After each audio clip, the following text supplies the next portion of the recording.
If it's not locked, they can get into it. Yeah, I don't know if it was you who didn't. It was me, yeah. I was, Okay. I left at like 2 o'clock. Yeah, but the security officer also goes in for the bathroom, so I don't know who like didn't properly close it at least. Yeah. I'm not sure. But yeah, I guess we'll just keep that one locked, and then he can just go through the patio one. Yeah, I had to, even this morning, I had to remind Nick to lock it too, just because of the same thing. It's just, you know, I've been here for so long, and we're only just starting to lock the doors, so Yeah. I'll have to get used to the muscle memory of it. Mhm. But yeah, my bad. If it wasn't, whatever.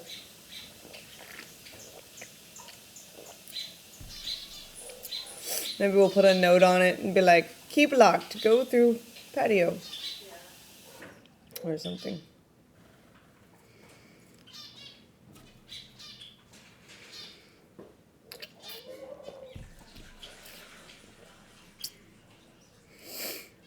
The dragon community. This spammeroonie from something. Oh, thank you, Lucy, for those. Hello. Dragon boys. You know, I married a dragon. This is Zodiac. Chinese Zodiac, the dragon.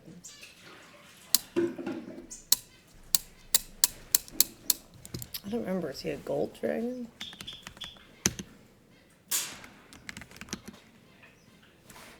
What's the dragon type? Earth dragon. Earth dragon. That's what it is.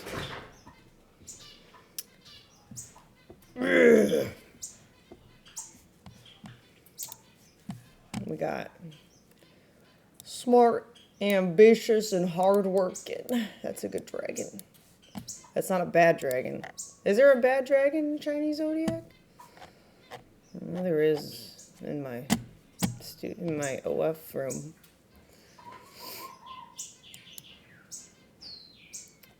React harder. Oh my god! I was rated. Whoa! All right, we got it. I just woke up. Don't make me perform.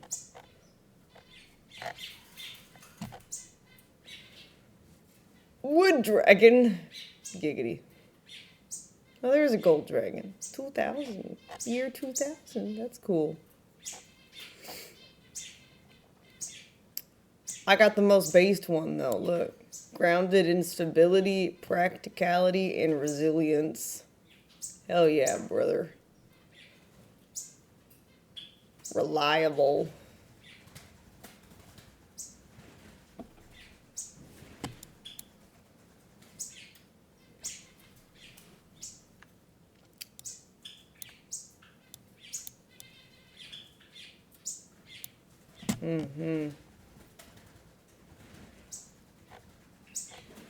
The dragon. Thank God. The dragons must prioritize self-care and well-being in 2025. Regular exercise. Oh, God is good. Thank you. About fucking time.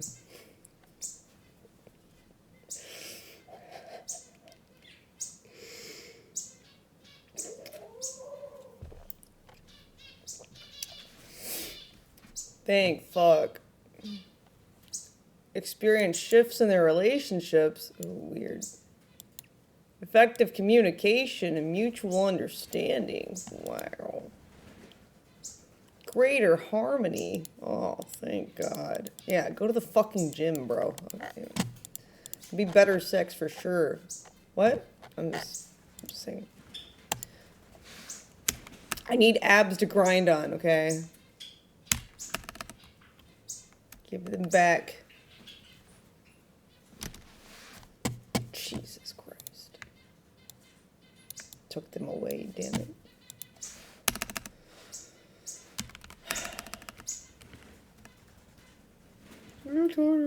Shut up.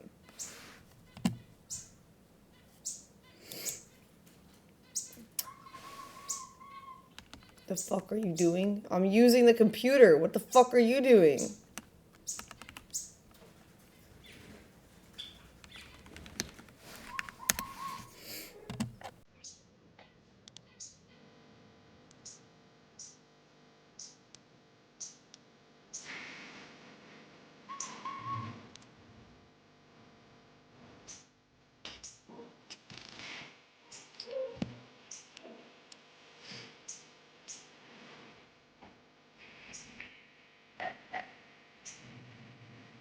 It sounds like an A&B song. Is it actually fast? No. Oh.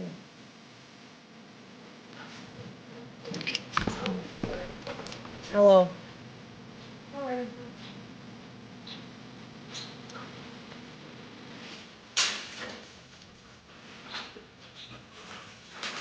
All stinky again. Sheesh.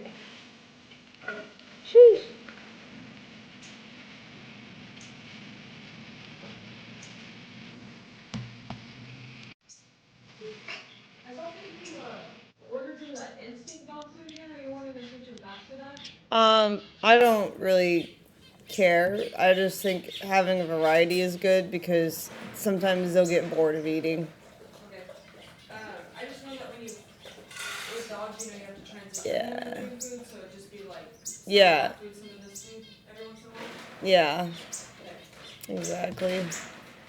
I don't even remember what the one we currently have is. Do you remember the bag? Yeah, it's like wellness or something. They have it at PetSmart, so I just usually Instacart it when I need it. I have a bag in there. Okay.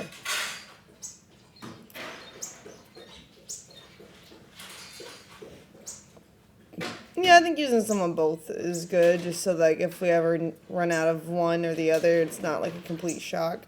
Okay.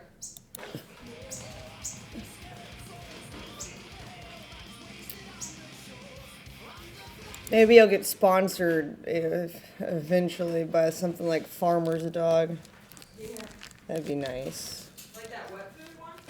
Yeah, like the fresh food. Yeah. I like that better, but like it's so expensive for if you have 7 dogs, Yeah. and they're big dogs, so they need more. Yeah. It's like almost, and at that point, it's like it's too much to keep track of if you're having to Instacart it all the time. Yeah, at that point you're better off just like finding a recipe online and Right. making it. Yeah. Just like prepackaging it. But then it's like the time it would take to make 7 dogs worth of food every week is like, I don't even know. That's so much. Are you still using rough greens? Yeah. Okay, that's good.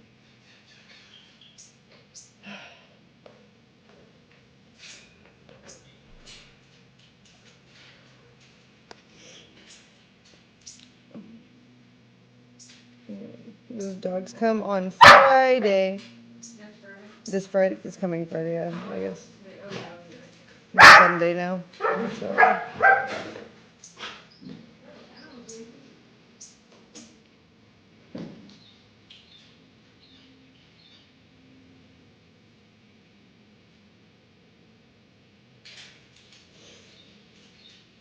You guys are going out of town in the 2 days, right? Tomorrow and to Wednesday.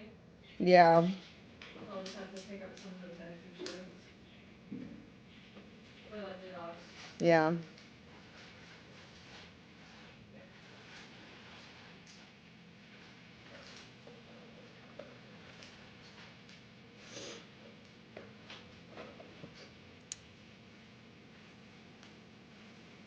Um.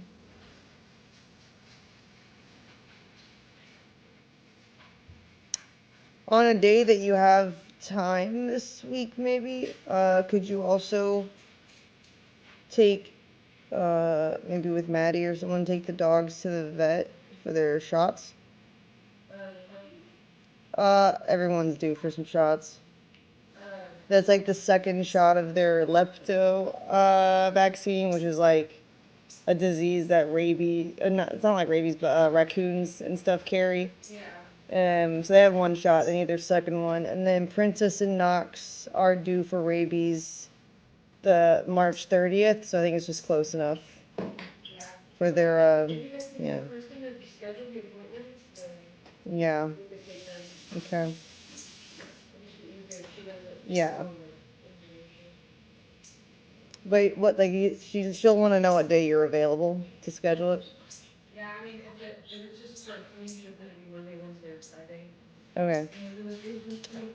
Yeah, probably best to do it Monday or Wednesday because we'll be gone, so there won't be as much. Maybe Wednesday, there'll be less to clean Yeah. versus like Friday when we'll be here with dogs and stuff. Yeah. You know, when everyone leaving. Yeah, so she can get it for Wednesday and be done.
Yeah, I'll like touch it and then like press like the check mark again or something, and then it'll like lock it.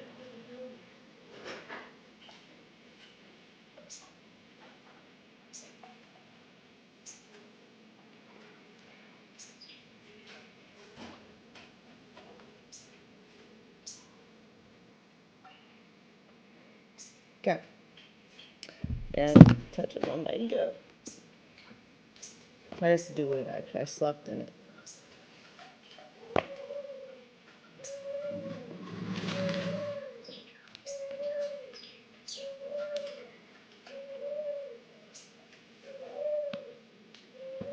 Oh, my bluey jacket.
I saw Vortex.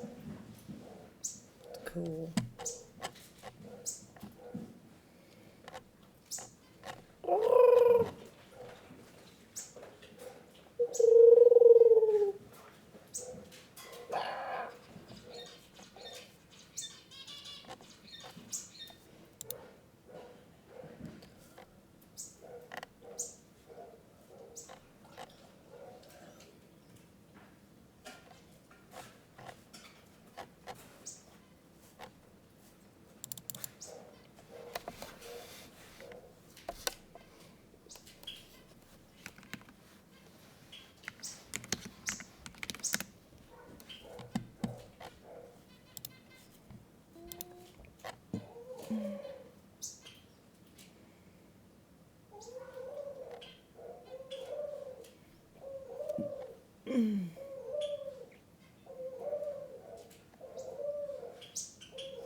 Oh.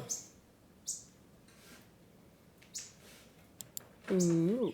Hello and welcome to Animal Watch, and today we are meeting the largest dog in the UK, possibly even It looks so the world. slow. Meet Abu. He's Abu. 7 foot 2 inches, weighs Damn. over 18 stone, which is 252 pounds, and eats 10 pounds of meat a day. He's a giant Malachley flock guardian dog and known for only obeying commands from his master, and can be aggressive with other people. So this might be a precarious meeting for me. Find out what happens.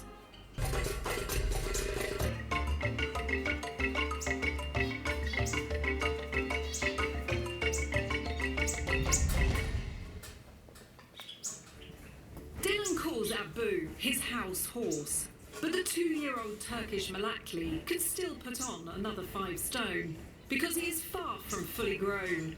He demolishes 10 pounds of meat a day, often munching 2 whole chickens for his tea, which costs Dylan £400 a month.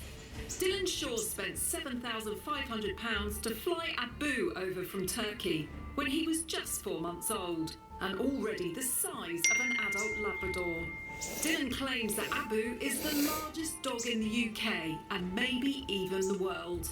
I met Abu when he was a puppy, and he was already one of the largest dogs I had ever seen. Hello. Hi. Hi. Nice to meet you. I'm Annika. Hi, I'm Dylan. Who's this? This is Abu. Abu. Abu. Hi, Abu. Hiya. How are you doing? What a soft mouth.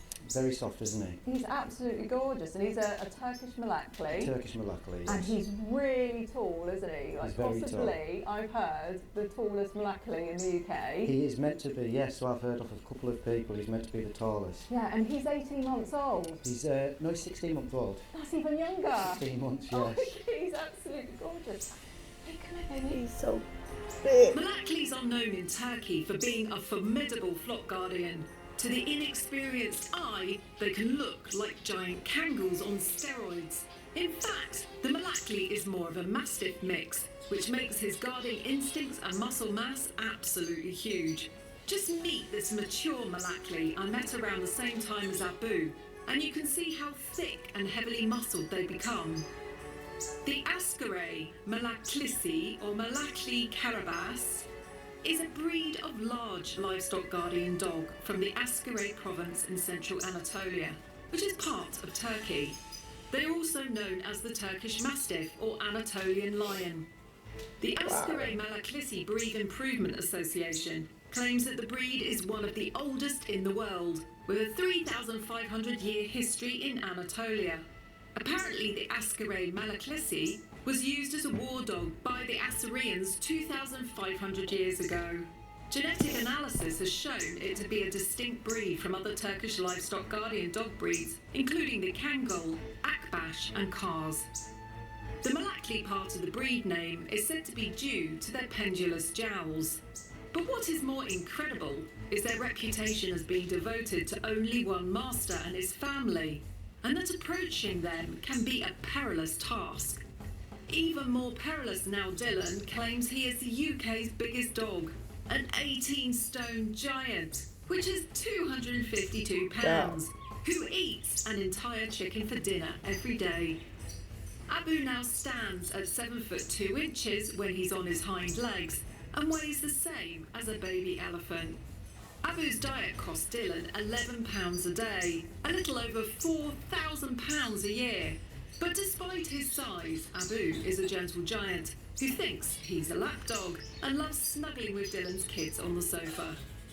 So if the Malachley is naturally suspicious, incredibly same-sex aggressive and guarded, how is Dylan taking precautions to train him out of these characteristics?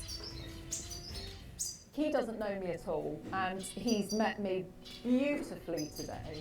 He's been meeting dogs beautifully. He's been letting strangers touch him. Now, not all Malachleys are like that. No. Has this taken a lot of work? I mean, are these breeds, if you don't socialise them, quite aggressive and guarded? I think if you don't socialise these breeds well at a young age, they do become Aggressive, yes. Not merely human aggressive, more animal aggressive, I would say. He's taken lots of work, lots of work. Every day is working, there's never a day off training-wise with him. Lots of socialisation. Lots of it's noisy key. environments. Yeah. Busy. Meet lots of dogs all the time. Yes, yeah. You are a great example of showing what a really, really well socialised Malachley is. If you choose to have it as a pet, you have to put the work in. Now, what does he like off the lead when you take him to a park? If you were to let him off and just let him run, does he become quite mischievous? He does. He then becomes a very, very stubborn dog. Ah, right. Very stubborn dog. He's very good and he's very stubborn. And the only thing that I fear of is that he's too big to play with the other dogs. He hurts them with his paws and his sheer size so really and his only weight. accidentally. It's Yeah. just purely because of Purely his size. accident, yes. So most of the time you keep him on this long lead. What's he like training? Is he obedient? Can he get to Training-wise, sit, lie down? he's been pretty good, yes. The only thing that he's rubbish on is the recall. Does he do the real guarding thing with your garden? Does he, He make does the that full-on your... guardian thing. I have quite a big garden. He's up at the does. fence. If anyone comes, any noises come. Yeah. Because he's being very polite now, Yeah. but once he's inside your house, he changes. He's always a totally different dog. The guardian mode kicks in and he is on full-time guard mode. So not the favourite for the postman, right? No. And how about cats? If cats come in the garden, He's pretty good with cats. He actually doesn't really He's mind good. them. He's good with all animals, to be honest. He's definitely curious, he's definitely looking around. So for instance, you're off your territory right now, you're walking along and somebody was a threat to you. So say a guy was coming along, might want to rob you.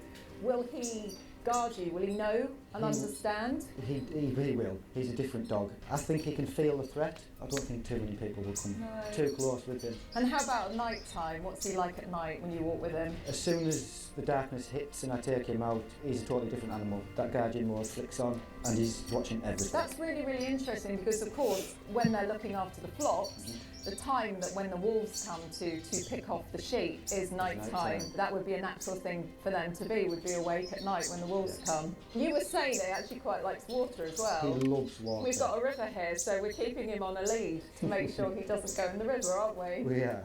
And is he fast? He's very, very quick. He's very, very fast. quick.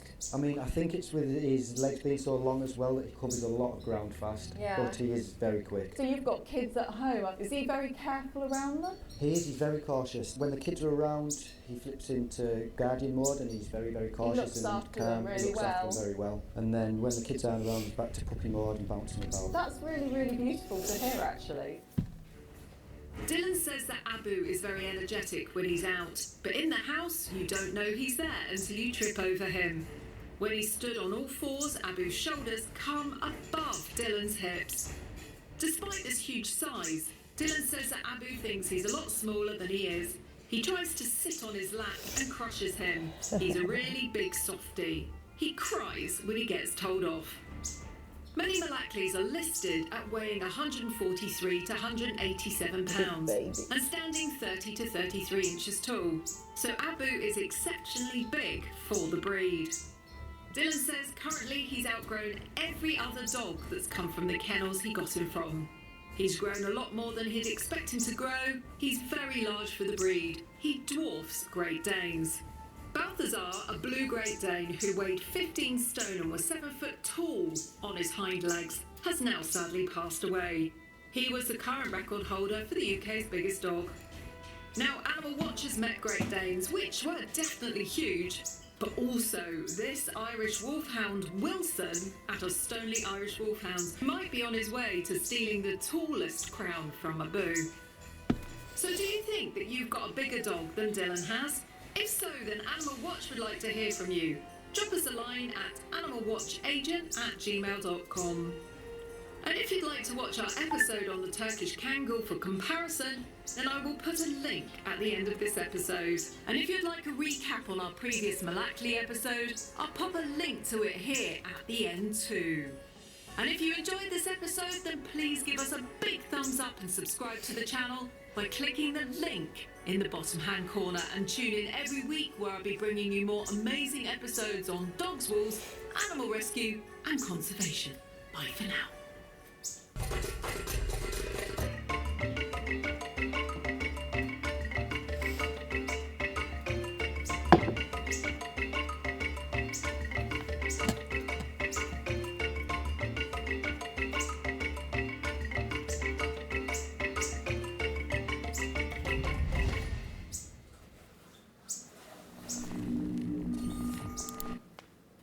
and welcome to They're so Animal Watch, cute. and today is the return of the magnificent Blue Bay Shepherd.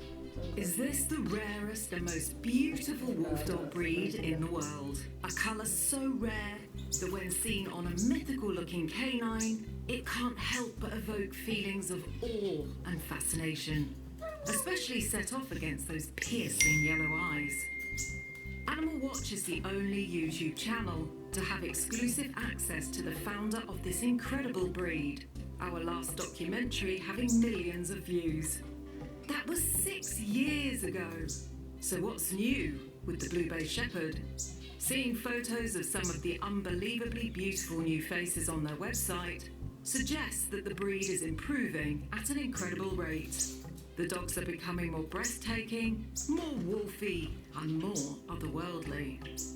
A breed created to combine the striking looks of the wolf with the rarest colour you can get, blue, with an ever-lowering wolf content, so this dog can happily live alongside you with minimal wolf characteristics. Today we return to Florida to not only meet all the newest faces of the breed, take a look at these guys. We also get to meet little blue puppies. These puppies apparently are already reserved before they've even been conceived. Wow. And we organise a huge reunion of dozens of past pups on the beautiful beach in one of Miami's most beautiful suburbs, Jupiter. We will tell you the experiences of all the Blue Bay dog owners as they travel to meet Animal Watch in person, to share with me why they love this otherworldly magical breed so much. We hope you'll love them as much as we do here on Animal Watch. Stay tuned for an episode full of mystical sunshine cuteness.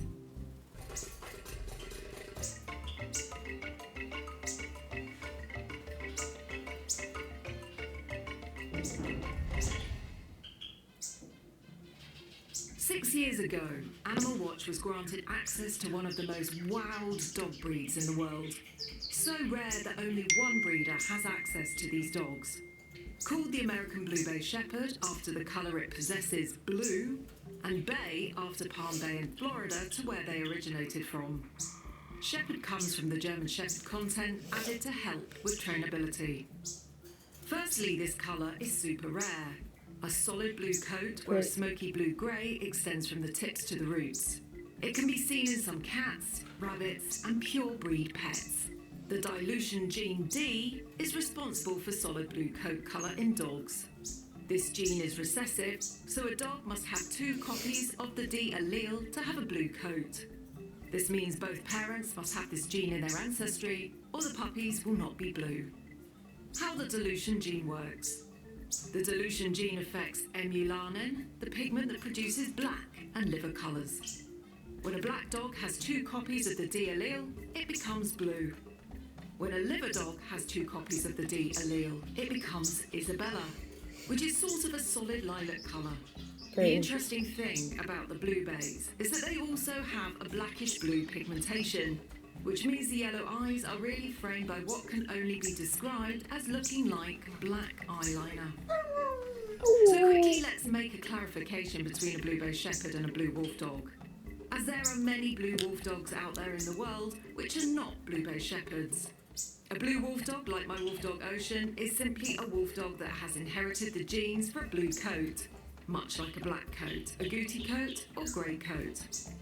It's still just a normal wolf dog and can come from any breeder, from any breed line, and be made up of any dog-wolf mix. The colour blue cannot be trademarked or owned, just like the colour black. Whereas a Blue Bay Shepherd is a dog breed, bred and created by Vicky Spencer at her ranch in Florida. The puppies must be part of her breeding program, they must have her genetics and also her oversight.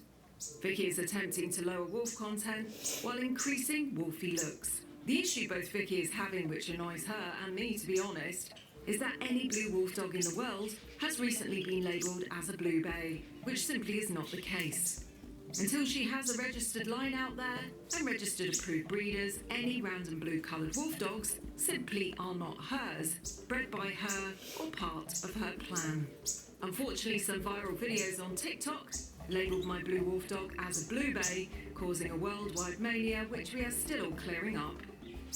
Not that I wouldn't love Ocean to come from Vicky. It's just Vicky wants people to understand that a blue bay must come from her directly and be part of her forward vision and very carefully controlled breeding programme, which hopes one day to have the breed officially recognised, just like the Czechoslovakian wolf dog has. Vicky did used to have blue wolf dogs though before the blue bays, and these she considers to be her foundation blue wolf dogs. These have often been mid-content wolf dogs and included some of these beauties. These guys set the foundation for the breed and have passed on many of their wondrous looks to her breeding programme. And of course, who couldn't forget the beautiful Oakley, the foundation mid-content I fell in love with 6 years ago, resulting in my search for Ocean. The beautiful Oakley has sadly passed away since my last visit, but her spirit remains in my heart and totally reflects the sweet nature of this breed line. However, it takes a wolf dog expert to care for mid-contents, as many are skittish, don't like being inside, are destructive, dislike strangers, men in particular, and are possessive of food. So this is why the Blue Bay was created, so as more normal dog owners could feel that they are able to look after one of these dogs. A breed with very, very low wolf content, one that acts more like a German Shepherd than a wolf. Most Blue Bay Shepherds contain the following: Blue Wolf dogs at a low content, German Shepherds, Siberian Husky, Alaskan Malamute, and some have a small amount of Samoyed, Norwegian Elkhound, and a Belgian Grenadelle.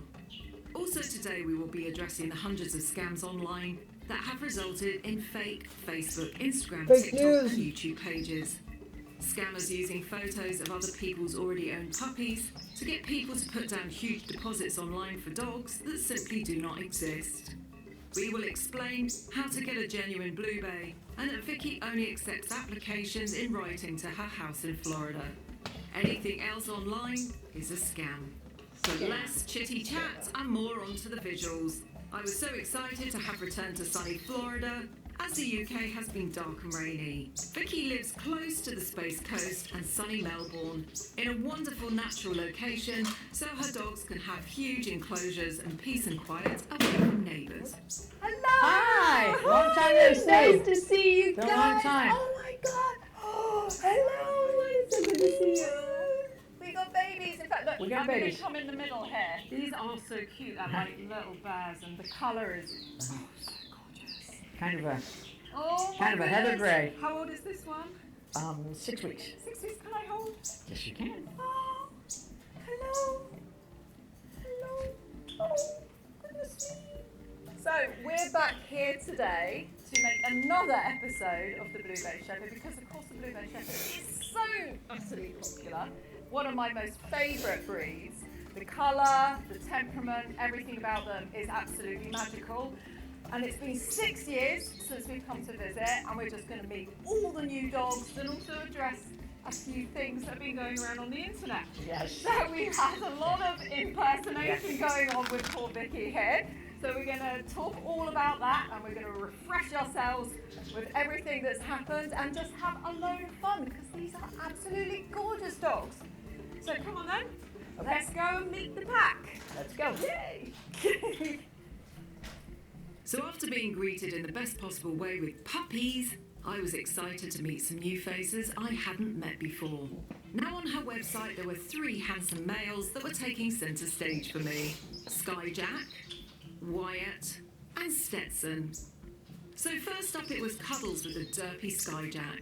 And when I say derpy, I mean derpy. This dog was so utterly beautiful with his deep blue tones, yellow eyes and such a long thick coat. Yet, he was so sweet. A total lovable sausage. In fact, he was so derpy and lovely that it was hard to get a photo of him looking intense, as he was just the sweetest boy and would pull derpy faces all the time, just like these.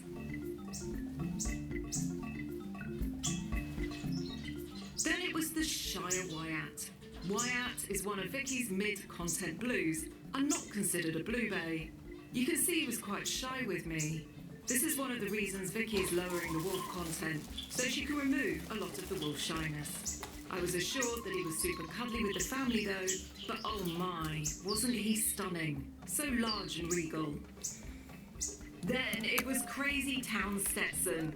I was warned about how happy he'd be to meet me, and boy, how he was. What a bundle of joy. He raced around with excitement when we first arrived, and when he calmed down, I was simply loved to death. A wonderful trait with the Blue Bays. They are just so nice. It's good to have a demonstration of the energy too though, showing the working breed history. You still have to be the type of dog owner that can exercise and entertain one of these dogs, considering the shepherd, wolf, husky and Malamute ancestry. Stetson was such a beautiful colour too, and his fur was as soft as velvet. Then I couldn't wait anymore. It was puppy time. These babies were just so cute. Total bear wolves at this age, with fluffy woolly blue coats, Aw. some very quizzy, some nibbly, some playful, and some very cuddly. Oh my god, look at these guys. Oh, I've got a really, really plucky one here. It just goes to show the characters in a litter are vast. So whenever you're looking to have a puppy, you've got to sort of work with the person that's bred the puppies because the characters are so different. Like wolves, when they're born, they have bright blue eyes.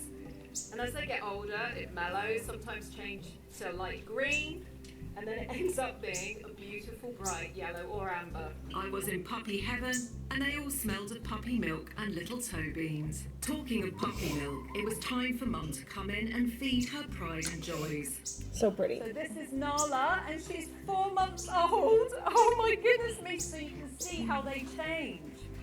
So she's just starting to get like the adult shape. Look at this gorgeous fur. I mean, it feels like velvet. You've never felt anything like it. Now there's one great way to assess the character of a breed, and that's to meet owners of many of the past puppies. So we all organised a fabulous meet-up near Jupiter in Florida. Many Blue Bays love water, and as it was winter in Florida, not too hot this time of the year, we thought it would give them a great opportunity to play in the waves. We found ourselves a covered cabana and waited for all the dogs to arrive. So many beautiful faces, all blue coated with piercing yellow eyes arrived. All very sociable and happy. We all headed to the beach for some fun in the waves.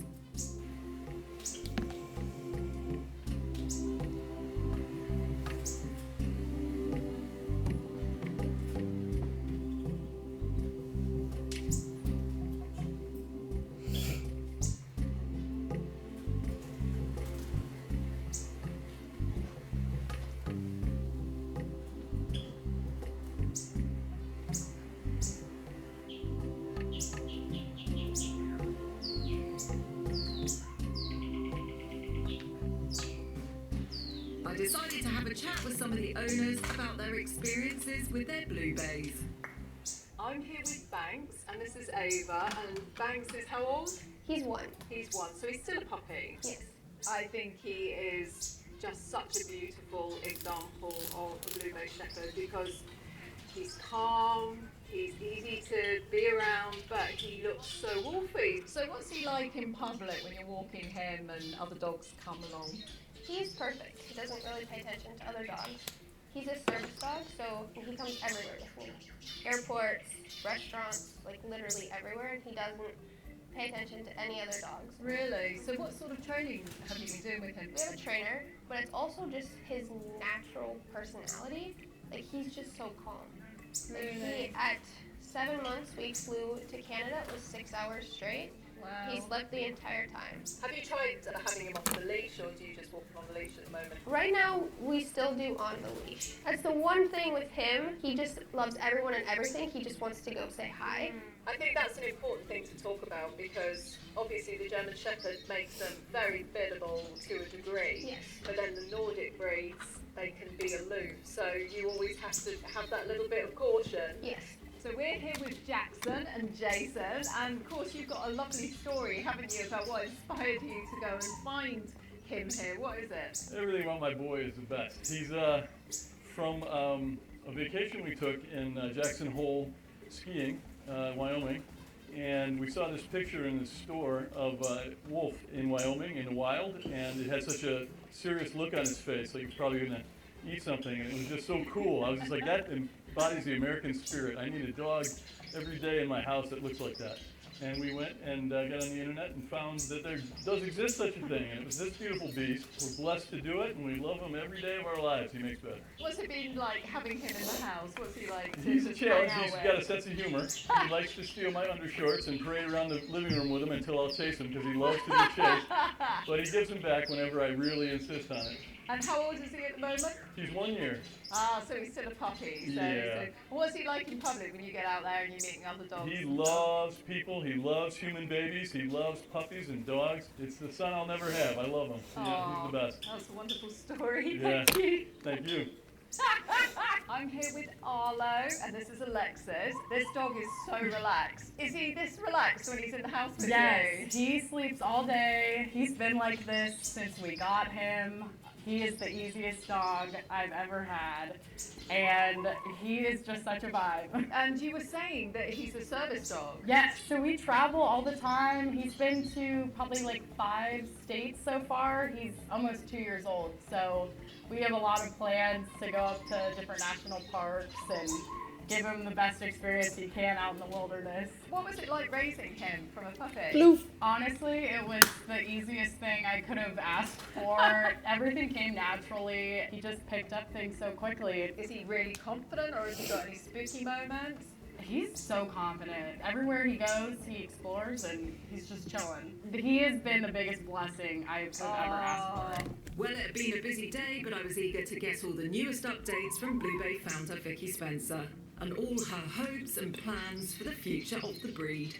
I'm really excited because I'm back with the Blue Bay Shepherds. There's a raccoon up the tree, so if you guys see Skyjack here suddenly staring up the tree, that's because he wants to eat the raccoon. But we're going to save the raccoon later, so that's all fine. The raccoon's not going to come down. We're going to send Annika up the tree to get the raccoon. Let's go over a few misconceptions. In the last year or so, the Blue Bay Shepherds have been in the press a lot. Everyone's been talking about your beautiful dogs, but with it comes this sort of misconception about what Blue Bay Shepherd is. So, Vicky, how would you describe Blue Bay Shepherd in your own terms?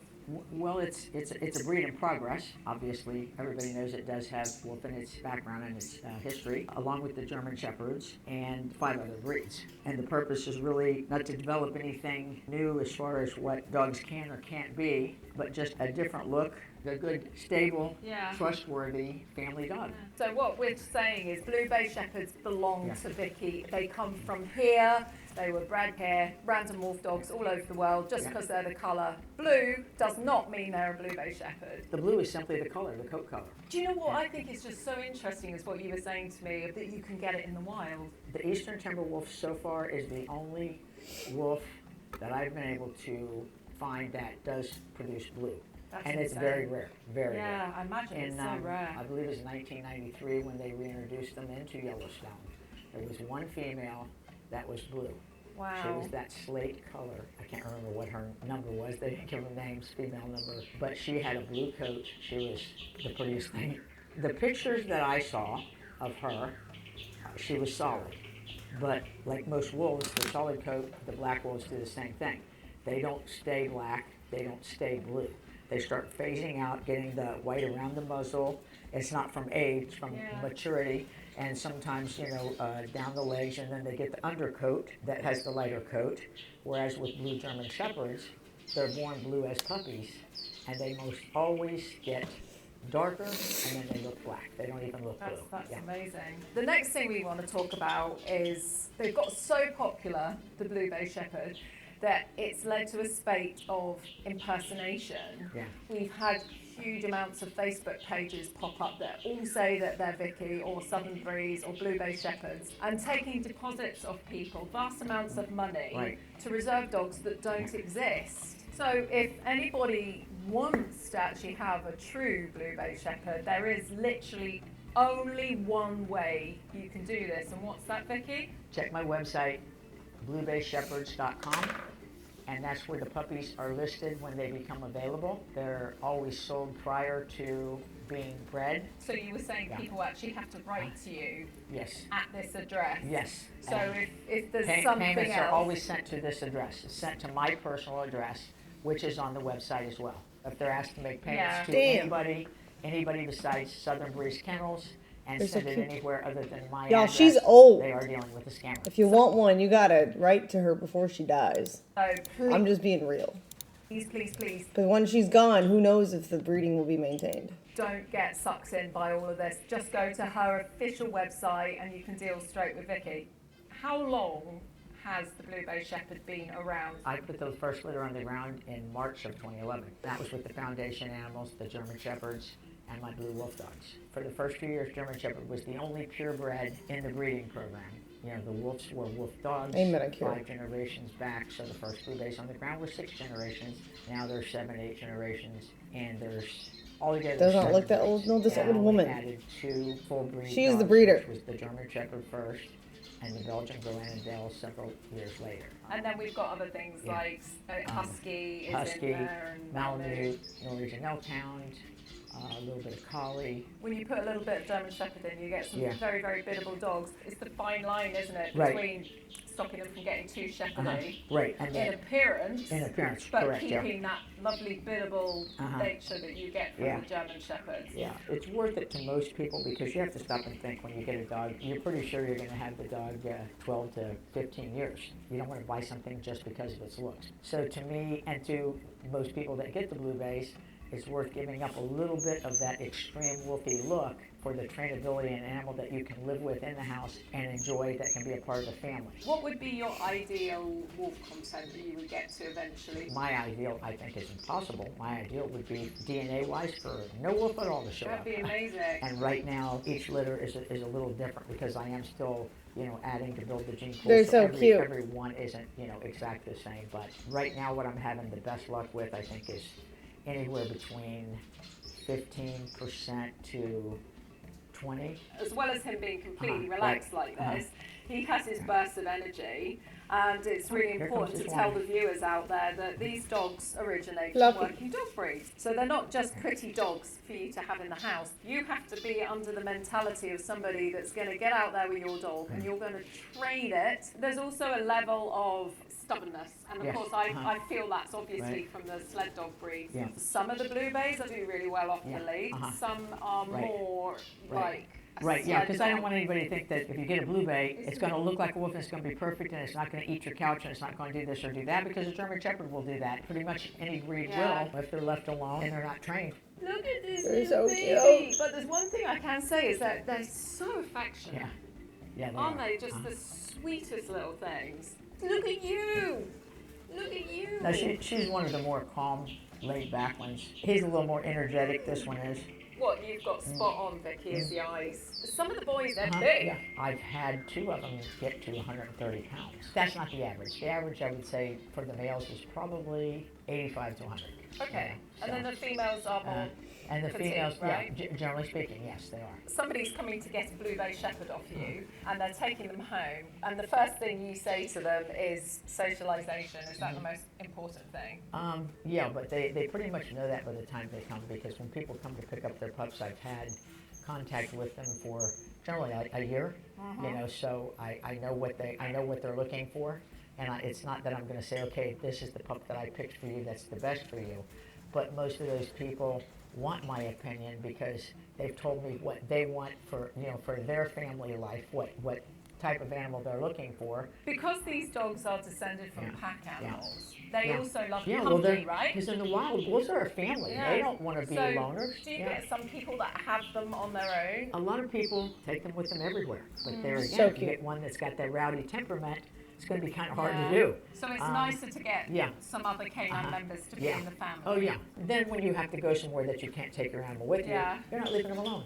How about living with other animals like cats? I have a lot of people have blue bays Yeah. and cats, and they get along remarkably well with really small dogs. I mean, some of them even, birds and things. Each one is individual. Some of them just have more of that prey drive that if something moves quickly, they instinctively want to chase it. In conclusion, This breed puts the biggest smile on my face every time I visit. The dogs are just so very nice, loving, friendly and devoted to their families. They are absolutely beautiful to look at, but there are a few things you must know before ever planning to have one. They come from working dogs. Yes, the wolf content is low, but this does not equate to easy. German Shepherds and sled dog breeds are very active and require loads of exercise and training. They need lots of socialisation, as an unsocialised one can still end up timid if not taken out as a puppy to meet lots of people, dogs, and have wonderful positive experiences. They are powerful and will pull. You need to train them from a young age to walk correctly. Some can be let off leash that exhibit more German Shepherd traits, but some others cannot, that have inherited more aloof sled dog personalities. Their coats are long and need regular grooming. You should never clip one of these dogs out of laziness, as their coats protect their skin. They get ear knots, which need addressing monthly. They are all slightly different. From the meetup, you could see that many of the dogs vary in size, coat, personality and trainability. Be prepared to be very flexible. There is a huge wait list. These dogs are in demand, so be prepared to commit and wait. If you live outside of the USA, you'll need to fly over and fly the puppy to your country yourself, and that's if you pass Vicky's assessment, as she is reluctant to send any out of the USA unless she knows and trusts the person.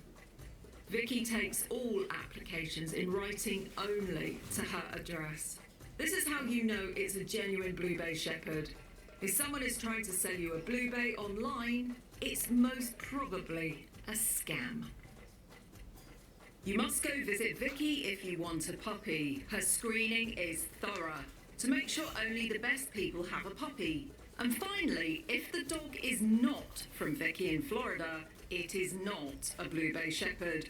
However, if you still think this breed is for you, then good luck, as these dogs are simply precious and wonderful to have in your life. Since we filmed this, Vicky has managed to get her genuine YouTube page up and running, so she can finally close the impersonation account down once and for all. Here is her genuine YouTube page, not this one. So please check carefully when inquiring.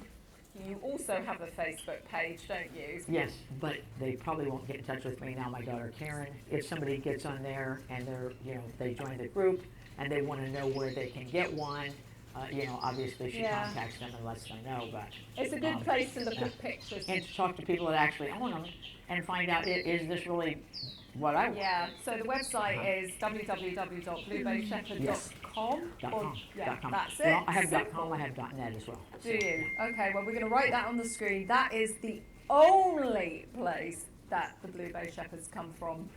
No random Facebook pages, no random Instagram accounts, nothing on TikTok. There's so many scams going on at the moment that we have to shut this all down. And just keep your eye out for these guys, because honestly, they are the most beautiful and exciting breed, I think, that has come along for a long, long time. And I look forward to see how they get on in the future. It's really, really exciting. And if you enjoyed this episode, then please give us a big thumbs up and subscribe to the channel by clicking the button in the bottom hand corner, and tune in every week where we'll be bringing you more amazing episodes on dogs, wolves, animal rescue, There's a button down there. conservation. Bye for now. Bye from this little sausage. Look. Sausage. One more question. There's a button down there?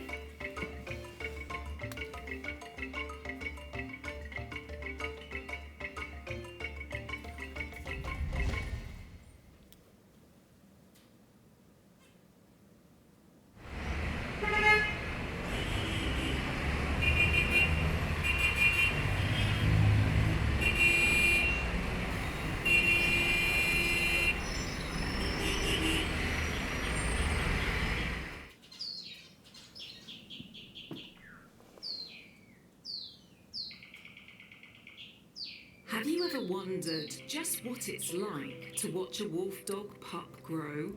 From a small baby puppy who can fit into your arms, right up to a giant adult with a gleaming thick coat, piercing yellow eyes, and a majesty that only a wolf dog can exude.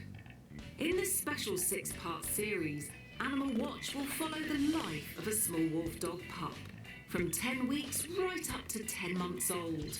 We will watch her grow, see her blossom, learn her fears and strengths, and find out everything there is in order to raise a balanced and stable wolf dog puppy. One that will fit perfectly into the life of her human who has chosen her. Welcome to Life of Wolf Dog.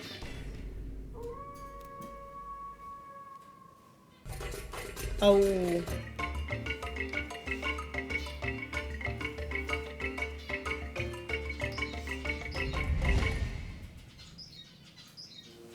Every year, all over the world, hundreds of wolf dog puppies are rescued. Oh.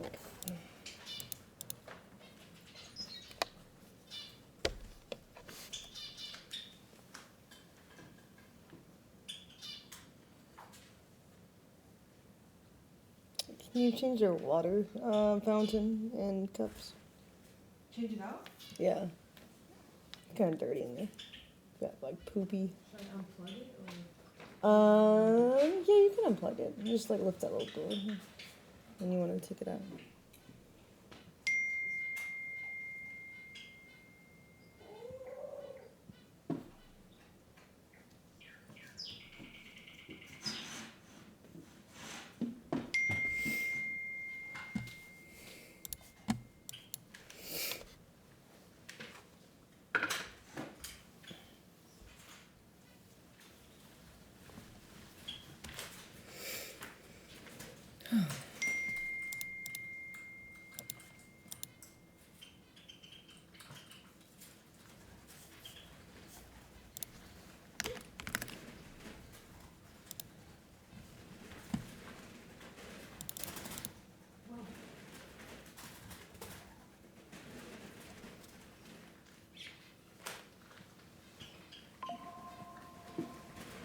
Oh, I realized I accidentally unplugged the turbo. I don't know if that's gonna. Oh, it wasn't working anyway. It's Okay. fine. I thought it was a water fountain.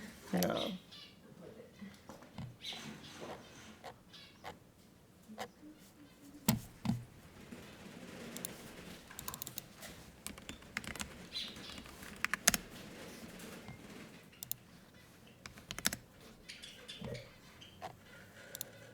Hey there.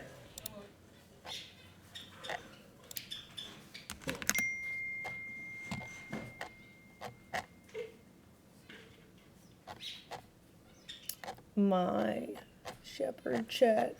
One of my shepherds coming.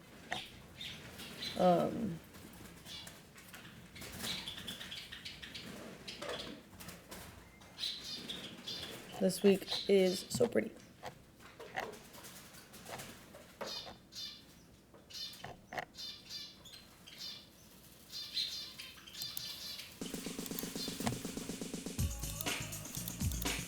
Look how pretty he is on the server. One boy, one girl.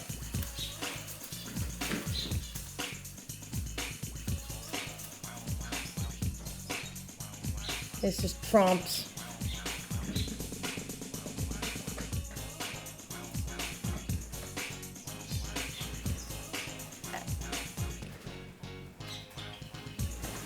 She involved in a bad incident. Yeah, robbers came and my husband shot him. Hell yeah. But now we're getting guard dogs. Got him. He's so cute.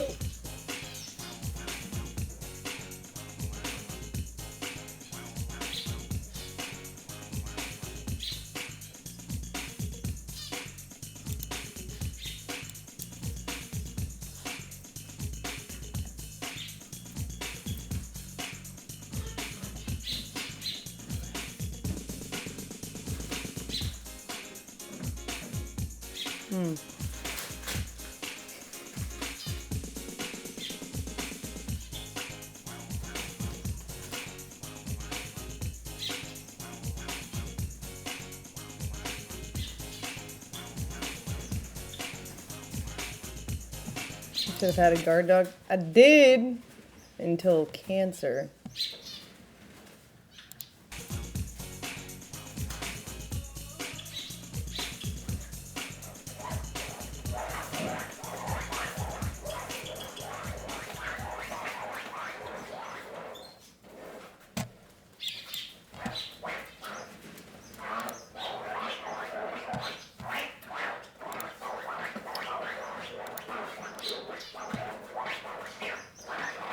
Join the club, cancer takes all. Yeah, it took Nick's mom too. And it took my very first dog, who actually this dog looks like. Cancer sucks.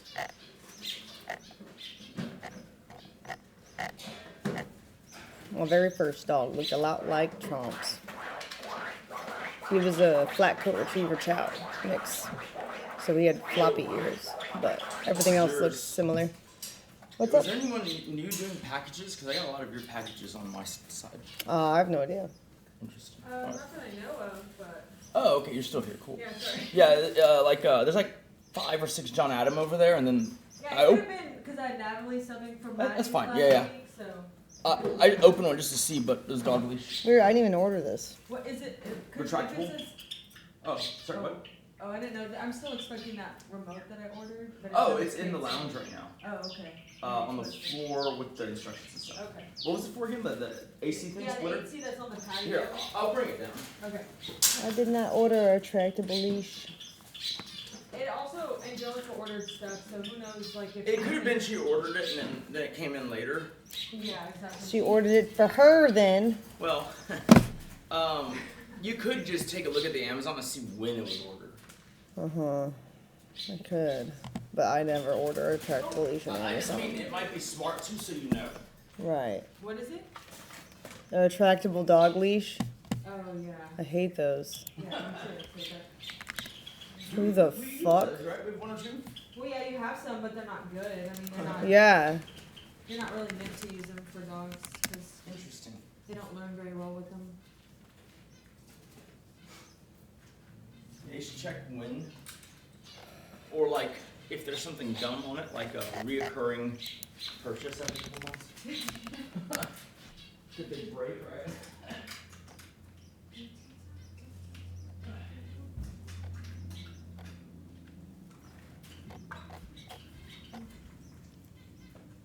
Strange. I don't see it at all in the Amazon order.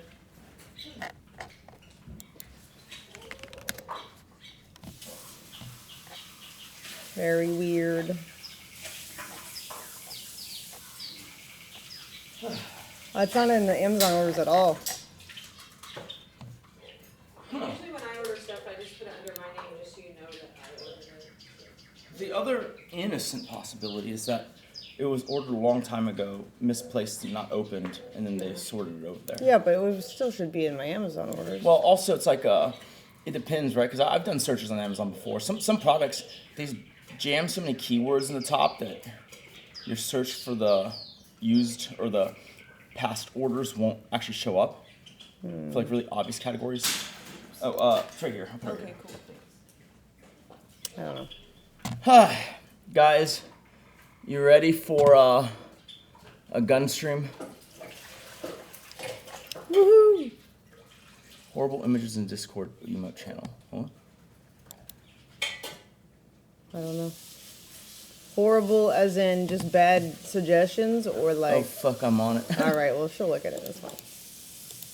Interesting. I was showing them Trumps. Oh.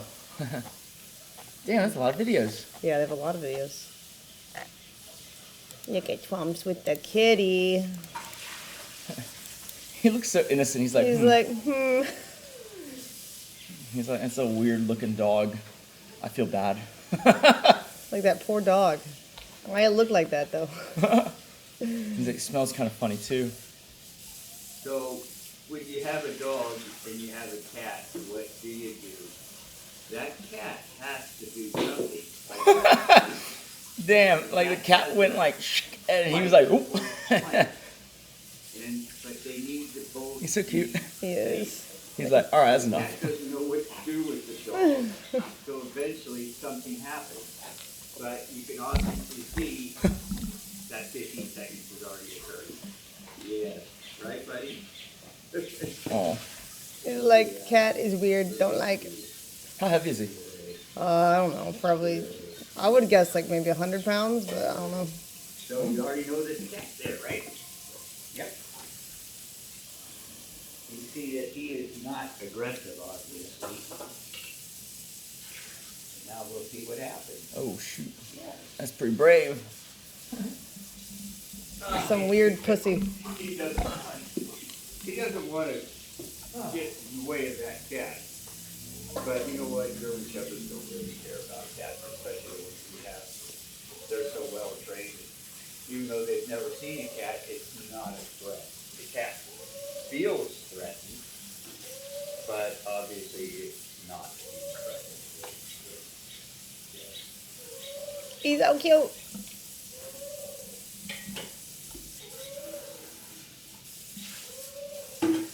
He's like, the fuck? Making just a little bit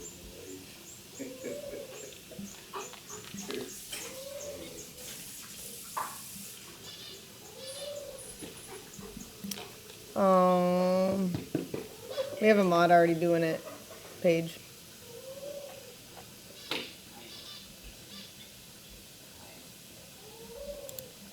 Here. Do you know who it was? Like, no, I'm just gonna give you the ability to ban people. Fuck them. That way you can do whatever. Let me go. The mods.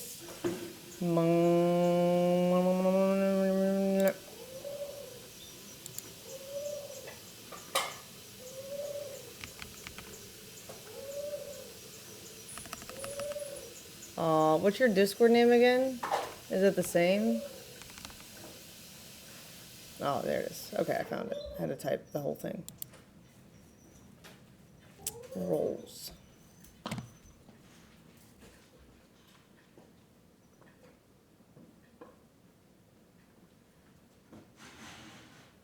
Let me do... hold on.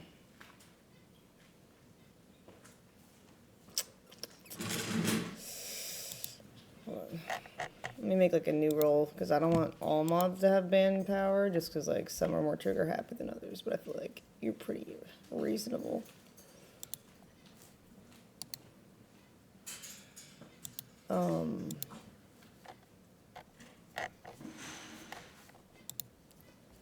New roll, call it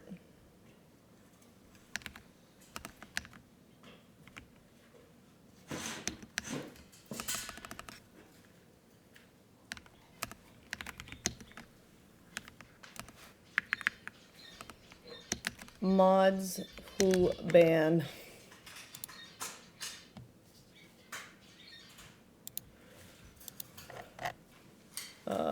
Let's make it like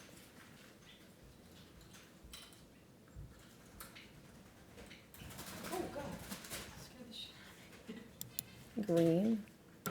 Okay.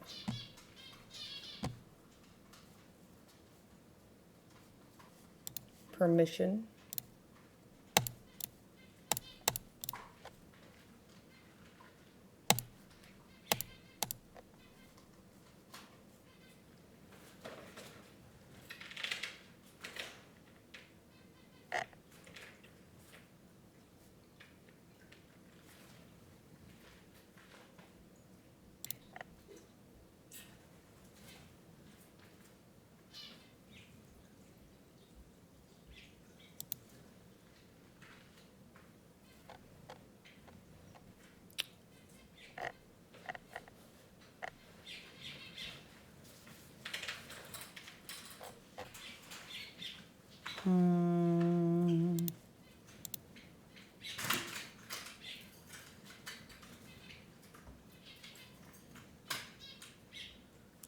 Ban them.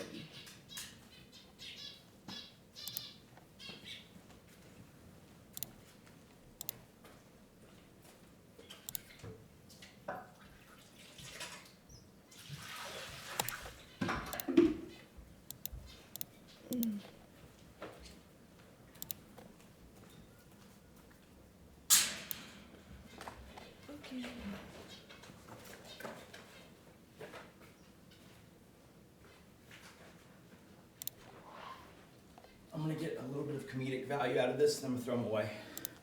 Okay? I'm gonna show chat something. Full screen it for me. Hey guys.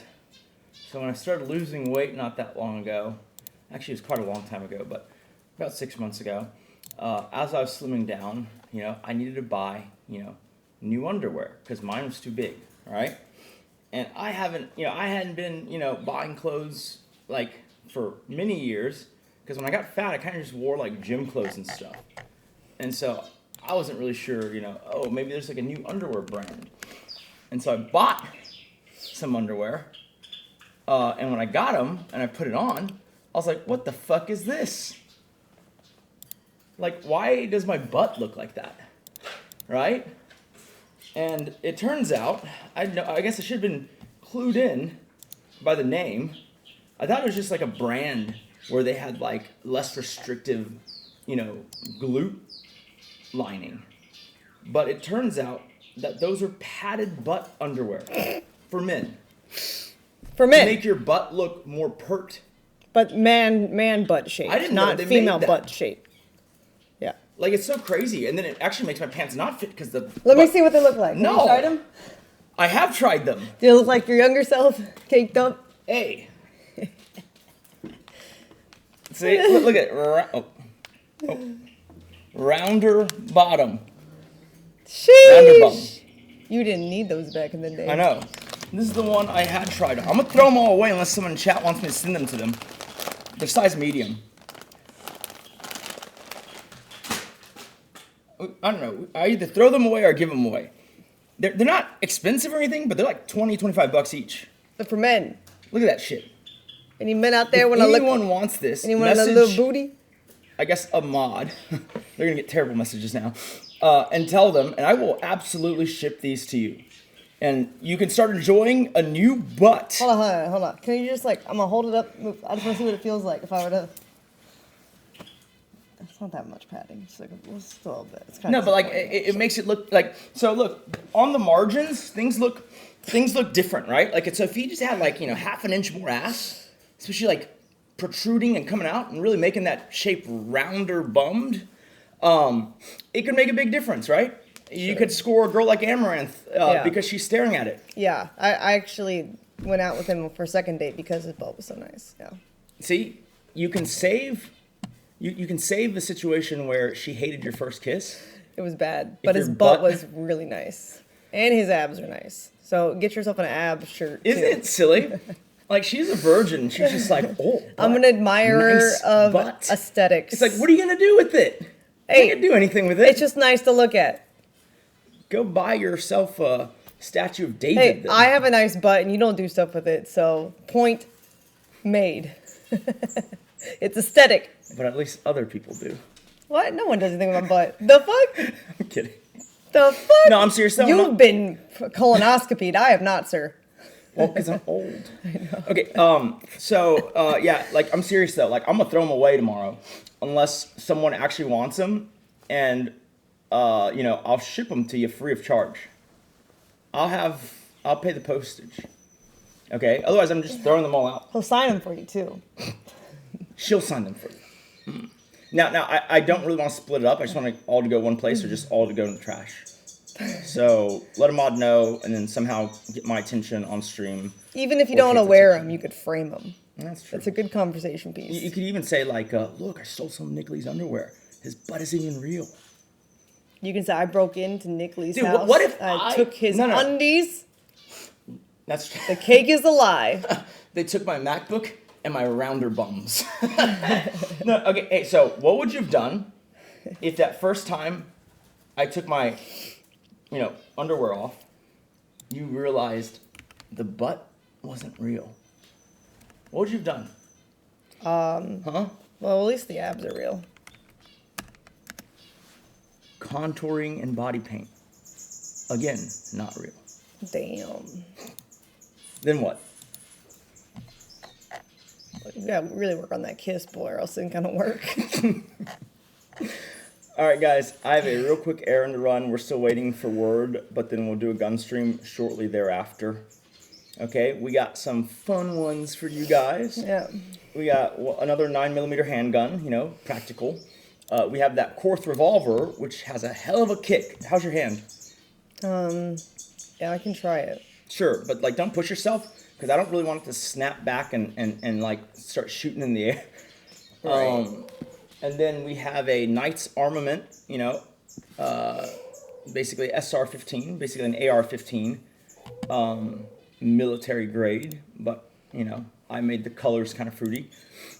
A PS90, which I actually got approval to have the barrel shortened, but I just haven't had time to actually put the shorter barrel on. And then a tactical shotgun. It's the same shotgun that I've placed in I have the exact same shotgun in slightly different colors, 3 different places in this house for easy access. I'm telling you, one of the places, I had access to that night. And bro, okay, it would be a difference if she wasn't with them. Let's say this. If she was already in the lounge and we knew someone was breaking in and these guys were turning the corner to come get us, that's about the only situation I'd have used it. Because if she wasn't in the house or in danger, I would just hide. I have no shame. Yeah. Like I like my life. It's pretty good. Like I wouldn't want to lose it. Right. Even if it costs me all of my cars, that's fine, right? But so if they came at me, I'd be fucking in the panic room myself, If she was with me in the lounge and I had to defend us, that's what I would have used. And the story you'd be reading is that they're still trying to identify the guys because they turned into meat confetti. It is a crazy shotgun, okay? And in addition, one of these days, when my wrist and connective muscles get stronger, I'll show you that I have a little boomstick too. It's legal. There's a loophole for a short shotgun, like literally like a fucking flintlock, fucking length shotgun. Hold on, can I interrupt you for a second? Yeah. So you have banning ability now if you want to go ban that, whoever was spamming. All right. In Discord. What roughly were they spamming? I don't know. Well, I want to know. Someone tell me. Anyways, so it's like a shotgun that's like fucking 22, 24 inches long, which is not legal if it has a stock. And that's the beauty of it. There is no stock. It's just like that curved handle flintlock thing. So you're holding this thing like fucking, who's that fucking Reaper character? Is it just called Reaper in a fucking Overwatch? Yes. Okay. You know how Reaper has those shotguns? They look more futuristic. This one goes for the older vibe, but that's basically what they are. Fucking handheld shotguns with no stock. And as you can imagine, when you fire it, it don't feel too good. It's the only gun that I am somewhat apprehensive to even use at the range. Because you go boom, it just fucking makes your arm go back like you're a fucking Sherman tank, or you're the turret of a fucking battle cruiser, and it's like boom, right? Because you're and then you can hold 2 of them if you really wanted to. And I feel like whoever designed Reaper, they knew. Because he was like boom, boom, boom, boom, boom. But in reality, you'd be smacking your head, bam, bam, bam, Cool thing though, very short, and no one would expect it. Because you could literally carry it like that, right? It'd be like that length, and then it would just destroy one person, and then your wrist with it. There was actually a cool guy. I almost got this done, but then Also, sorry to interrupt. Yeah, no, you're good. I am currently getting rid of a lot of old Discord mods, so if I may not recognize some of your names, chat. Why were you getting rid of them? Because there's just a bunch of people that should have been removed a long time ago. Well, don't remove anyone you don't recognize. Okay, I'm just saying if you changed your name recently, chat, and I accidentally remove you, but you are an active mod here, just say so. Thank you. Okay, anyways, and so there was a guy, so I was super into guns after we went that one time, right? And then, I was into it for a year, and then, I was like, oh, this is a cool hobby, but I just don't have the time, right? I will keep shiny. All right, continue. No, you're good. You can interrupt me anytime. I'm sorry. This is your stream, man. I feel bad though, because I don't want to ruin your train of thought. Okay, continue. You couldn't do that if you wanted to. Okay, well, it's fucking diesel ass train. Okay. Choo choo. Okay, so going back to it, basically it's a little like a shotgun that's legal because it doesn't have a stock and it's super short, and no one would expect it, right? Like literally, yeah, it's a little bit longer than the revolver, but it's a very compact package. The problem is, you're almost it's so. First of all, what are you gonna do, right? You're gonna aim like this and fucking have it fucking give you a shiner. So then you gotta hold it like this, right?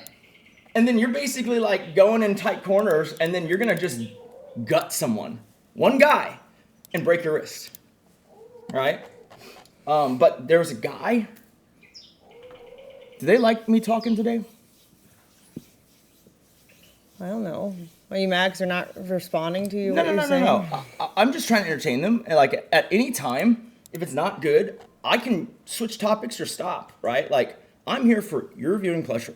Okay. So there was a guy who made an entire business out of converting these,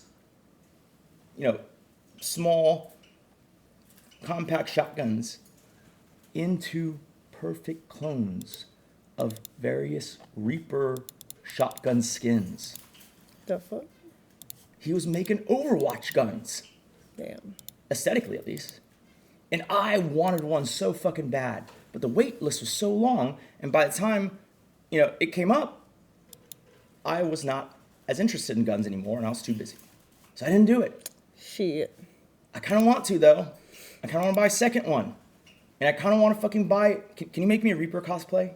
No, just get... Because then, just the next someone time else these too. fuckers come, or whoever fuckers come, I'm going to be fucking not Kevlaring, or maybe we should make the Reaper cosplay chest area bulletproof, right? And a ballistic helm over the mask. So I'm going to be full Reapered with his two, accurate to whatever skin I'm cosplaying gun. And I'm just going to be like...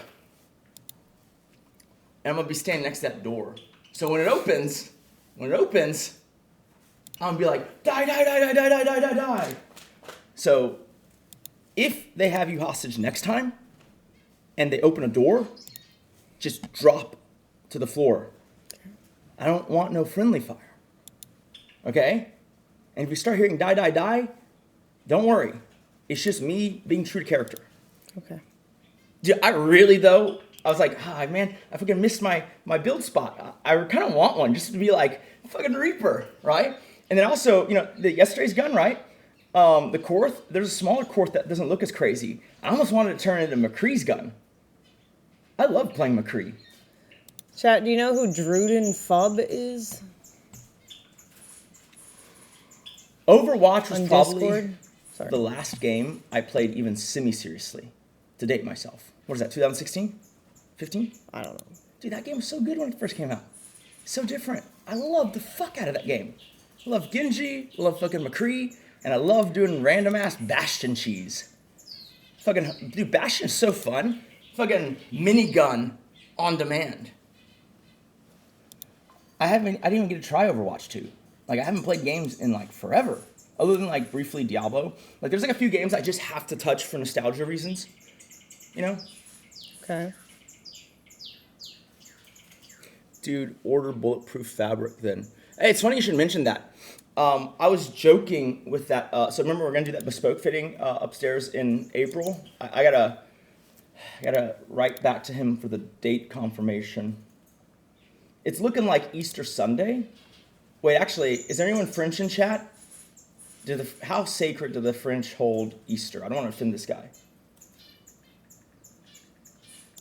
But anyways, I was talking to him, and I was just joking around with this, world famous tailor guy, and I was like, is there any way to put like a lining that is like at least, rated for the caliber of handgun rounds, 9mm specifically, right?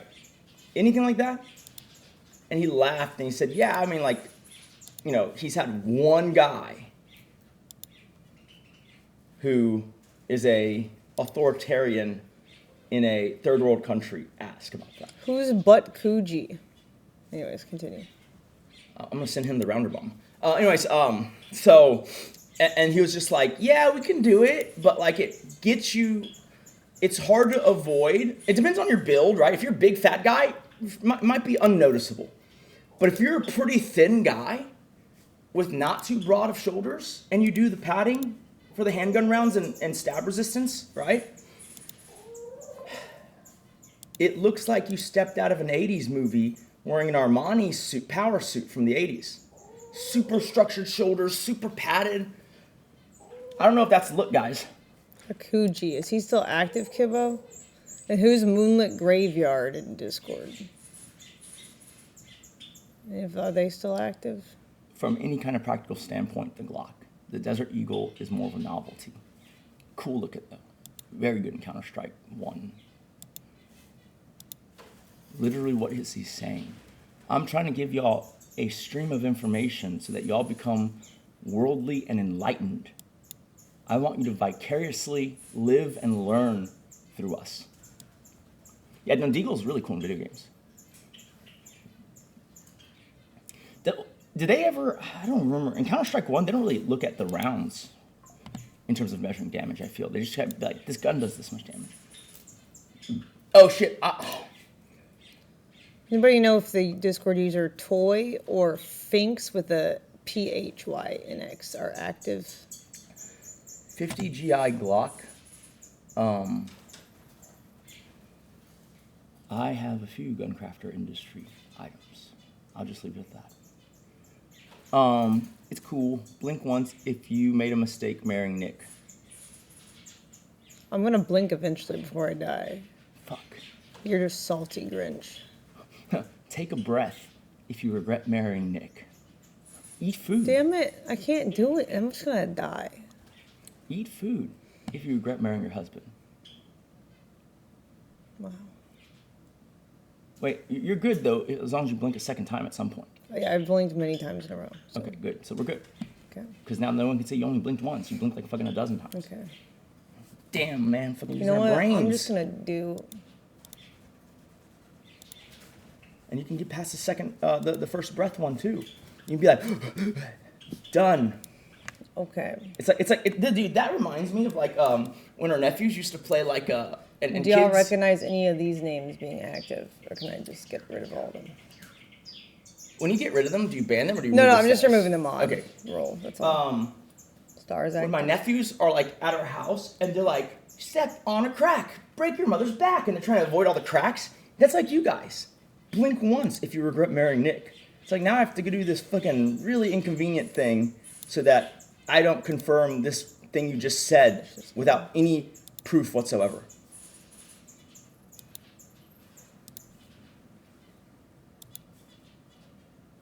Dude, I wanted to start a boxing event called Trial by Combat. Do that with Aiden.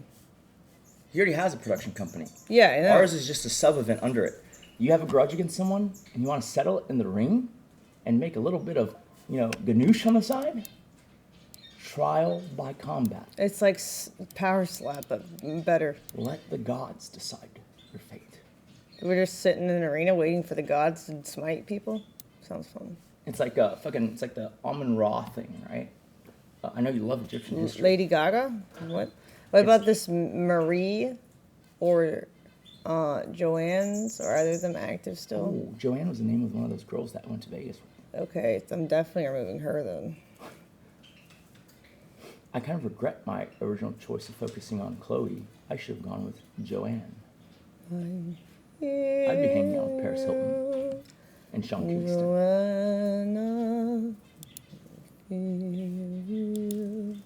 Creepy song, by the way. All right, I gotta get away. I just love talking to these. Yeah, I fuckers know. So much. You yap. What are we doing love today? fucking Are we doing talking. Fox or no? I don't know. Check your text. Like they're not messaging us. We're getting ghosted by We're Fox getting News. ghosted. That's all well. Rupert Murdoch, get your fucking. When do you people- want to go shooting then? Around 2-ish, I guess. Okay, you sure? You want to cut it that close to if the Fox does call us? Because it's probably towards the evening. How about this? Are you fully made up? You ready? Yeah.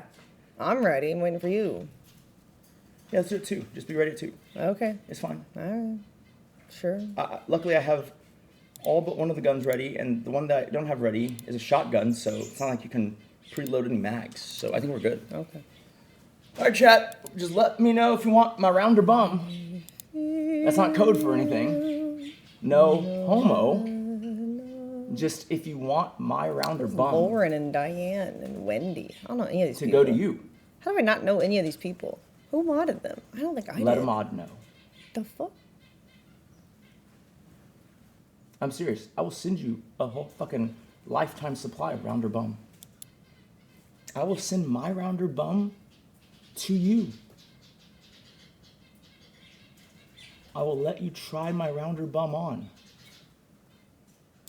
to see if you like it. Dude, this is so fucking, like, it's so fucking fun to just fucking riff like that. I never knew I'd like that. Oh, I did. That's why I kept telling you for years to stream.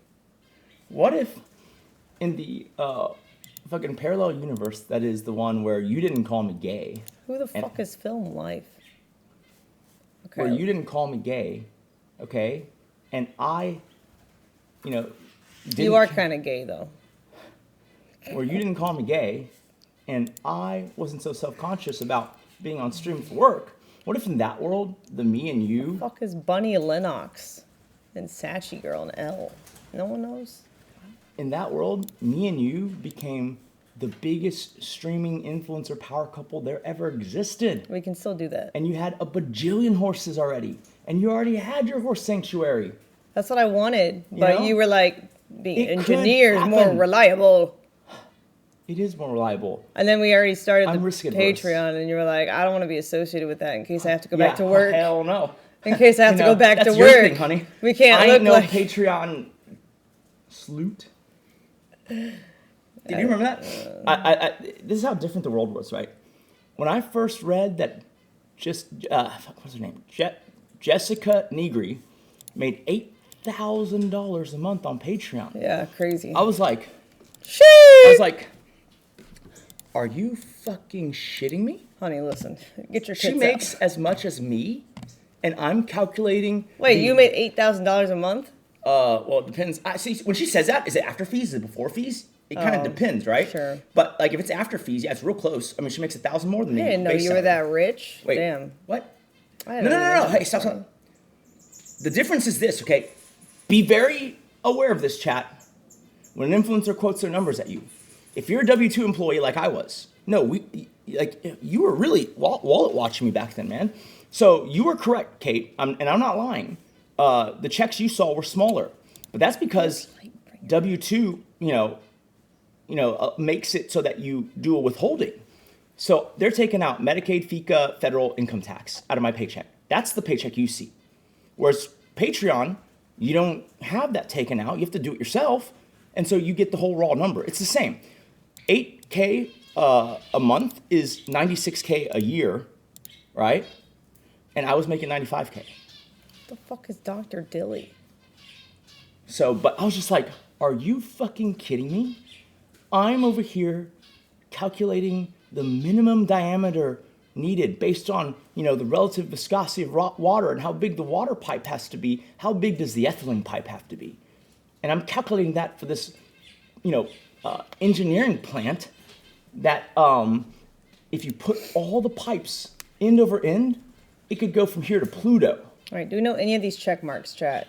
Have y'all seen, I don't know these people off the top of my mind. Do y'all know them to be active mods? I know that Trainwrecks guy. Haley was on? Okay. Recently? That Trainwrecks guy has some pretty good takes about women. I fully support them. If anything, his takes aren't severe enough. Women deserve less. Men deserve more. Of what? Everything. Okay. Am I right, boys? Tell me I'm right. One in chat if I'm right. Don't be a simp. Type 1. Bro, what if you streamed and I just did this the whole fucking time for 16 to 18 hours a day? And then when we went to bed, you're laying next to me and I'm doing it still. Oh wait, we already do that. You stopped listening a while ago? What? Damn. See, now you know why she streams so much, right? I fucking don't stop. Wait, who's L? Did we discuss that already, chat? I don't remember. See, there's a very important thing to understand here, chat. Ready? It's that someone like me, if I don't find something productive to sink all this energy and time into, this is what I become. He just annoys me instead. And so if you're just like this, and if you're as annoying as me, or even slightly less, just know that there is a better way. Buy my course, okay? Abusers University. Fuck. Don't worry about the name. It's a working title. It's funny. Abusers University. Good one. Oh, there's already something like that? Oh, Hustlers University is basically that? Oh, okay.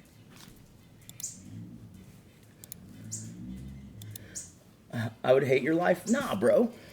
See, I started on the bottom. Okay? He's a bottom bitch. Started at the bottom, now we're here. Play that Drake song. Started at the bottom, now we're here. Brought my boys with me, some of them. The other ones can fuck themselves. Is Star active? I don't remember if y'all said Why, that. Fixer? You don't want me to be on stream every time? What is it about me on stream that takes away from Star what Kitten. Kate Oh, is okay, on okay. stream Cool. solo? Gotcha. You still get the visual. Okay, I think we're much better. You can still mute the stream like you always do. But if you choose to not mute the stream, I feel like I recognize you these will people. gain an unmatched worldly education. He's not very active. You'll learn shit that no one else can teach. It's fine. Don't repeat it. It's fine, Jeff. Don't burden him. You think I chill down?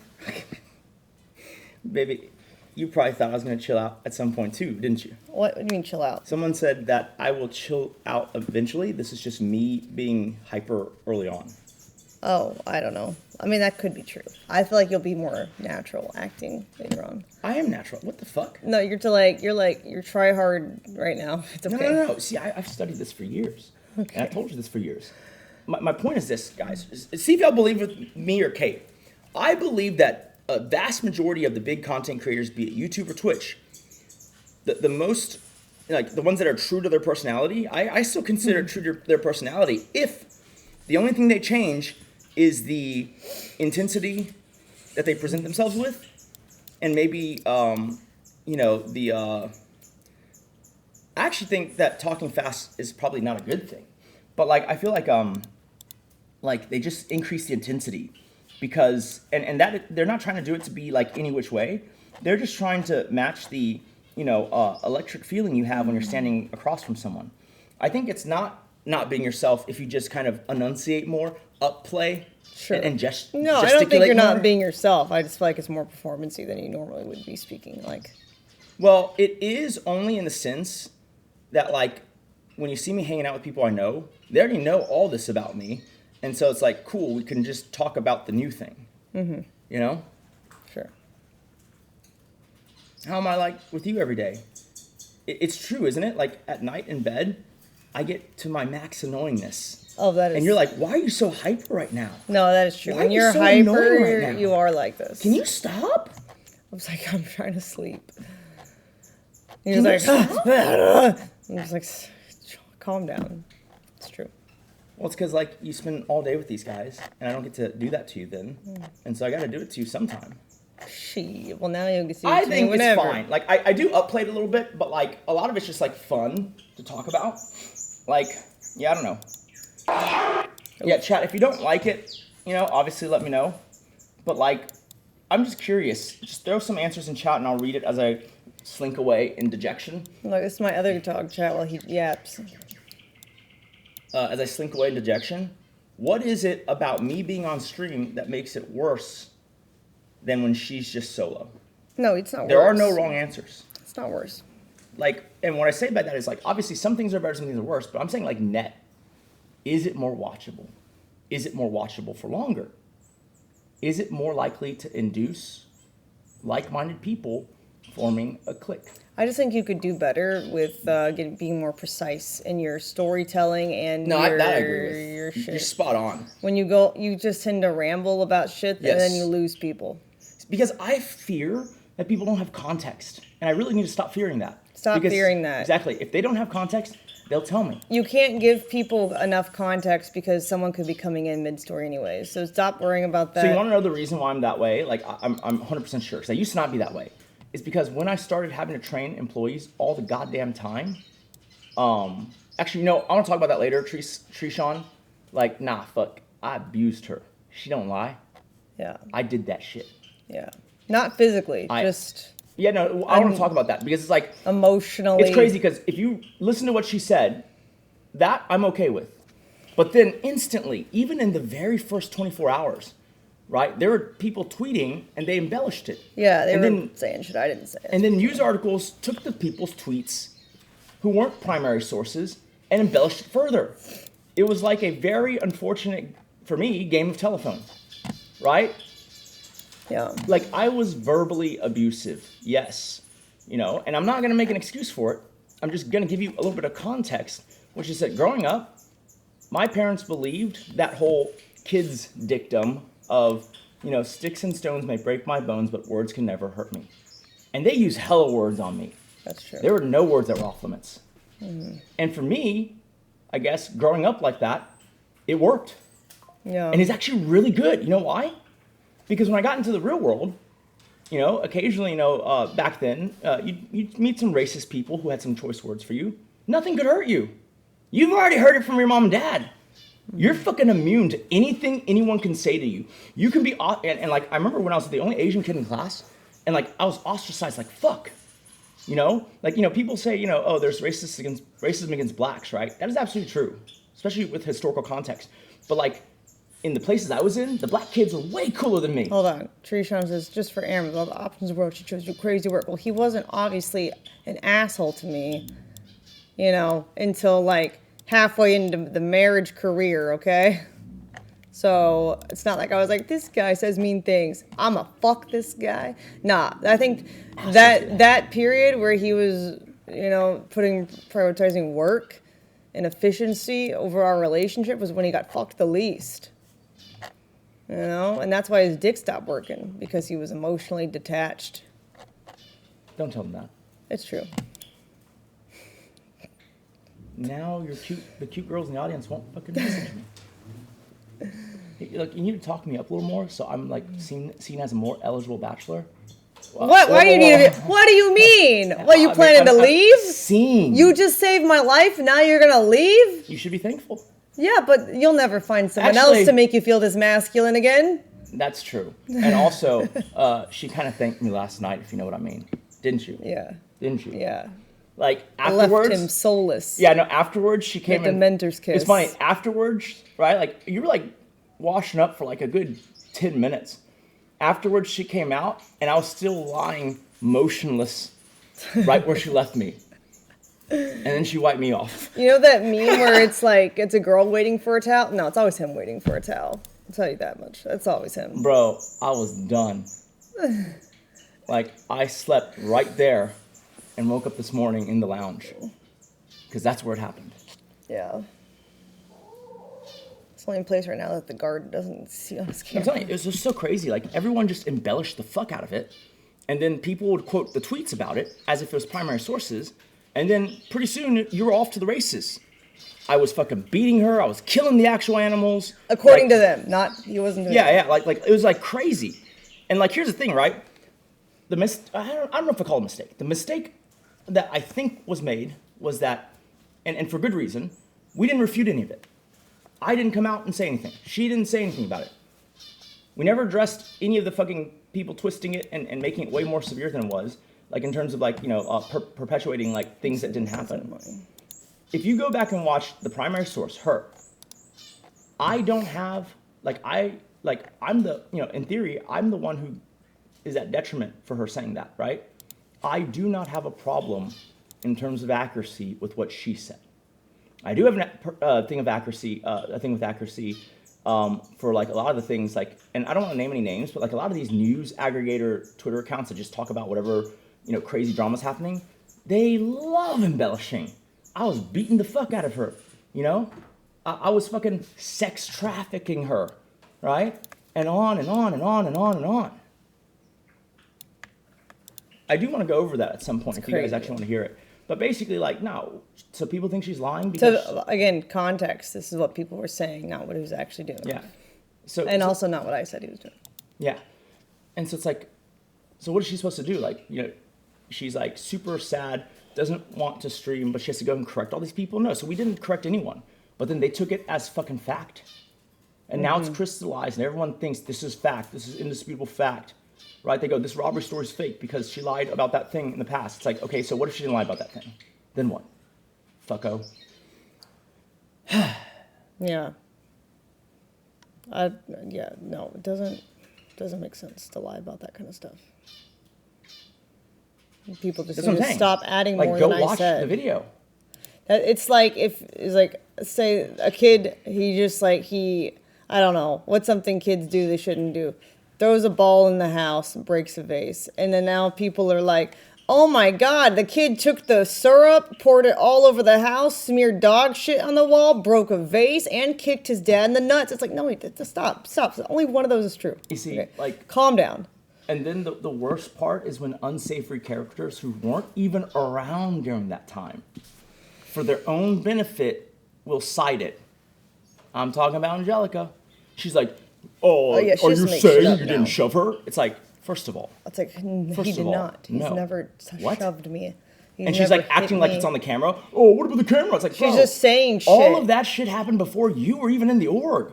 Like, and not the she shoving wasn't part. even I'm saying, here even our for like our the crazy October drama. Exactly, our crazy October drama. It happened before she was even here. You know, like she was like, and that not wasn't even part of the drama. Yeah, and then she, saw a bunch of content by people saying, "Oh, isn't that the husband that beat you?" And then she was just like, "Oh, fuck, I can run with this." And I've even told her personally that it's like, people are crazy on the internet. Like, he has never hurt me. He has never, like, hit me or anything. Like, I've been hurt emotionally, but it's never been physical. And she was like, yeah, they're dumb. And now she's like, bandwagoning just because I don't even know why she's mad, to be honest. I don't get it. I don't regret my upbringing one bit. I just wish I was a little more open to other ways of doing things. Because, like I said, my parents, like, with their actions, they showed they loved me. And with their words, they try to hone me, right? Steel sharpens steel and all that.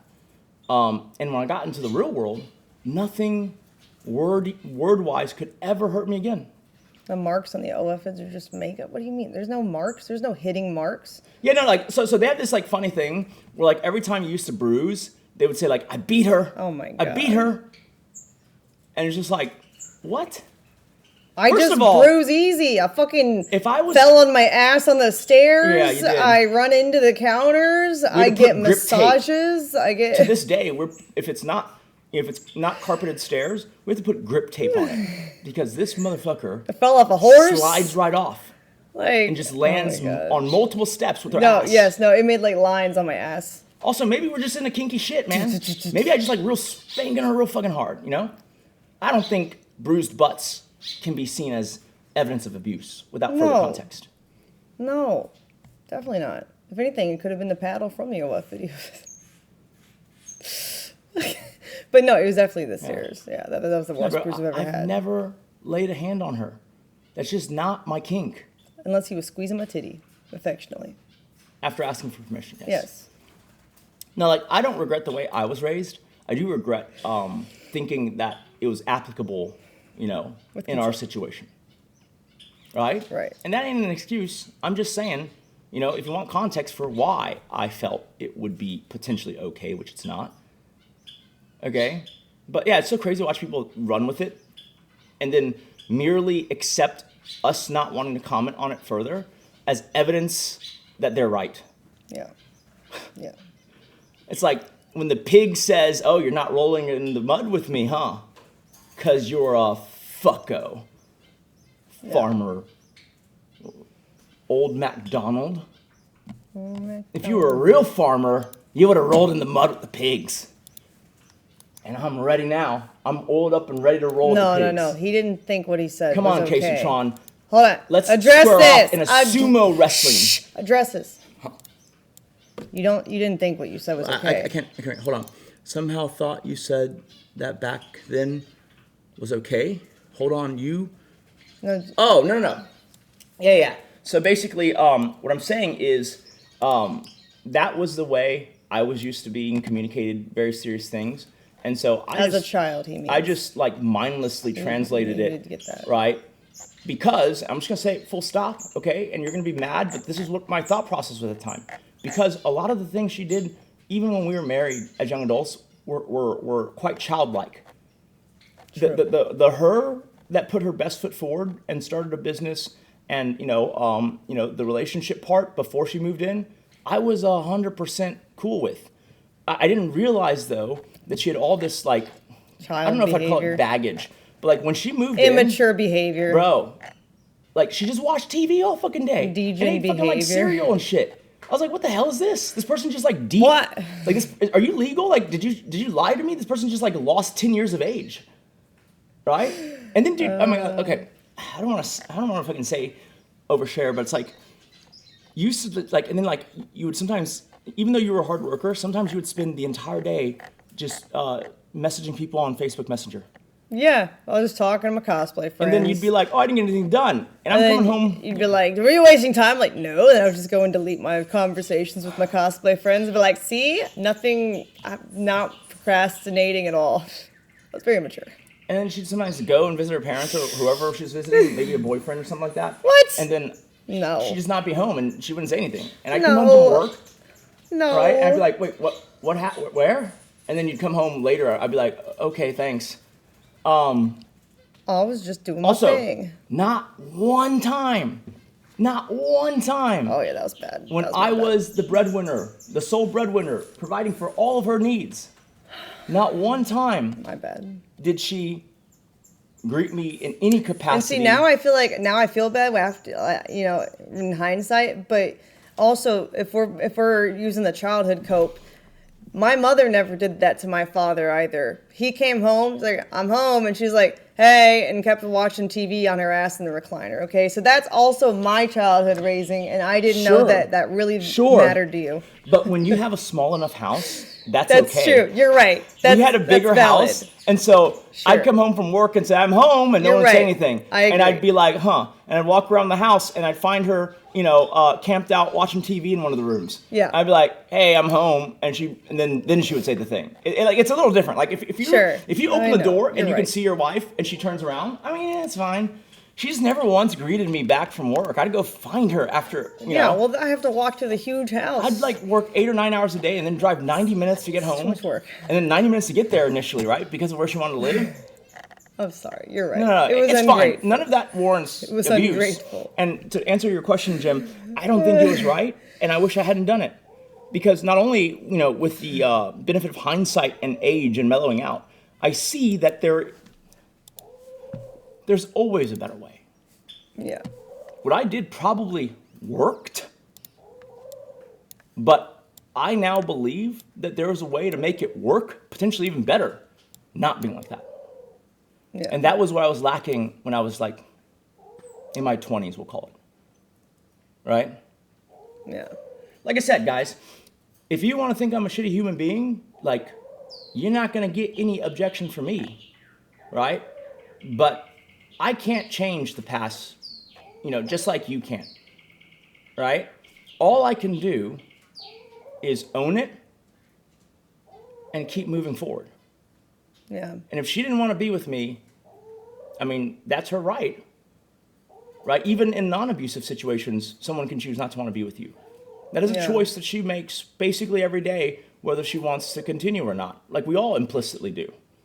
Mm-hmm. And so you can judge our relationship, or you can just understand, and this will get you real far, especially if you're young, that life is messy and people are imperfect. Mm-hmm. And they're flawed in unique ways. And hopefully you find someone who's flawed in a way that you and them, like mesh, essentially. That's all I have to say. Thanks for coming to my TED Talk. Mm-hmm. But yeah, seriously, if you don't like me on stream, just tell me the reason why in chat, because I'm curious to read that. But anyways, I will see you in a little bit. Actually, Okay. I thought, 30 minutes for leaving. I was here all the time. Okay, well, it better still be 2. I'm tired of waiting. Well, it's not, but Okay, all right. How much time do you need? probably roughly 50 minutes or an hour. But hold on, let me see something real fast. Did they text back? Okay, so I'm just gonna assume that we aren't doing Fox. If we're not doing Fox, then we have plenty of time. Okay. So I'll be right back. All right. Be entertaining, please. Okay. I don't know how I'm a woman. That's what you're for. Don't make me yell at you again. Try it, bitch. Oh shit! You see, all that shit was before she took boxing and all that stuff, man. You know, right? In 22. And so today, if I yelled at her, I'd catch hands.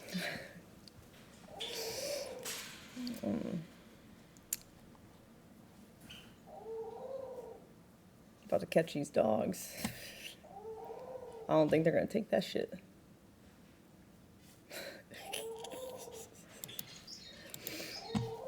Cause that girl dog going to sleep in my bed. It's funny. All right, I got the bathroom. Do do do do do do do. Let's see.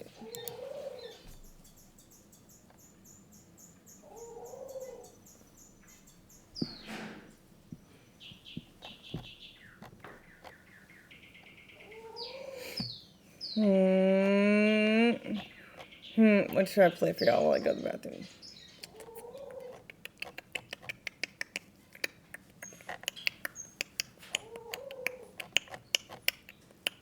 Oh my god, Japan's Fox Island. Cute!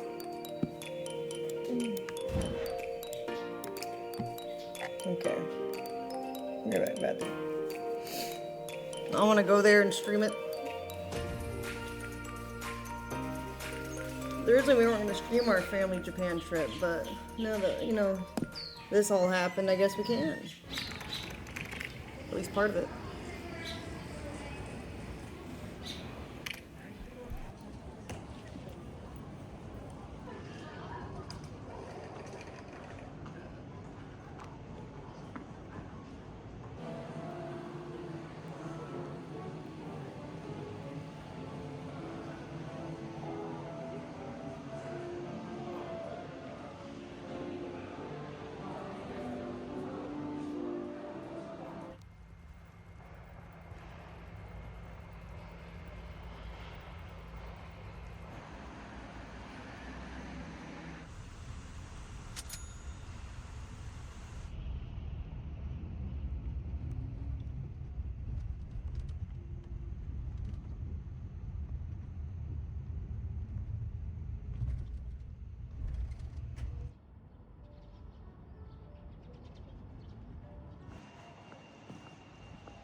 这里也可以走。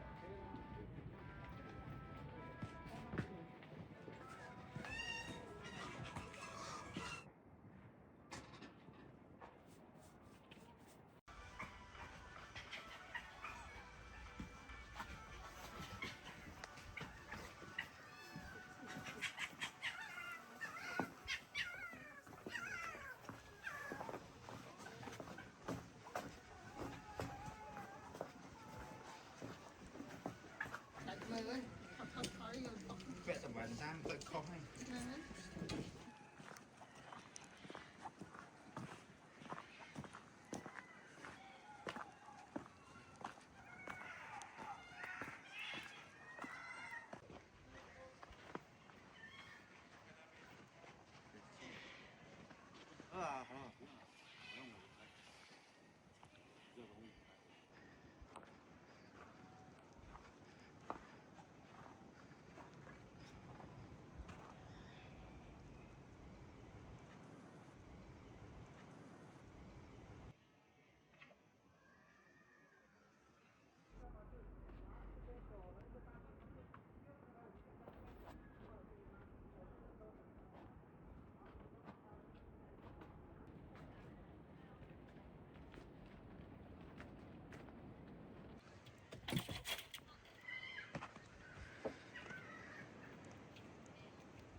Okay.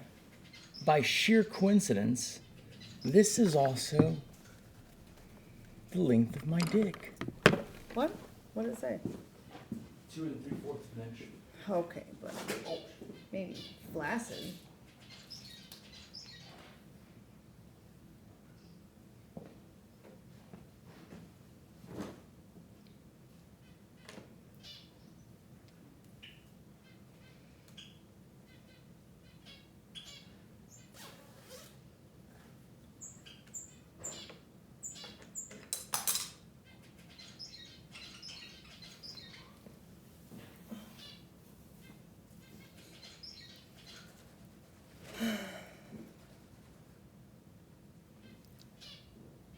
Go on a mission. We're going to go to the shooting range. I just need good footing because of the recoils. So these are like a little heavy to keep me down.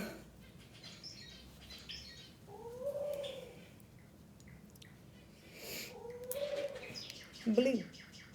What brand are they? They're Ralph Lauren.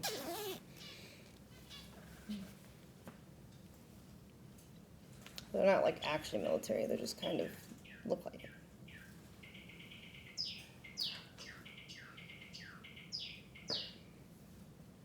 When that goes to shooting range, needs to dress military. I'm not today. I got my Pebble Beach golfing sweater on. I don't golf. I guess jacket, not sweater. I just thought it was a cute color. And my Victoria's Secret sweatpants.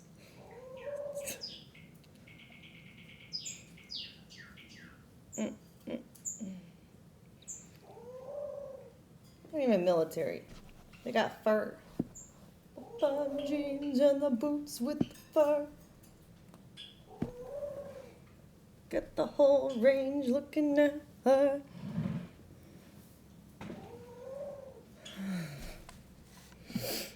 All right. Put my hair up too.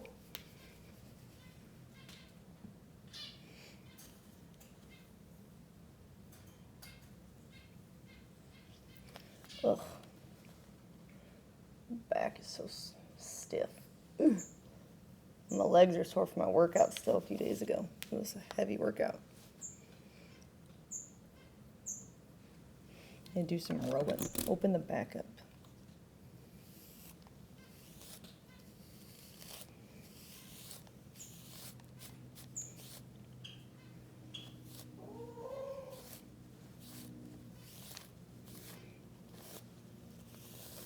Yeah, they caught all the bad guys. All 4. 3 robbers and a driver. Arrested. Charged with armed robbery and aggravated kidnapping.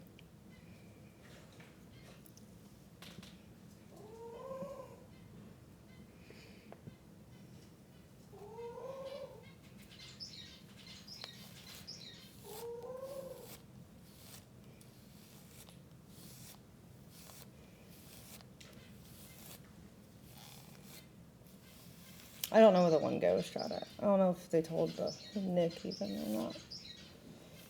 I don't know.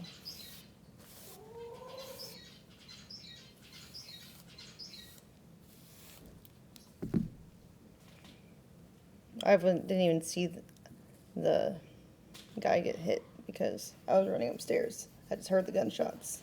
I heard the guy say he got shot. And I heard Nick's battle cry. Divorce him? Why would I divorce my savior? Y'all dumb. You dummy.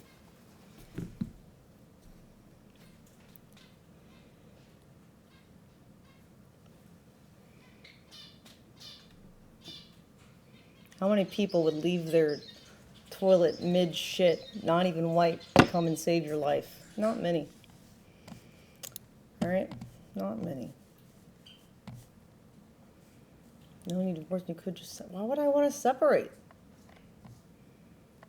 Y'all are so salty. It's crazy. Damn.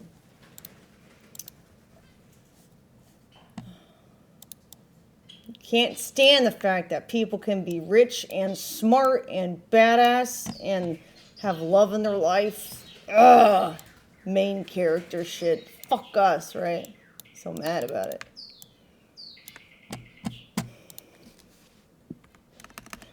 Hate y'all. Y'all suck. Praying for your downfall, by the way. Calm down. Jesus. Jesus.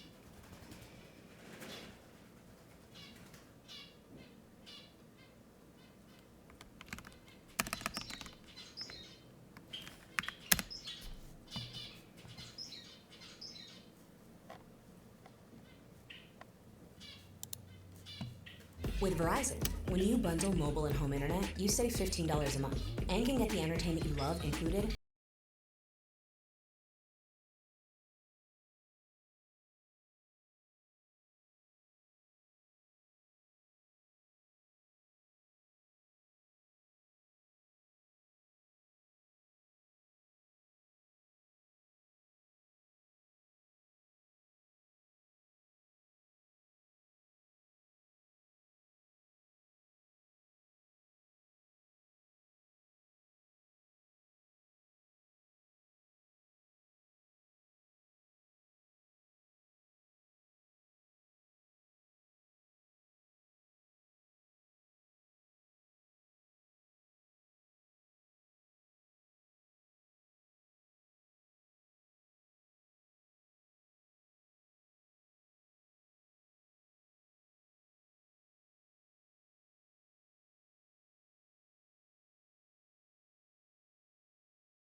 Bark.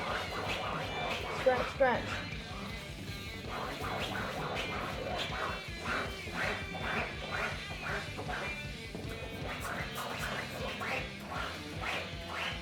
Scratch, scratch, scratch. What are you doing? Doggo.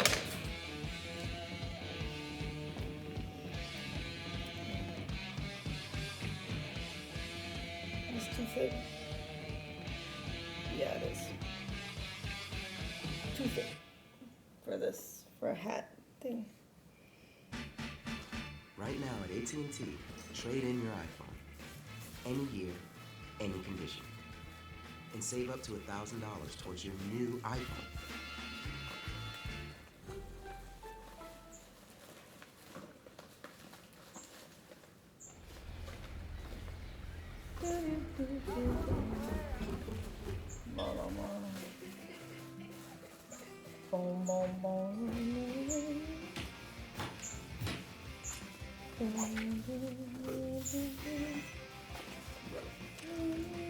Make breakups crest easy.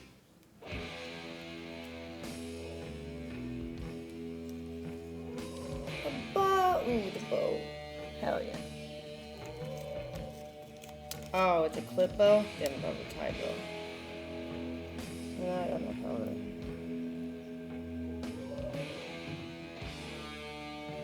Yeah. Meh. Well, I'm just gonna tie this one at a bow still. Tassel.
ton, my friends. I was looking for my other bows, but I don't see them. Unless I've got them somewhere.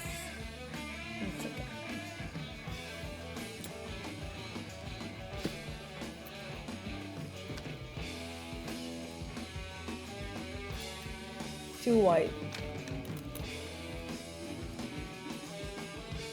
Nope.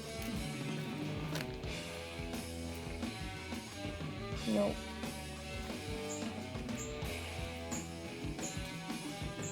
That's too big. Oh, well, actually if I just, if I tie it, maybe, because I like the amount of blue on the scrunchie.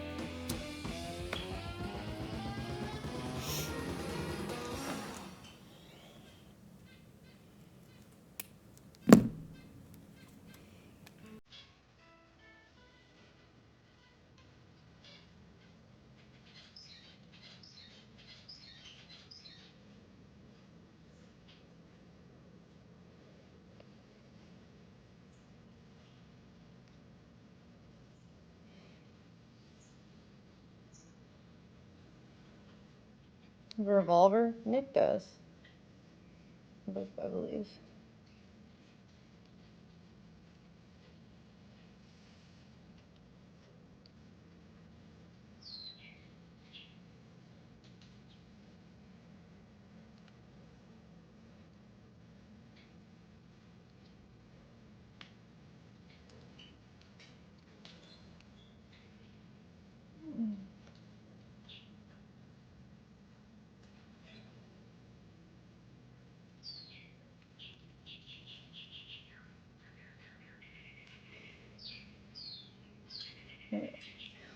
Oh, I got some blue.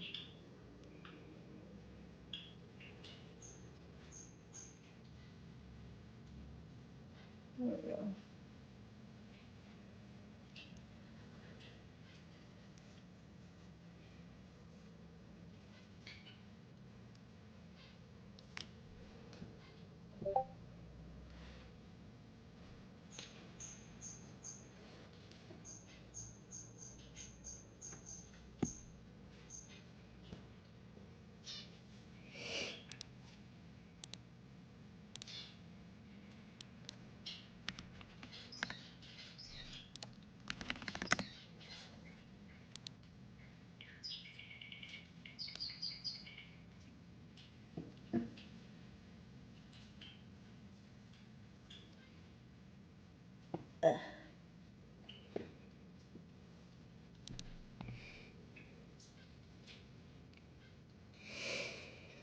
Alright. Wonderful. I was waiting for him to be finished.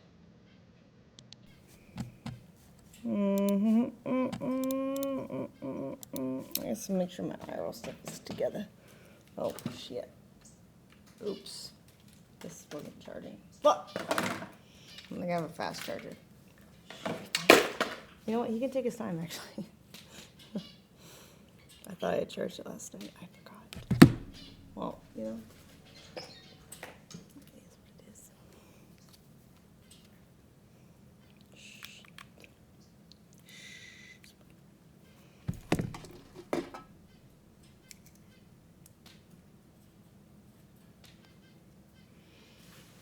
Boom, boom, boom, boom.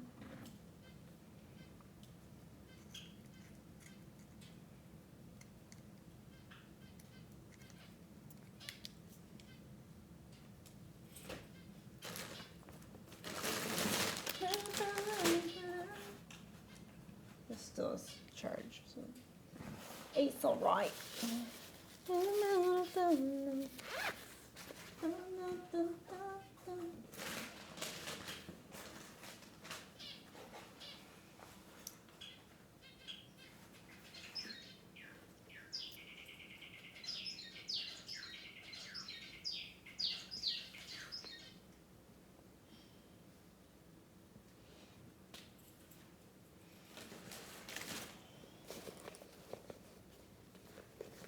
Oh, I forgot to order that Amazon selfie stick.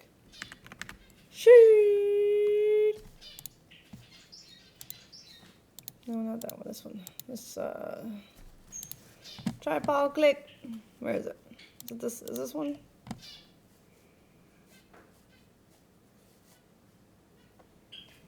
I'll just order a few different ones. Yeah, decide which one we like the most. They're cheap. Mine snapped. It broke. And just clean off.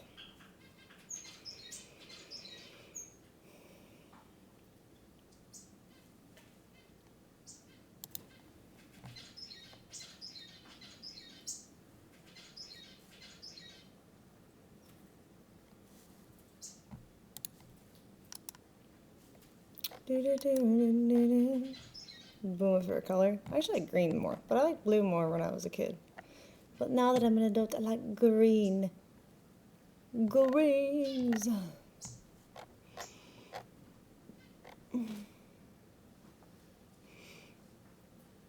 Blue's probably my second favorite color. I'm very picky on the type of green though. Like I don't like puke green. So blue's like easier to find like flattering colors of, I guess.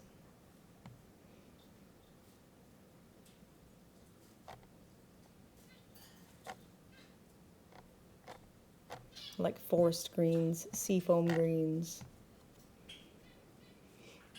some nice teals.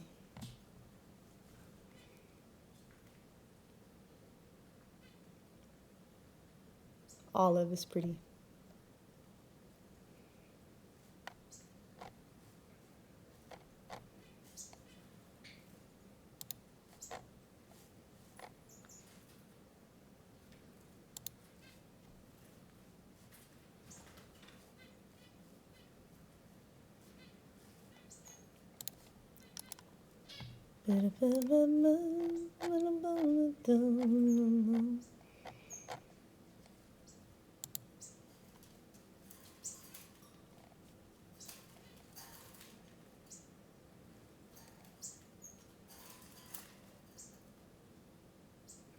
What's the fucking difference? Oh, it has a light. Oh, that's cool.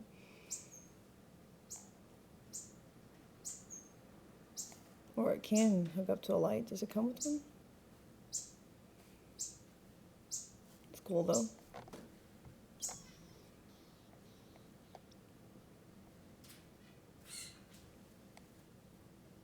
I know you can mount one. It doesn't come with a light.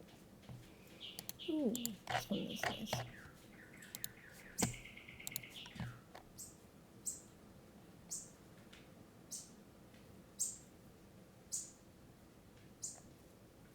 What's the difference?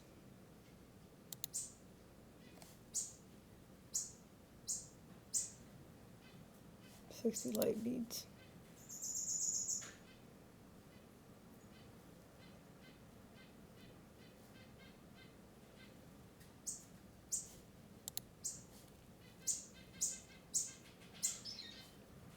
$90.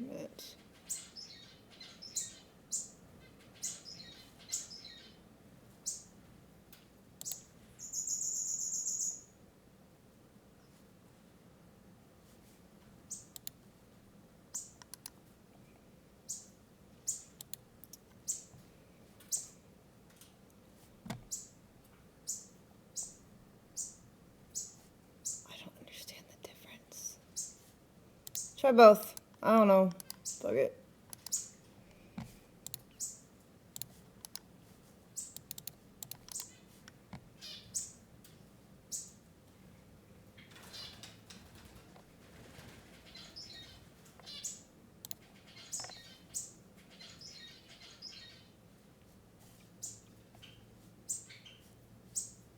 I'm gonna do 2 of those because they look fancy.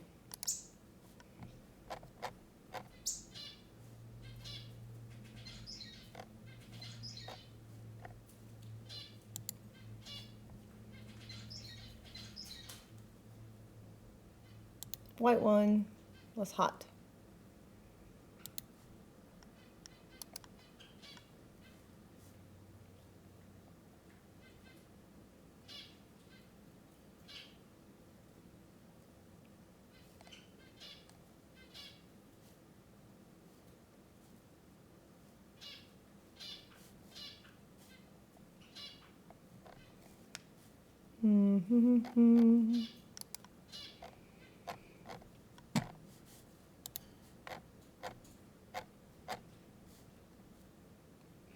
Pink. Oh, what's this one? That looks cool.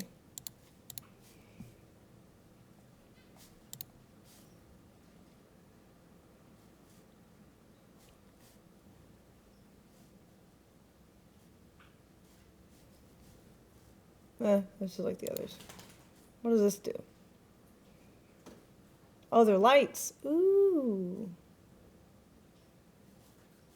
This looks flimsy as fuck.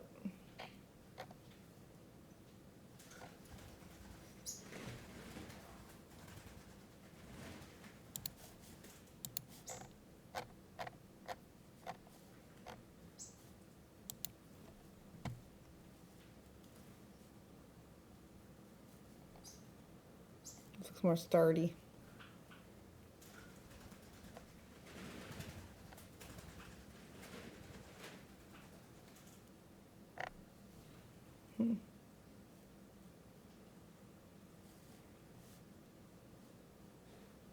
With fill light. Okay. So it comes with fill light. Okay, I'll try it out.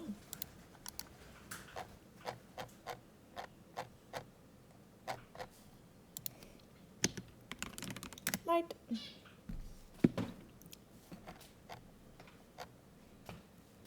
Oh, what's this? Oh, that's cool. Sheesh. Fancy. Try that one too. You buying all these yet? My selfie stick broke. I never want to be with that one again. So I'm buying different features too. Just to see how it do.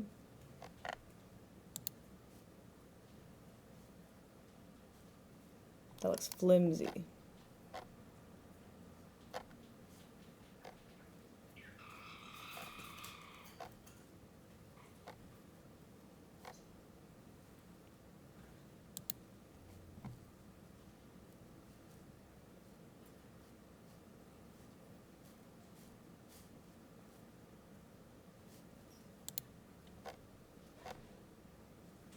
Constantly falls to the side. Ugh.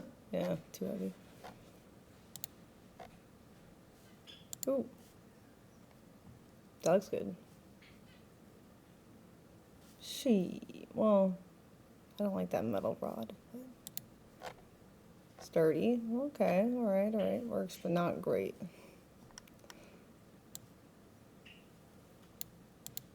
Kind of flimsy. Oh, yeah, see? It does look flimsy. I'm right. My intuition.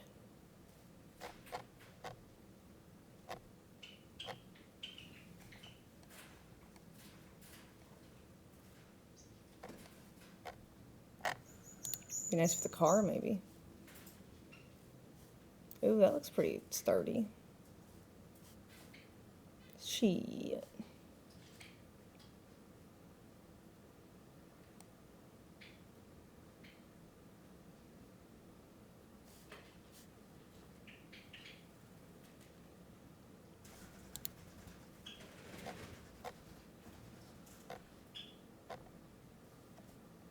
Very flimsy? What?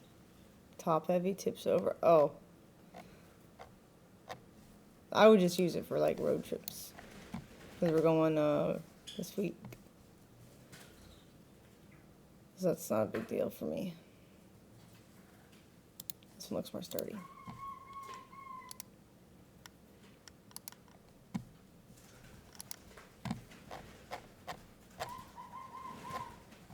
Okay.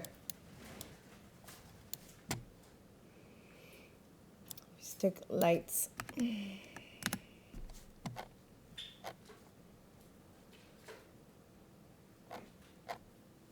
Do some extra ones. Long battery, most important.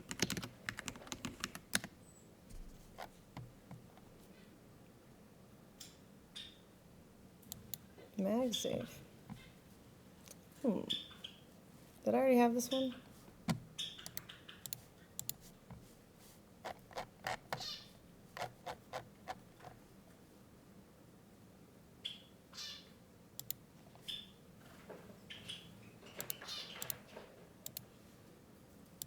What's the difference? Oh, that's the difference.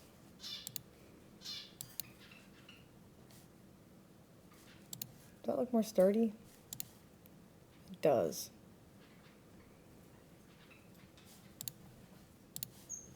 Get them both.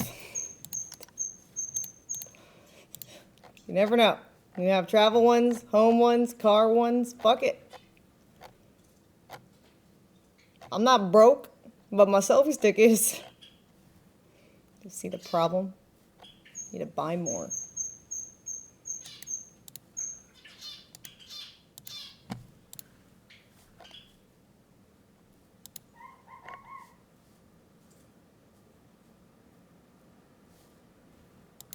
Get 3. Need some more lights in this bitch. You feel? There you go.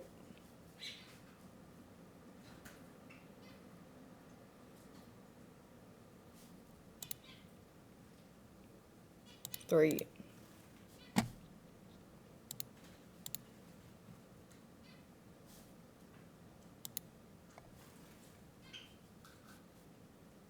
I got some like that already, I think. Magnetic. Ooh, that means I can put it in the car if I get some of those MagSafe mounts. Ooh, if I need to also. To help. Because it's going to be dark in Idaho when we're driving, so I'm doing that. So you get like...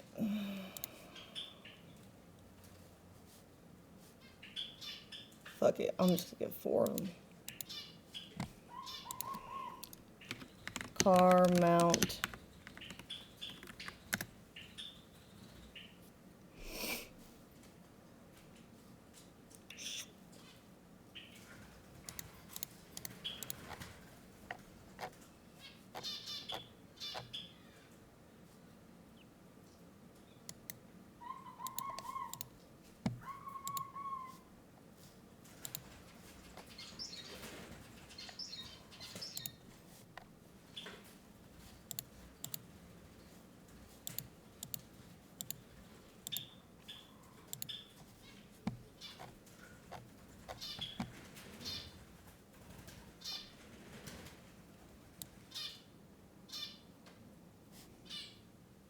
Vacuum.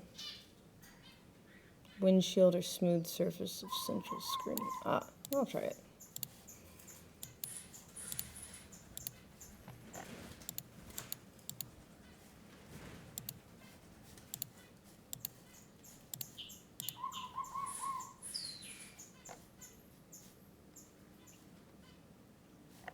This might leave a sticky residue, huh? If I'm doing a car rental. What's this one again?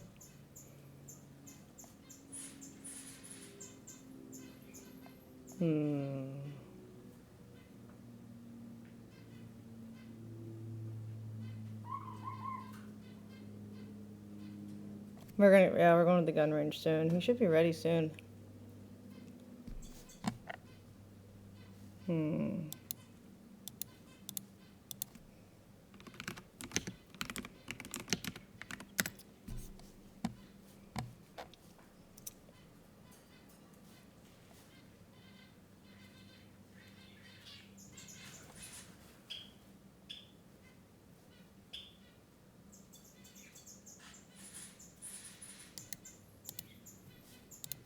What's this?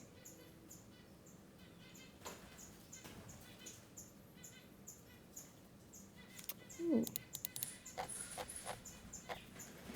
Perfect, perfect. Oh, that's cheaper than I thought they'd be.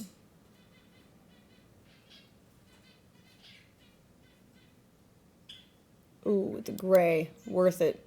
Because less likely to overheat slightly. Ooh, 2? Okay.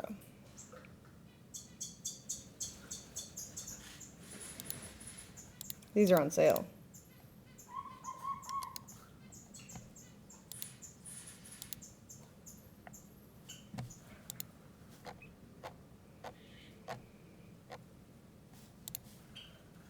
Because they're on sale, I guess I'll just get a couple too.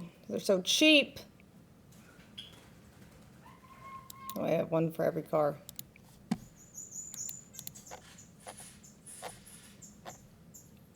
It's not a problem in like the sports cars where we drive at night, overheating and stuff.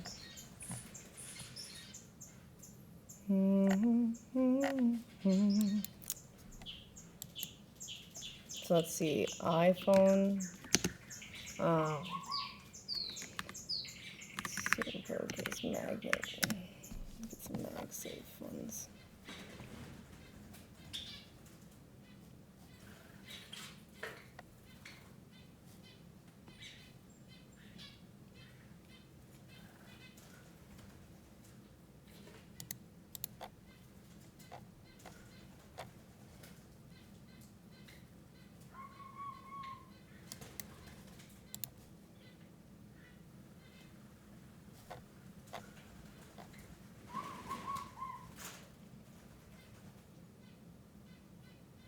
Oh, no, I need it for the Android phone. This is pretty cool though too.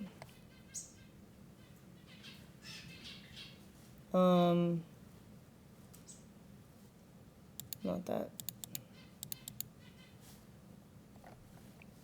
I guess I can get this for that too, so I can mount it if I need to.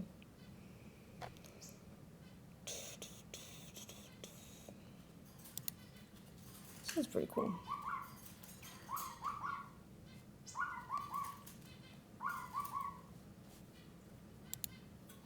Sure.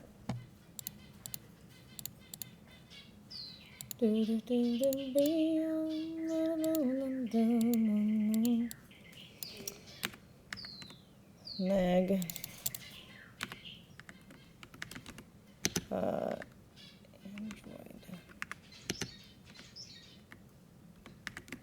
I feel like I want a new Android, to be honest. Maybe we can go look at that today. That'd be fun.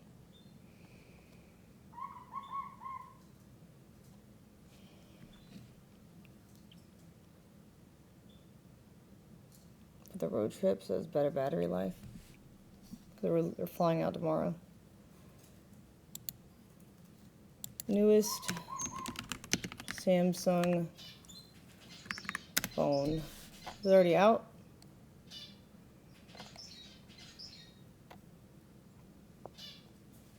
Oh yeah, pretty new. Nice.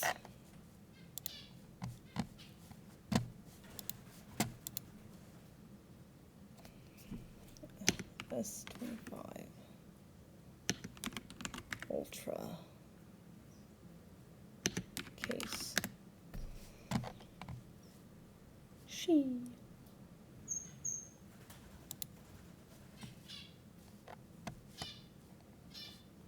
Overnight, let's go.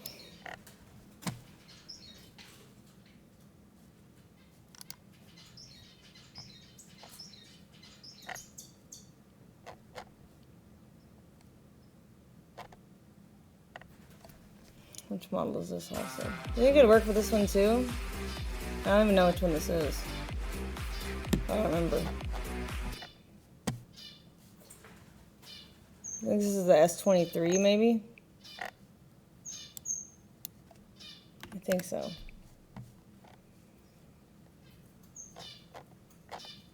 Are they the same size?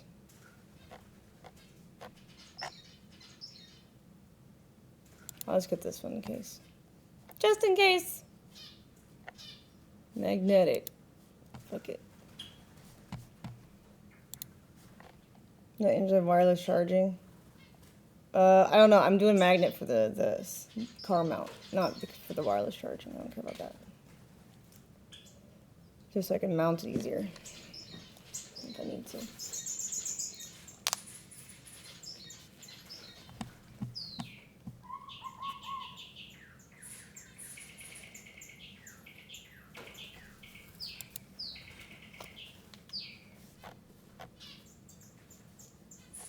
Yeah. Okay. That should be good.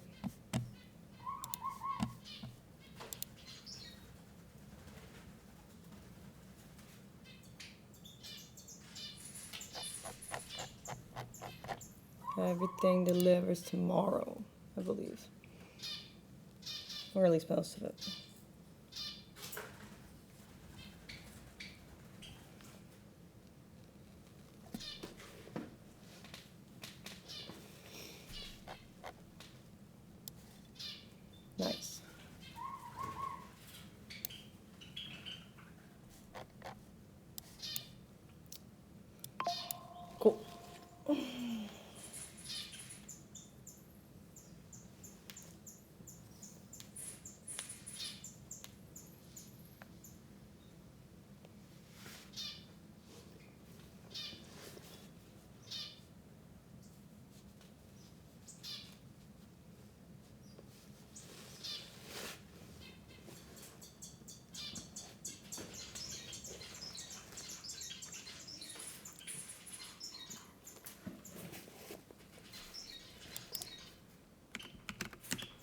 Let me get some long USB-C cable, fast charging for the car.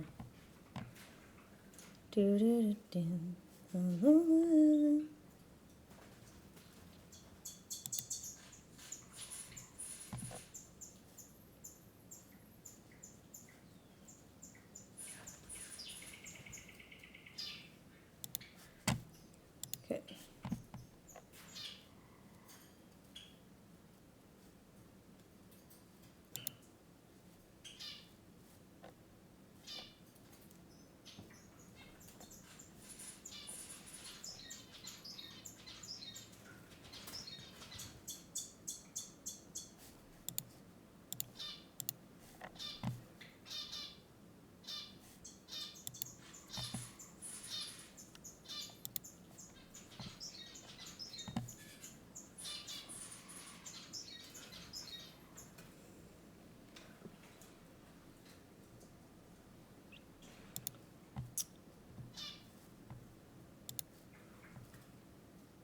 Yeah, we might be gone by the time it gets here, but that's okay.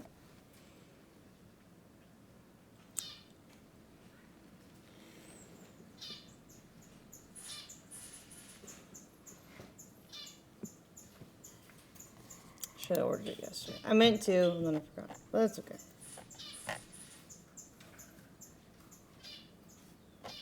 Maybe some of it will come in before, but maybe not. Still will be useful for the future road trips. I think we do need to go get a selfie stick today at a store and make a list of things we need. There's at least one.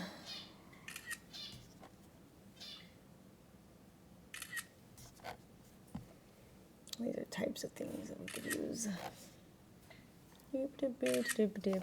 Okay.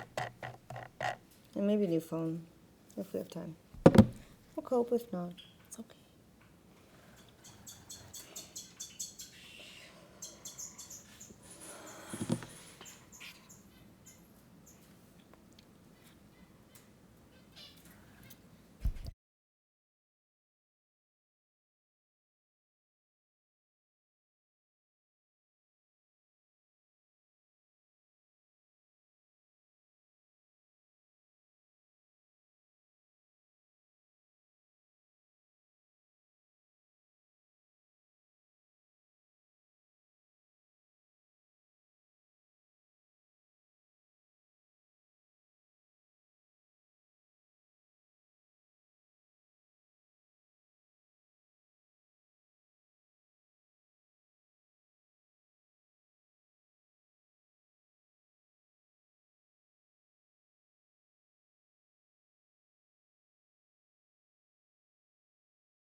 All right, he's almost coming. He said he'd be back in like 30 minutes, whatever. So I guess I'll log on to Fortnite.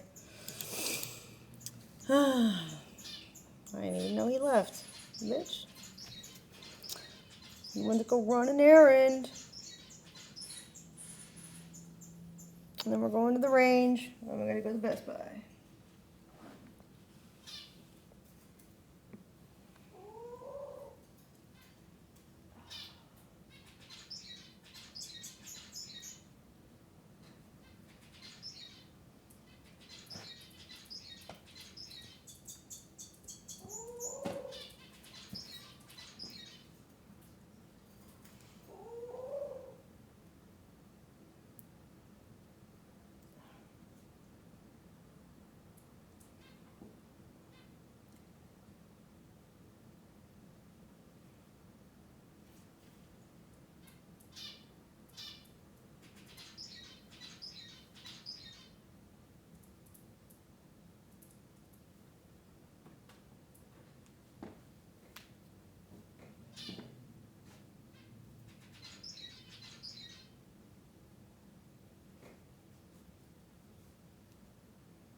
Okay. Well, at least the phone will be charged by the time he gets back. So, that's good.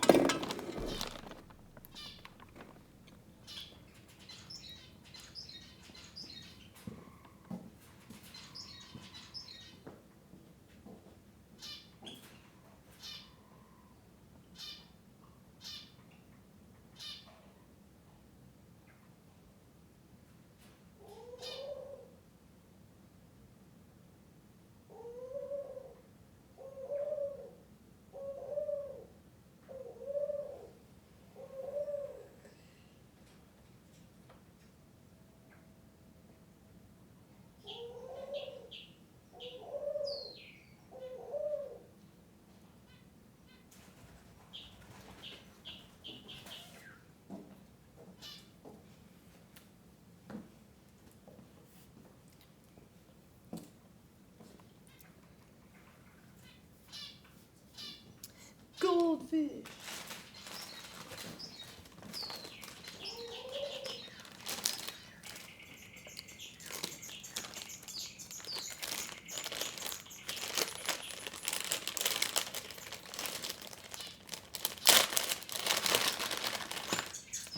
A little Charmander friend. He's so cute. I love him. Oh, I think the snake fell out of the backpack. Which I hope it fell out in the car and not, like in a room and not at the mall. That would suck. I think I would have noticed though. I don't think I would have left it open. Probably in my room. Well, the lizard's the best one though. He's so cute. There he goes. He jumped. Don't be scared, Lizzie. They're friends.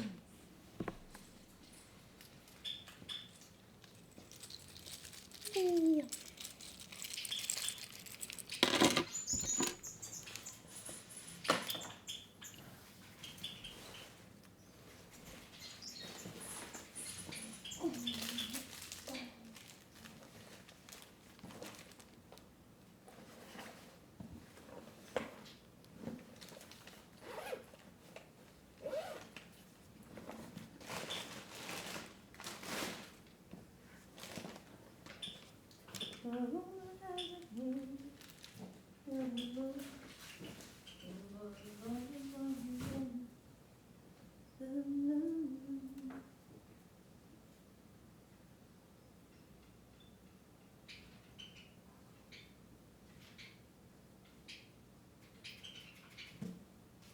I am on my way.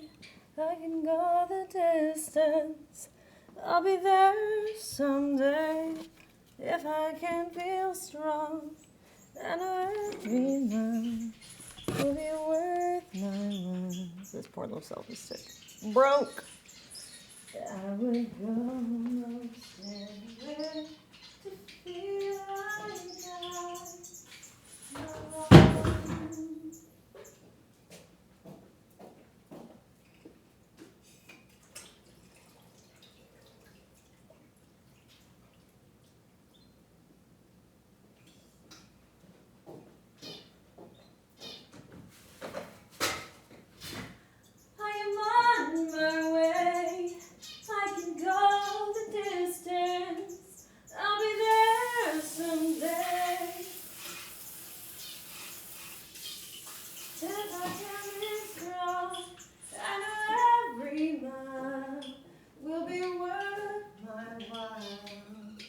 I would go most anywhere, find where I belong.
Often dreamed of a far-off place.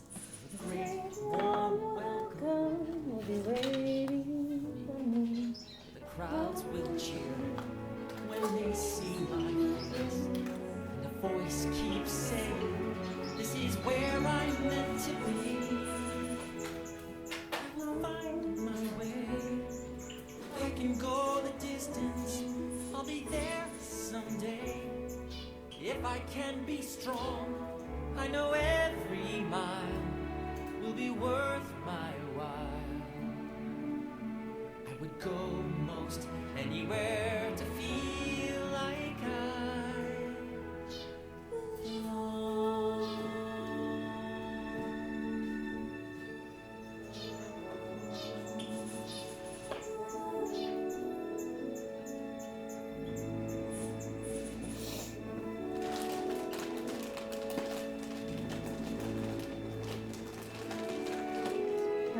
What are these?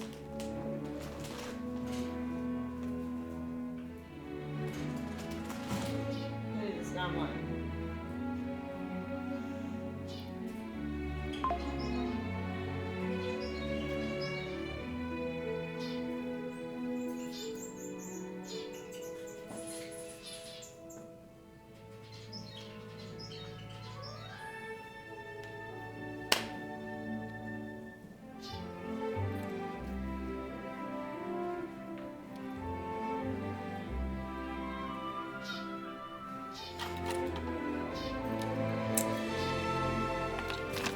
Cleaning up a bit.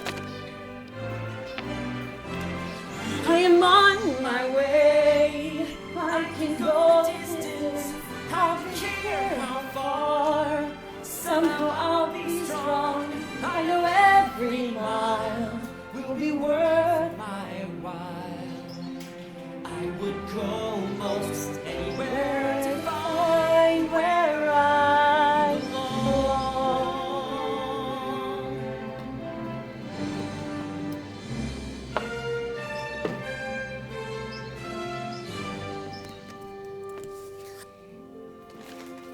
I feel like Hercules. Scrawny as fuck, but strong. I know every mile will be worth my while. What if that was David, actually? Shit, David and Goliath.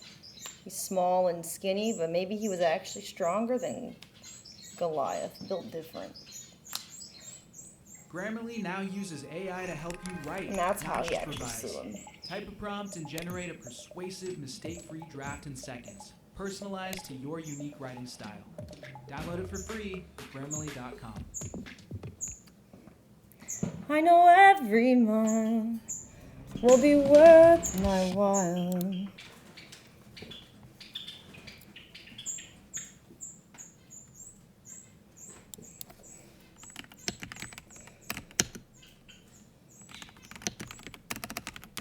Like Hercules, so I'm thinking. Right? Maybe. I don't know. He's going from being a kid to being a True warrior. monsters? I don't trust it. History Channel? Don't trust it. Fake news History Channel. Biblical frameworks. Here we go. It's in the middle of a bigger story that began really in Genesis 3. Remember, in the midst of the curse, when texts. God came, he said that there was going to be enmity between the seed of the woman and the seed of the serpent forever. But he also made a promise. He said that when this baby comes, this seed of the woman, you will bruise his heel, Yes. but he will crush your head.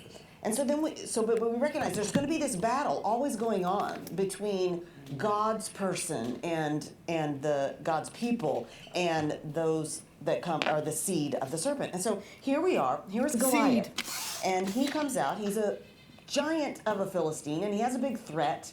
He says to the Israelites, send out one man, and I'll fight him. And if I win, you guys are going to be slaves to us, the Philistines, wherever. But if he wins, we'll be your slaves. Well, David arrives on the scene bringing food to his brothers who are there in the Israelite army. And he can't believe, remember that Saul, that they wanted him because they wanted him to go out before them in battle. And what is he doing? He's hiding in the tent. I mean, every day Goliath is coming out and saying, send out a man, and Saul won't go. And David can hardly believe that this goon from Gath is coming out every day, insulting not just God's people, but their God. Yeah. And he wants to stand up for God's honor. And he says, you send me, and I will go out and fight. Yeah. Hell yeah. So, his brothers don't want him to. Saul says he won't, but he does. But he doesn't use the world's armor, the technology of the day. No, he does go out. He picks out these 5 stones that he knows how to work with. He said, but we have to see the bigger picture of what's being pictured here. Because when we read this story, what we need to see, here's David. He is the Lord's anointed at this point, which in the New Testament, it would be the word Messiah. He is the Christ. So we should see in him a picture of the greater Christ to come. But not only that, when Goliath comes out, this interesting fact that is in the NIV I love in verse 5 of chapter 17, it says he has a bronze helmet and that he wore a coat of scale armor. In other words, he looks like a 9-foot tall serpent. And he does just what the serpent did in the garden and has done, which is, he says, if I win, you become my slave forever. So this is the greatest battle in the history of all time. And what does David do? He crushes the head of the serpent, right? And so what happens is, here's the Israelite army. They're back there. They're like us. That's how we should see ourselves in the story. We shouldn't see ourselves as David going out there to fight our giants like you are referring to. Instead, you and I are those Israelites that are standing back the line, and we're terrified because we know if our champion, if he doesn't win when he goes out, we're going to be slaves to that evil forever. So likewise, you and I have a champion. Actually, I love that. We have a champion, the greater Christ, the Lord Jesus, who went out alone and crushed the head of the serpent. And so we are joined to him. And so that's why we can say, praise to God who gives us the victory through our Lord Jesus Christ. And so the good news, when we read this story of David and Goliath, we should realize our champion has gone out again so that you and I don't have to be slaves forever to evil. Better. Hey guys. Hell yeah. W. David. Animated. Ooh. Living Word. This is the story of David and Goliath from the book of 1 Samuel, chapter 17. Fuck yeah. The story begins as the armies of Israel and the Philistines gather on opposite hills. You know what's interesting, chat? And y'all are gonna think I'm crazy, and that's okay. But the night the robbery happened, earlier that evening we were discussing how the Twitter e-girl bitches want me to box, right? And we said, this is crazy. But if we were gonna box them, come out as like an archangel, fit like a sister of battle, like Warhammer, you know? And I was like, fuck it, I'll do it.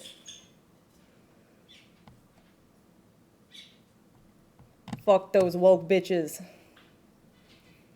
They're gonna be turning their backs on me, who has been nothing but kind to them, their friend. The crazy part is, after I decided, you know what? I'll take up the based side. The right side of the fight. Kick their asses in the name of the Lord. Like we were kind of joking, right? But then I got in a boxing fight that night with the fucking gun. It's crazy. That's what's really crazy. Is that we were talking about boxing, And I'm glad that we did, because that's what made me think about defending myself. Because I don't think that if I hadn't have been talking about boxing that very same night, I probably would have died, to be honest. That's crazy. Thanks, God. The Philistines were a powerful enemy, and among them was Goliath of Gath. A giant nearly 10 feet tall, wearing armor that weighed more than many men could lift. His presence alone was enough to strike fear into the hearts of Israel's soldiers. Every day, Goliath would step forward and... You know what's also crazy? Is the whole time that Nick and I were having the discussion about the boxing stuff, I was transfixed with a little pin on his suit. And you know what the suit pin was? I shit you not. A burning bush. Tiny little red bush. Mocked the Israelite army, challenging them, saying, "Why do you even line up for battle? Choose one man to fight me. If he kills me, we will be your servants. But if I prevail, you shall serve us." Cool shit, right? But no one dared to face Lord be working in mysterious ways and shit. Goliath. The men of Israel, including King Saul. And you know what's also interesting is the week before, Nick and I also together watched The Prince of Egypt. So that's why I was transfixed with it. We just happened to watch that the week before the thing. So if I hadn't have been thinking about all these things, I probably wouldn't have had a clear enough mind. I probably would have just died. Were paralyzed with fear. It's crazy. Goliath's challenge went unanswered for 40 days.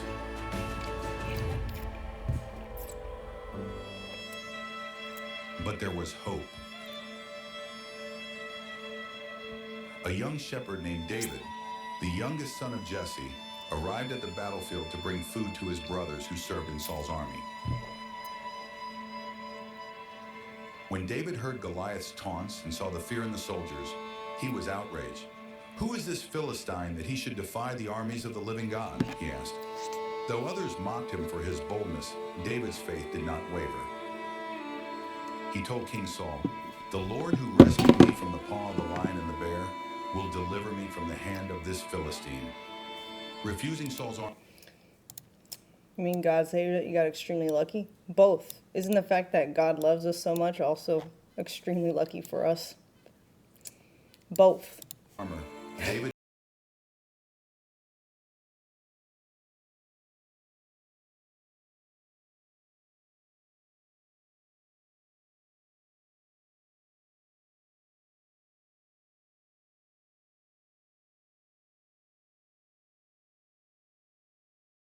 Whoops. Extremely lucky that I was born to base Christian parents who reminded me of the sacred texts.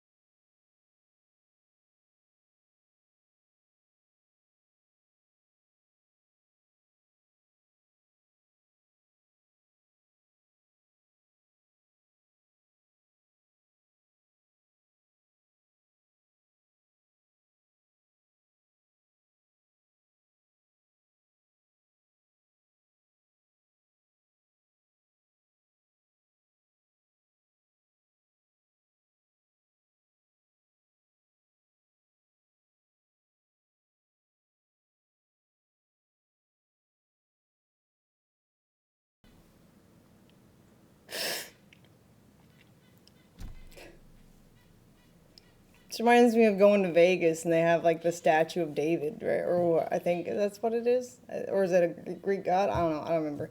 But I think in Caesar's palace, and you're just like looking up and like, damn, his dick is just out.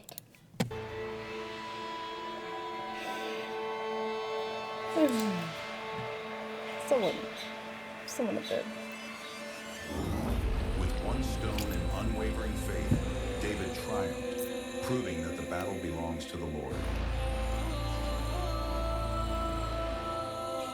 The Philistine army was thrown into chaos, fleeing.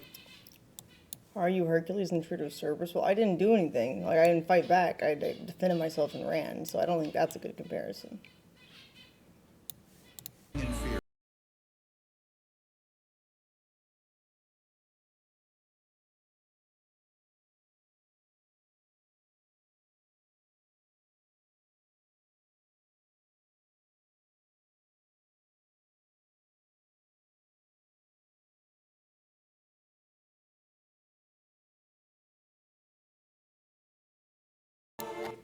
I like the other video better. Where the based old woman was just talking to us.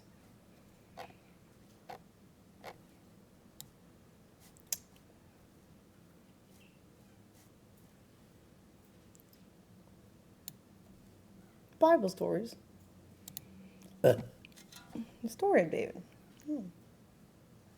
Have you ever felt small in the face of a giant challenge? Always. Have you ever had the sensation that the whole world was against you? Oh yeah. Even when you Especially on knew you Twitter. were doing the right thing? Oh, absolutely. Abso-fucking-lutely. Then you have more in common with one of the greatest kings in history than you might imagine. Get ready to dive into the incredible journey of David, a simple shepherd who became the most beloved king of Israel. W. Shepherds.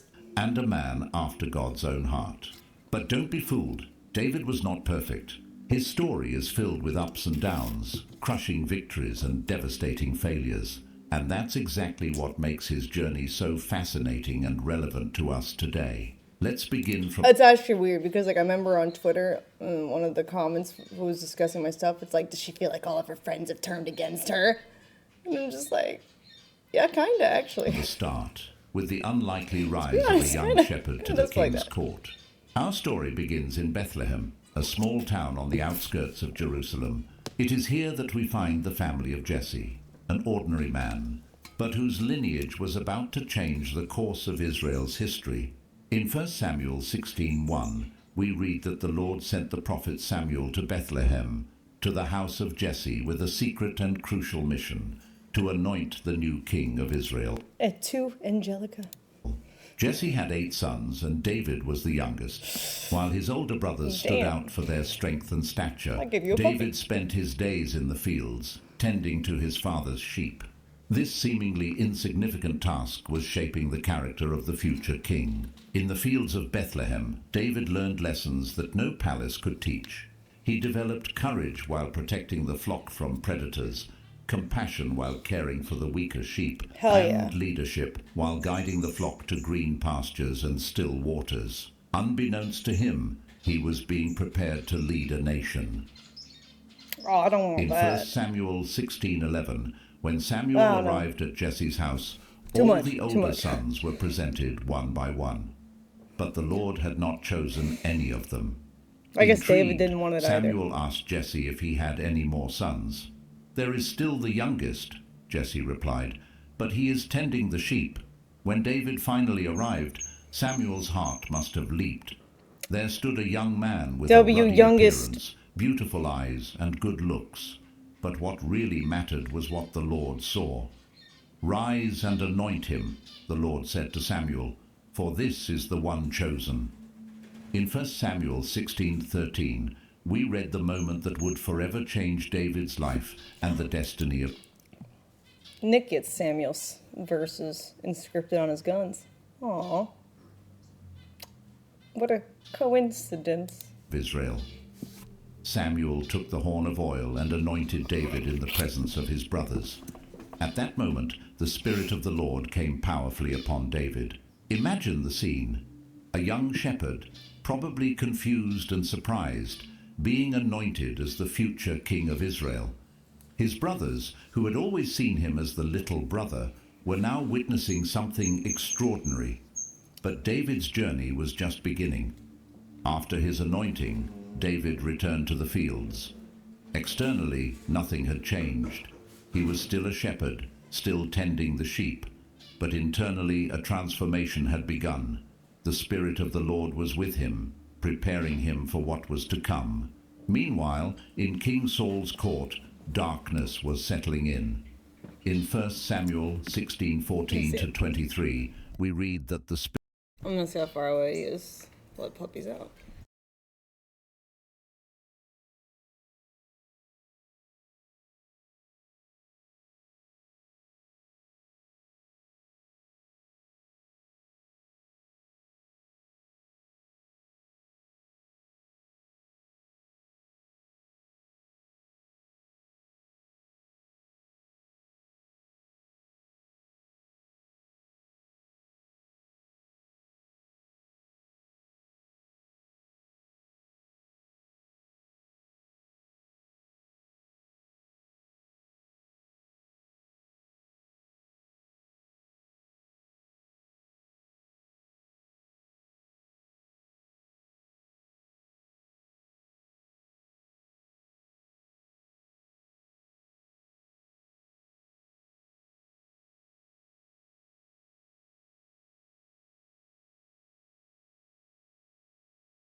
Alright, sorry about that. Somebody left barbed wire in the yard, so I had to clean it up. Slowly.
Spirit of the Lord had departed. Externally, nothing had changed. Horn of oil and anointed David in the presence of his brothers.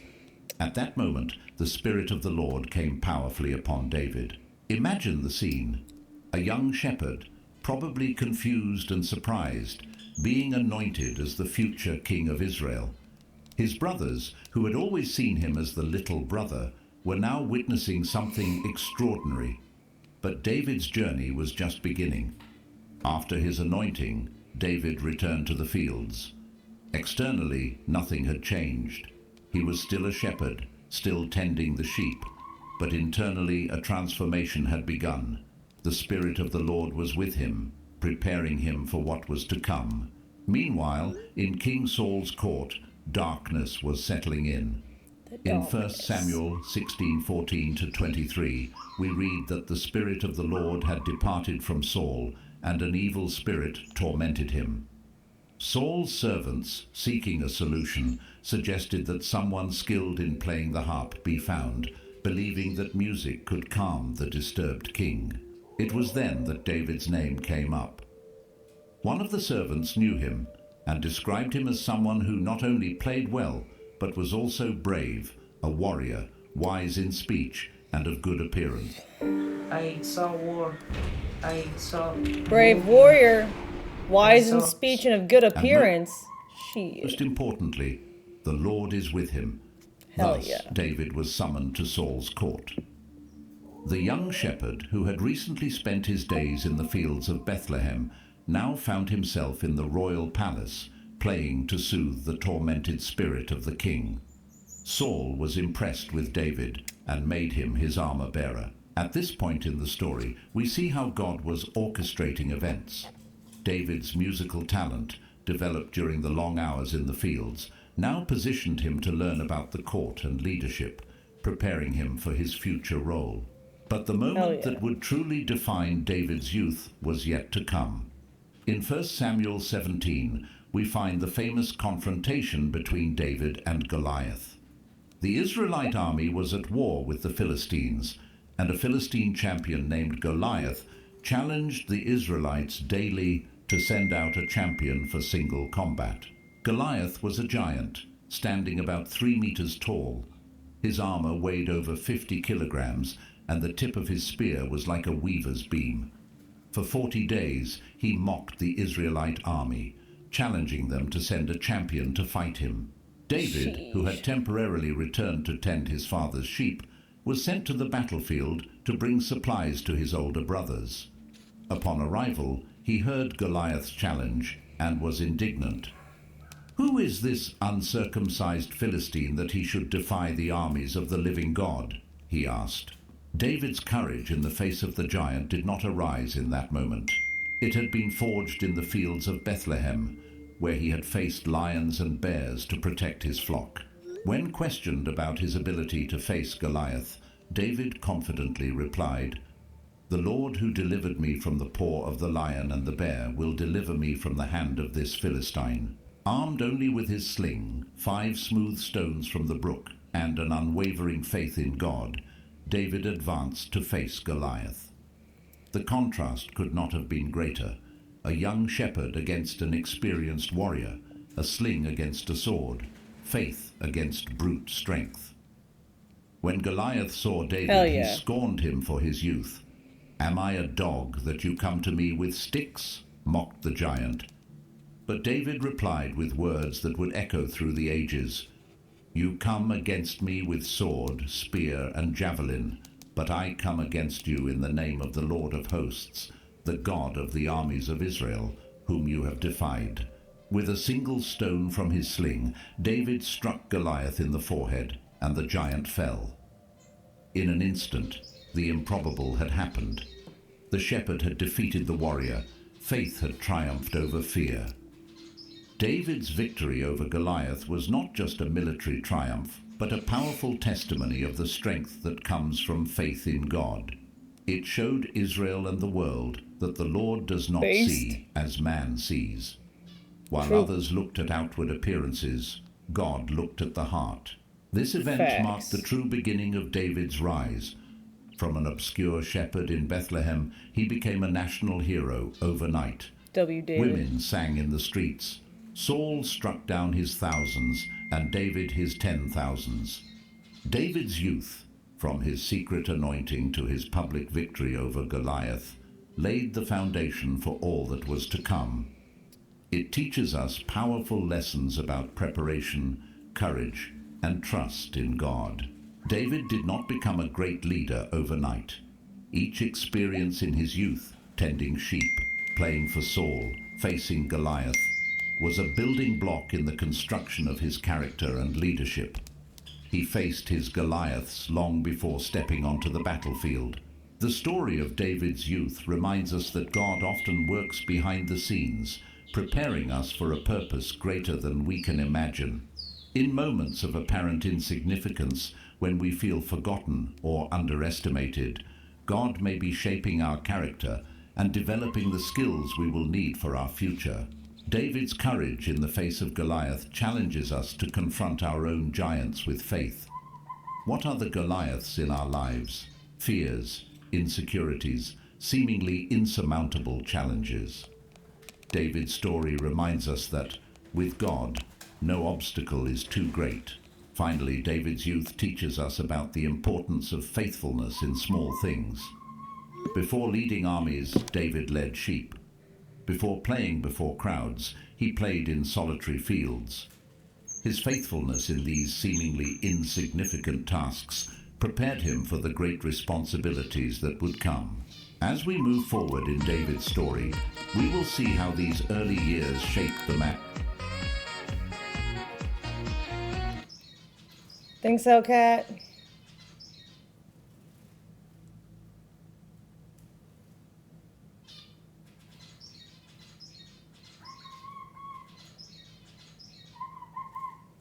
Check. Who's at my?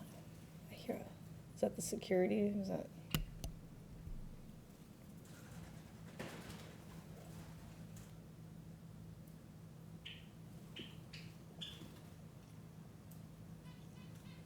No? Nothing? Must be the air then. Thought I heard a car, but yeah, I guess it's the air. Let me check.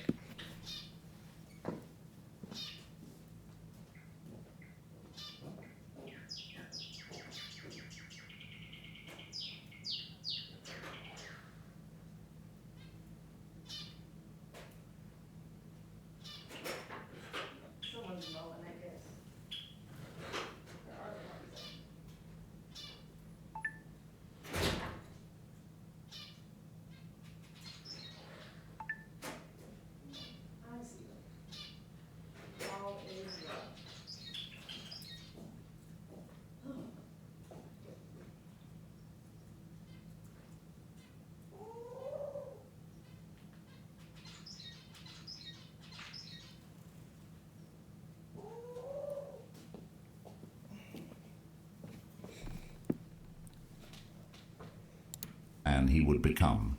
His experiences as a shepherd, musician, and young warrior laid the groundwork for his reign as the greatest king of Israel. But the road ahead would not be easy. David would face challenges, persecutions, and temptations that would test his faith and character to the limit. David's victory over Goliath marked the beginning of a new... Referencing character building is like they're talking about because he's technically a character in the Bible, right? Okay. It's a story from the Bible. New phase in his life. The young shepherd was now known throughout Israel as a war hero. Don't be dumb. While the people celebrated, an unlikely friendship began to form in the court of King Saul.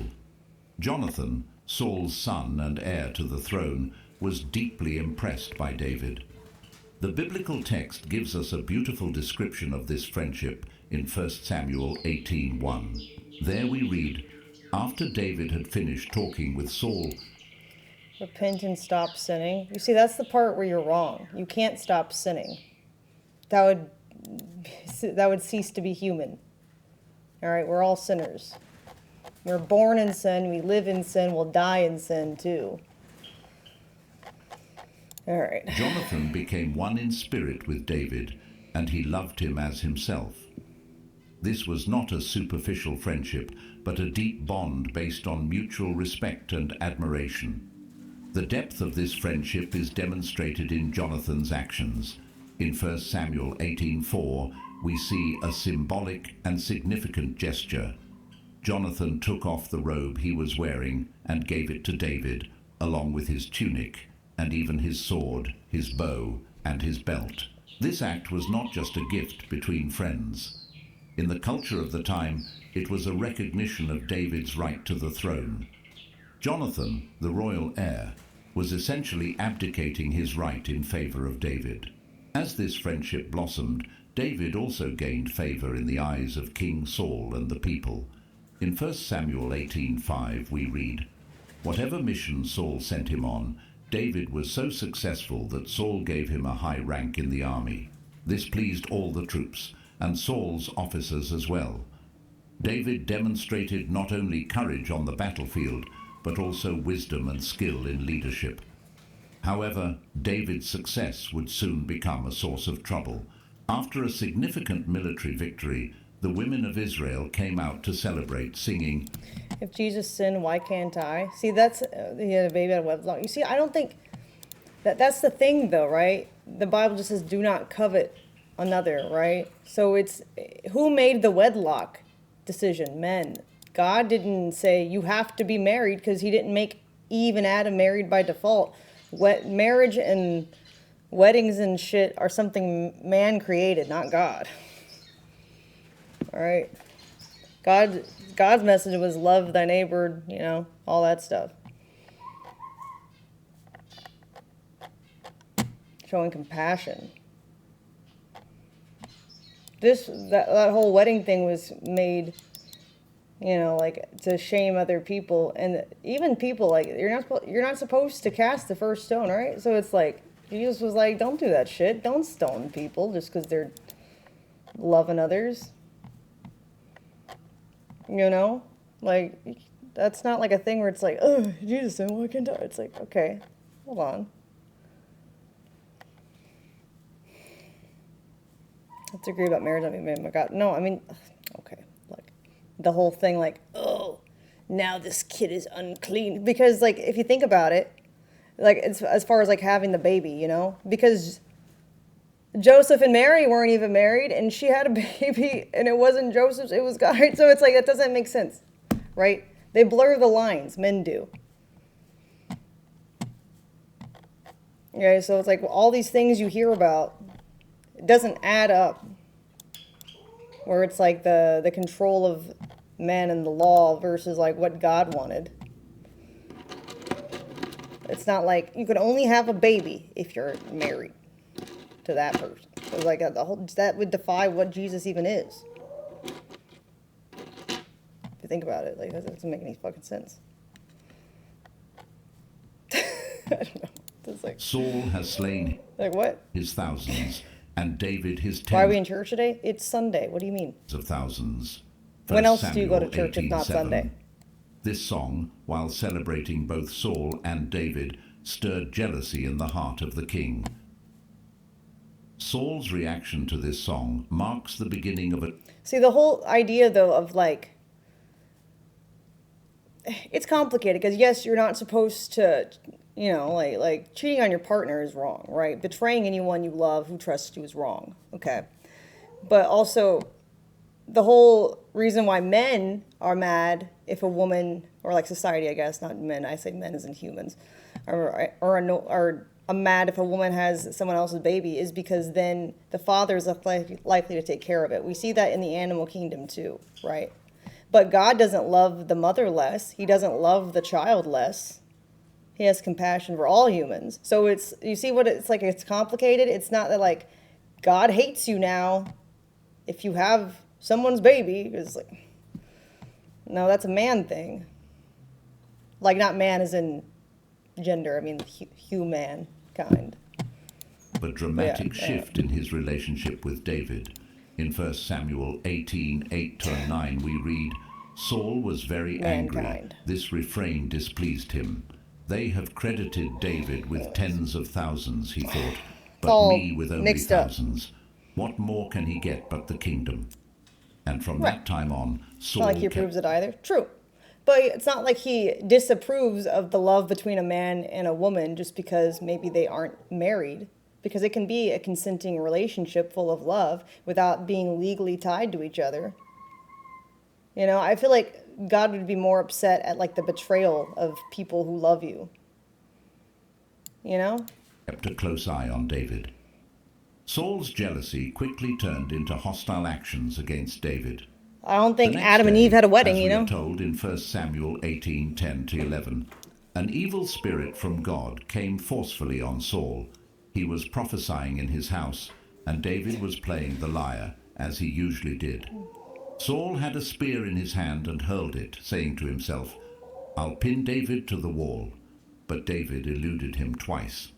This incident marks the beginning of a long series of Saul's attempts to kill David. The young warrior, who was once welcomed in the king's court, now found himself in constant danger. Despite Saul's growing hostility, David continued to prosper.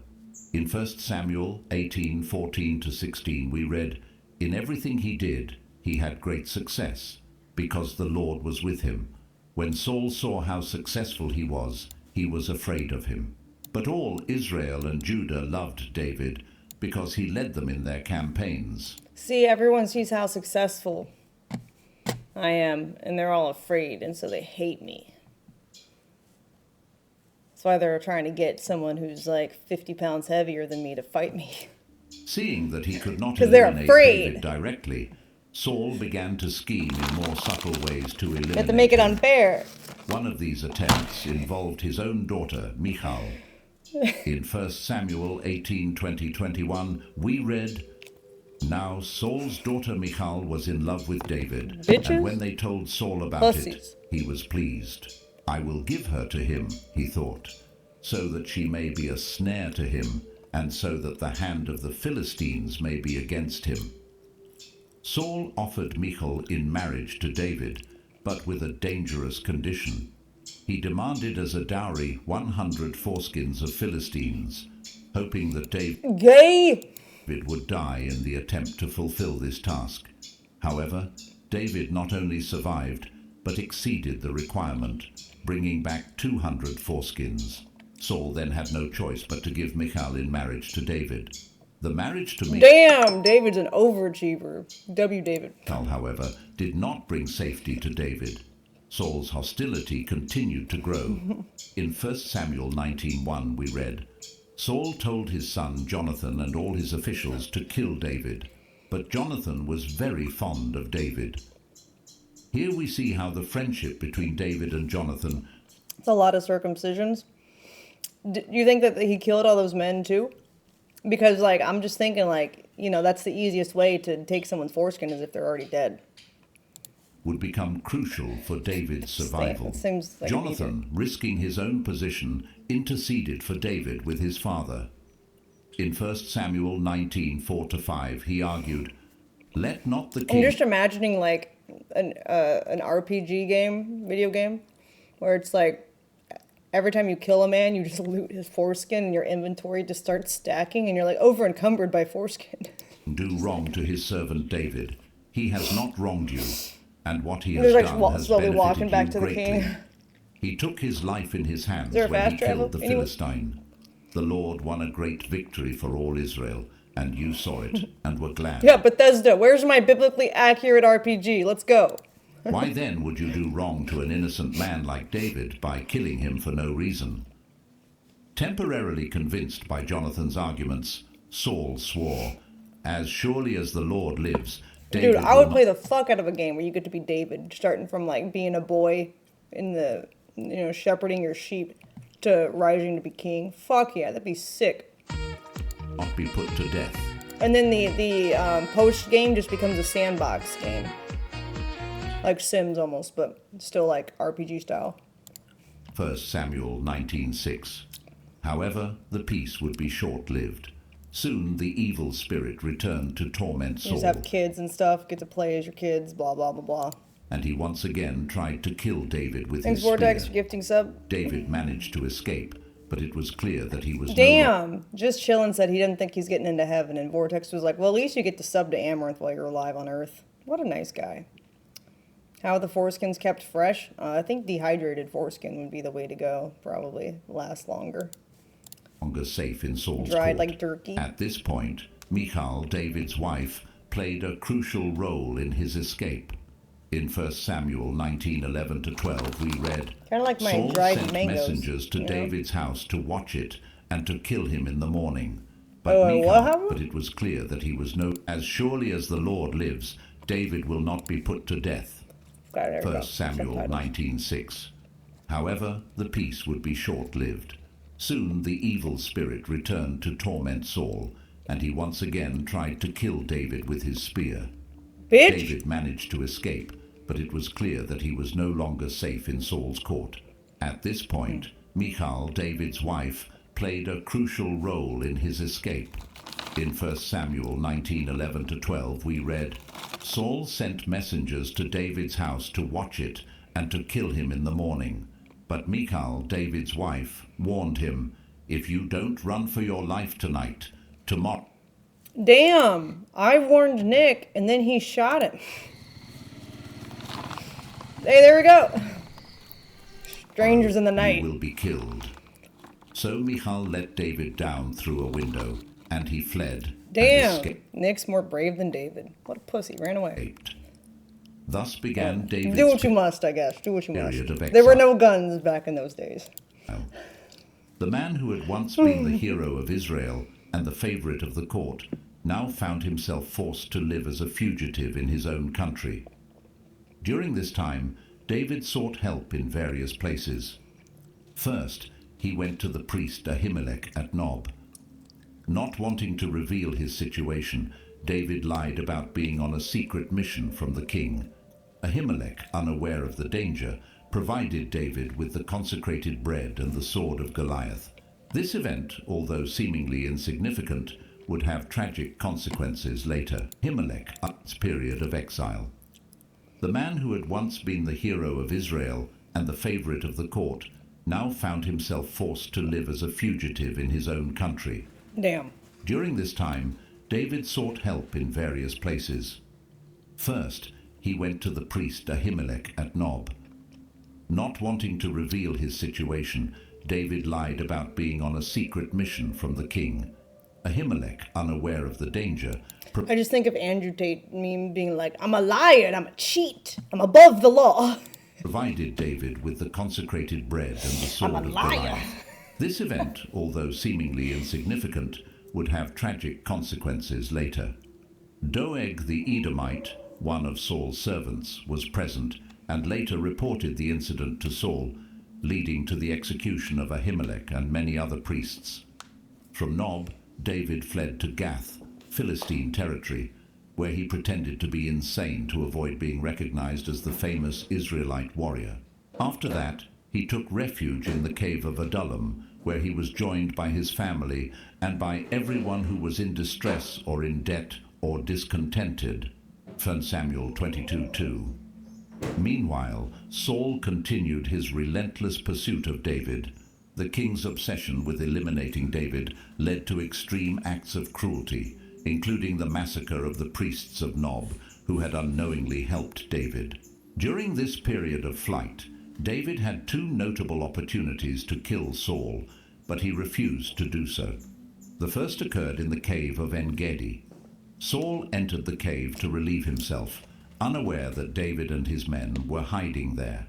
In 1 Samuel 24:4-6 we read, "The men said, 'This is the day the Lord spoke of, when he said to you, I will give your enemy into your hands for you to deal with as you wish.' Then David crept up unnoticed and cut off a corner of Saul's robe. Sheesh. Afterward, David was conscience-stricken for having cut off a corner of his robe, and he said to his men, 'The Lord forbid that I should do such a thing to my master, the Lord's anointed, or lay my hand on him, for he is the anointed of the Lord.'" The second opportunity occurred when David snuck into Saul's camp at night and found the king sleeping. Again, David refused to kill Saul, saying in 1 Samuel 26:9-11, "Don't kill him. Who can lay a hand on the Lord's anointed and be guiltless? As surely as the Lord lives, the Lord himself will strike him, or his time will come and he will die, or he will go into battle and perish. But the Lord forbid that I should lay a hand on the Lord's anointed."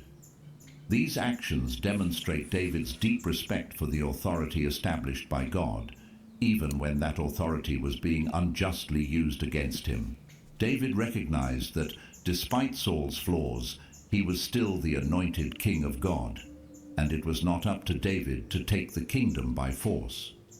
Saul's persecution of David lasted for years, forcing David to live as a fugitive in his own country and even among Israel's enemies. During this time, David composed many of the Psalms we know today, expressing his anguish, his trust in God, and his determination to remain True, this does kind of sound like Andrew Tate. faithful. This period Maybe of Andrew Tate will fight giants. flight and exile Who knows? was a crucial time of formation for David. Away from the comforts of the palace and the glory That's of when military that's when the Romanian authorities raided David's home. victories, David learned to trust in God in extremely difficult circumstances. He developed leadership skills, gathering and commanding a diverse group of men. These experiences prepared him for the role he would eventually assume as king of Israel. Saul's pursuit of David would only end with the king's death. In a battle against the Philistines, Saul, seeing the desperate situation, took his own life to avoid being captured. When the news reached David, his reaction was one of Stuff. What are you doing? Puppers, what you doing?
Ryder, come here.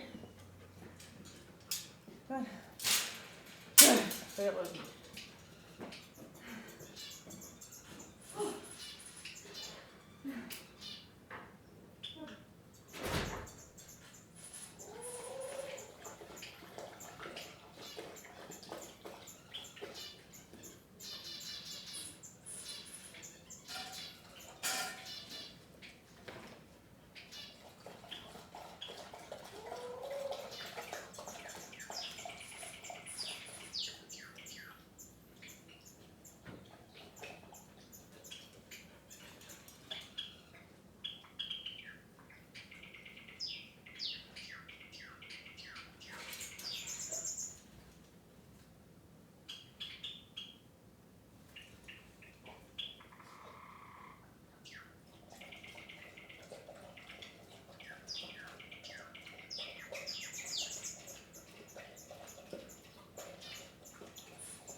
Thank you.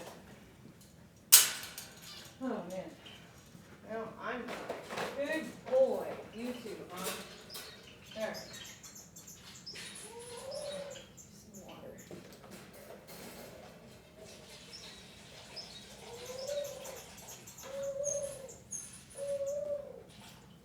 All right, guys. Thank goodness. Everyone's good.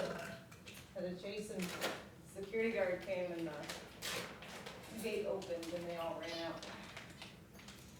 But they're okay. We got it. Mommy's intuition that the camera didn't pick up a car that time. And then, oh, wait a minute. I don't think they're here. They're right.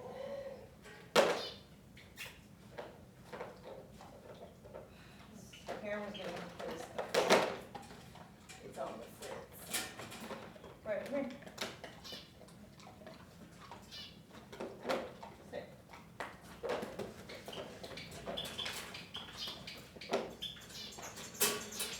Oh. Ah. There.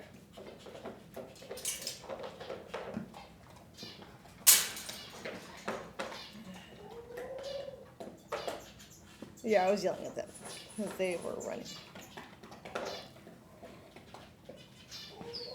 They're like, freedom! Go say hi to the neighbor dogs. But my neighbors helped, so that's good. Everyone was outside.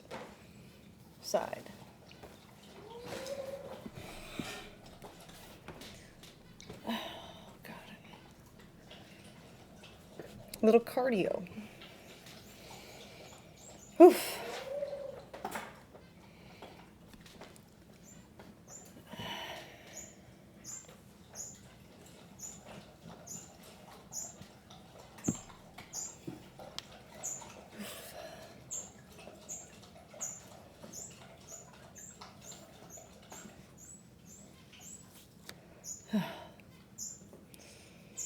Ugh.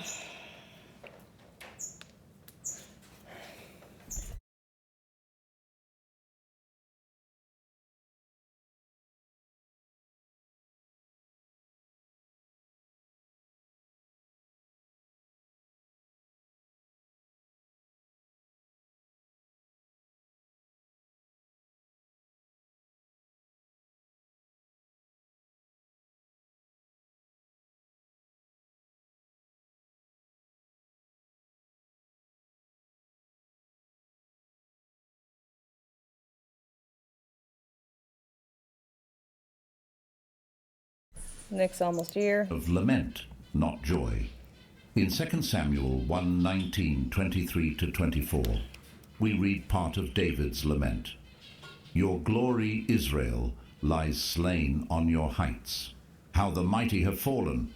Saul and Jonathan, in life they were loved and admired, and in death they were not parted. They were swifter than eagles. They were stronger than lions. Daughters of Israel, weep for Saul, who clothed you in scarlet and finery, who adorned your garments with ornaments of gold. This lament demonstrates David's noble character. Even after years of persecution, he could still see the good in Saul and honor his memory. Moreover, David's lament for Jonathan is particularly moving, highlighting the depth of their friendship. David's journey from a close friend of the king to a pursued enemy was long and difficult. Yeah, that However, happens, don't it, through David? these trials, David's character was shaped and strengthened. He learned lessons of humility, patience, and trust in God that would be crucial in his future role as king of Israel. The story of David and Saul teaches us valuable lessons about leadership, jealousy, friendship, and faithfulness to God. We see how envy can corrupt even those who were once chosen by God. True. And how integrity and faith can sustain a person through the most difficult trials. As David prepared to assume the throne that God had promised him years before, there's one single video that's responsible for leading over 2,000 Christian men to permanently quitting the P word. And this video that I'm going to share with you in a second has been creating waves on social media and sparked a movement of men stepping up and breaking free from the chains of the secret life they've been living behind closed doors. So he carried with him the lessons learned during those years of persecution. These experiences would profoundly shape his reign. I don't think porn's not bad. No, you said porn's not bad. I don't think porn itself is like bad. I think it's only bad if you are jacking off and not making progress in your real life, right?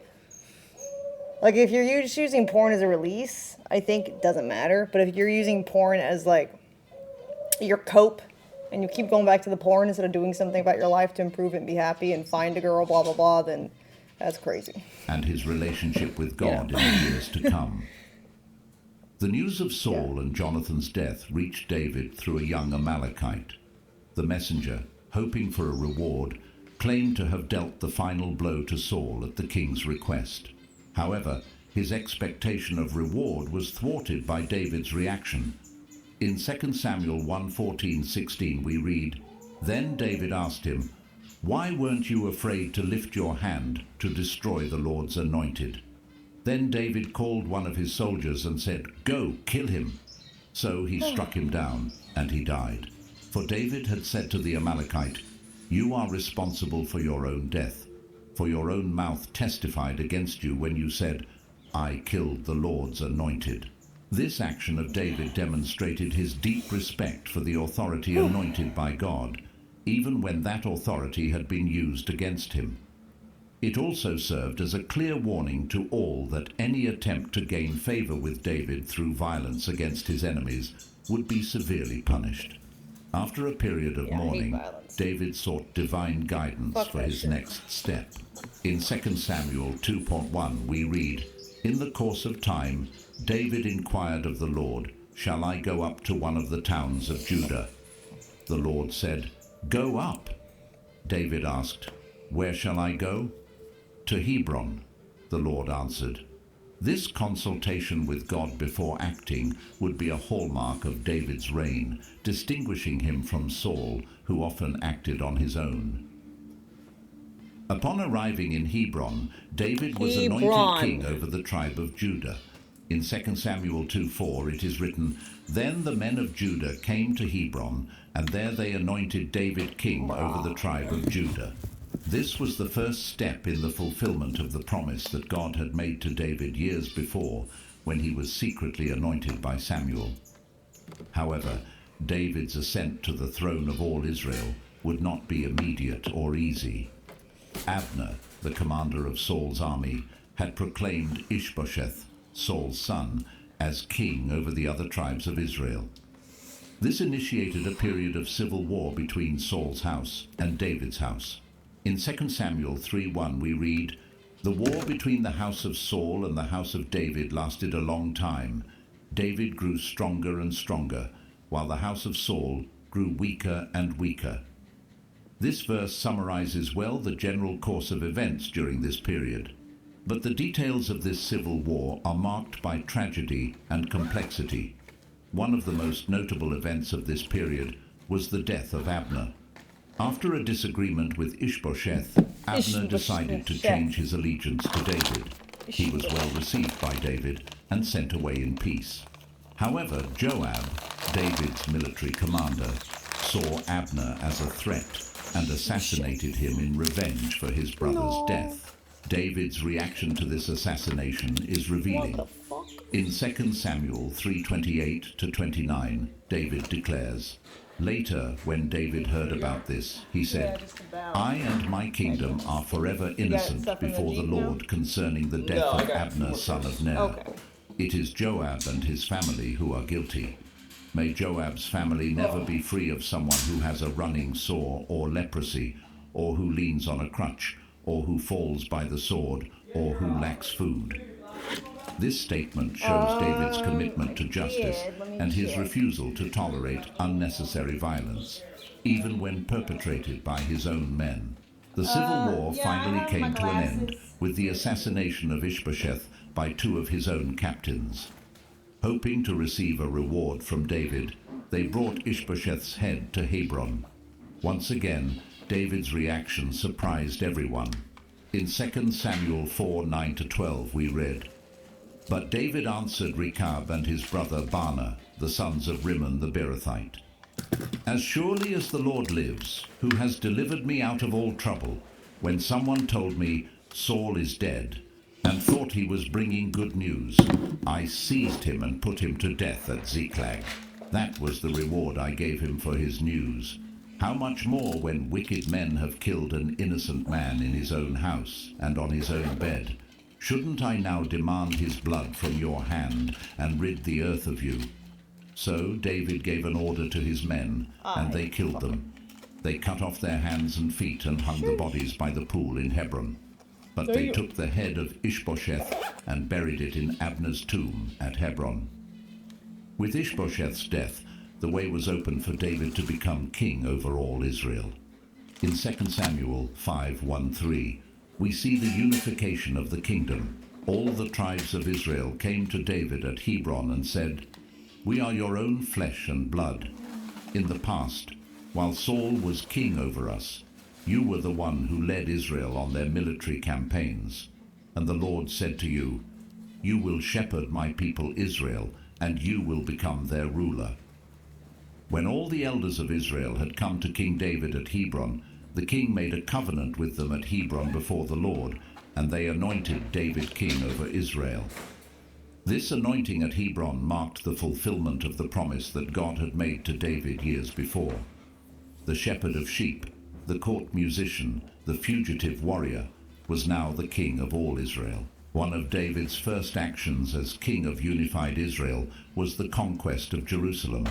In 2 Samuel 5:6-7 we read, "The king and his men marched to Jerusalem to attack the Jebusites who lived there.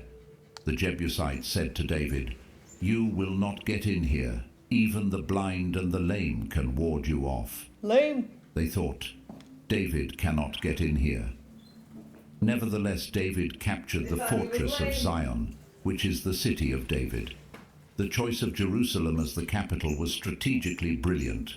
Situated on the border between the territories of the northern and southern tribes, Jerusalem would serve as a unifying point for the nation. Moreover, since it had not been previously associated with any specific tribe, it could become a truly national city. After establishing Jerusalem as his capital, David faced the threat of the Philistines. In 2 Samuel 5:17-21, we see how David dealt with this situation. When the Philistines heard that David had been anointed king over Israel, they went up in full force to search for him. But David heard about it and went down to the stronghold. Now the Philistines had come and spread out in the valley of Rephaim. So David inquired of the Lord, "Shall I go and attack the Philistines? Will you deliver them into my hands?" The Lord answered him, "Go, for I will surely deliver the Philistines into your hands." So David went to Baal-perazim, and there he defeated them. He said, "As waters break out, the Lord has broken out against my enemies before me." So that place was called Baal-perazim. The Philistines abandoned their idols there, and David and his men carried them off. This victory over the Philistines was significant not only militarily, but also spiritually. The capture and destruction of the Philistine idols symbolized the supremacy of the God of Israel over the gods of neighboring nations. With the nation unified and the capital established, David turned his attention to religious matters. One of his priorities was to bring the Ark of the Covenant to Jerusalem. The Ark, which represented the presence of God among the people, had been absent from the center of national life for many years. The first attempt to bring the Ark to Jerusalem, however, ended in tragedy. In 2 Samuel 6:6-7 we read, "When they came to the threshing floor of Nacon, Uzzah reached out and took hold of the Ark of God, because the oxen stumbled. The Lord's anger burned against Uzzah because of his irreverent act. Therefore God struck him down, and he died there beside the Ark of God." This incident taught David and all Israel an important lesson about the holiness of God and the need to follow his instructions carefully. After a period of 3 months, during which the ark remained in the house of Obed-Edom, David made a second attempt to bring it to Jerusalem. This time the ark was transported according to God's instructions, carried by the Levites. The entrance of the ark into Jerusalem was marked by great celebration. In 2 Samuel 6:14-15 we read, "Wearing a linen ephod, David danced before the Lord with all his might, while he and all Israel brought up the ark of the Lord with shouts and the sound of trumpets." David's dance before the ark was an act of pure worship and abandonment to the Lord. However, not everyone appreciated this act of devotion. Michal, the daughter of Saul and David's wife, despised him for his behavior. David's response to Michal in 2 Samuel 6:21-22 reveals much about his heart. David said to Michal, "It was before the Lord, who chose me rather than your father or anyone from his house, when he appointed me ruler over the Lord's people Israel. I will celebrate before the Lord. I will become even more undignified than this, and I will be humiliated in my own eyes. But by these slave girls you mentioned, I will be held in honor." With the ark established in Jerusalem, David desired to build a permanent temple to house it. However, God had other plans. In 2 Samuel 7:5-7, we read God's response through the prophet Nathan. "Go and tell my servant David, this is what the Lord says. Are you the one to build a house for me to dwell in? I have not dwelt in a house since the day I brought the Israelites up out of Egypt to this day. I have been moving from place to place with a tent as my dwelling. Wherever I have moved with all the Israelites, did I ever say to any of their rulers whom I commanded to shepherd my people Israel, 'Why have you not built me a house of cedar?'" Although God denied David's request to build the temple, he made an extraordinary promise to David.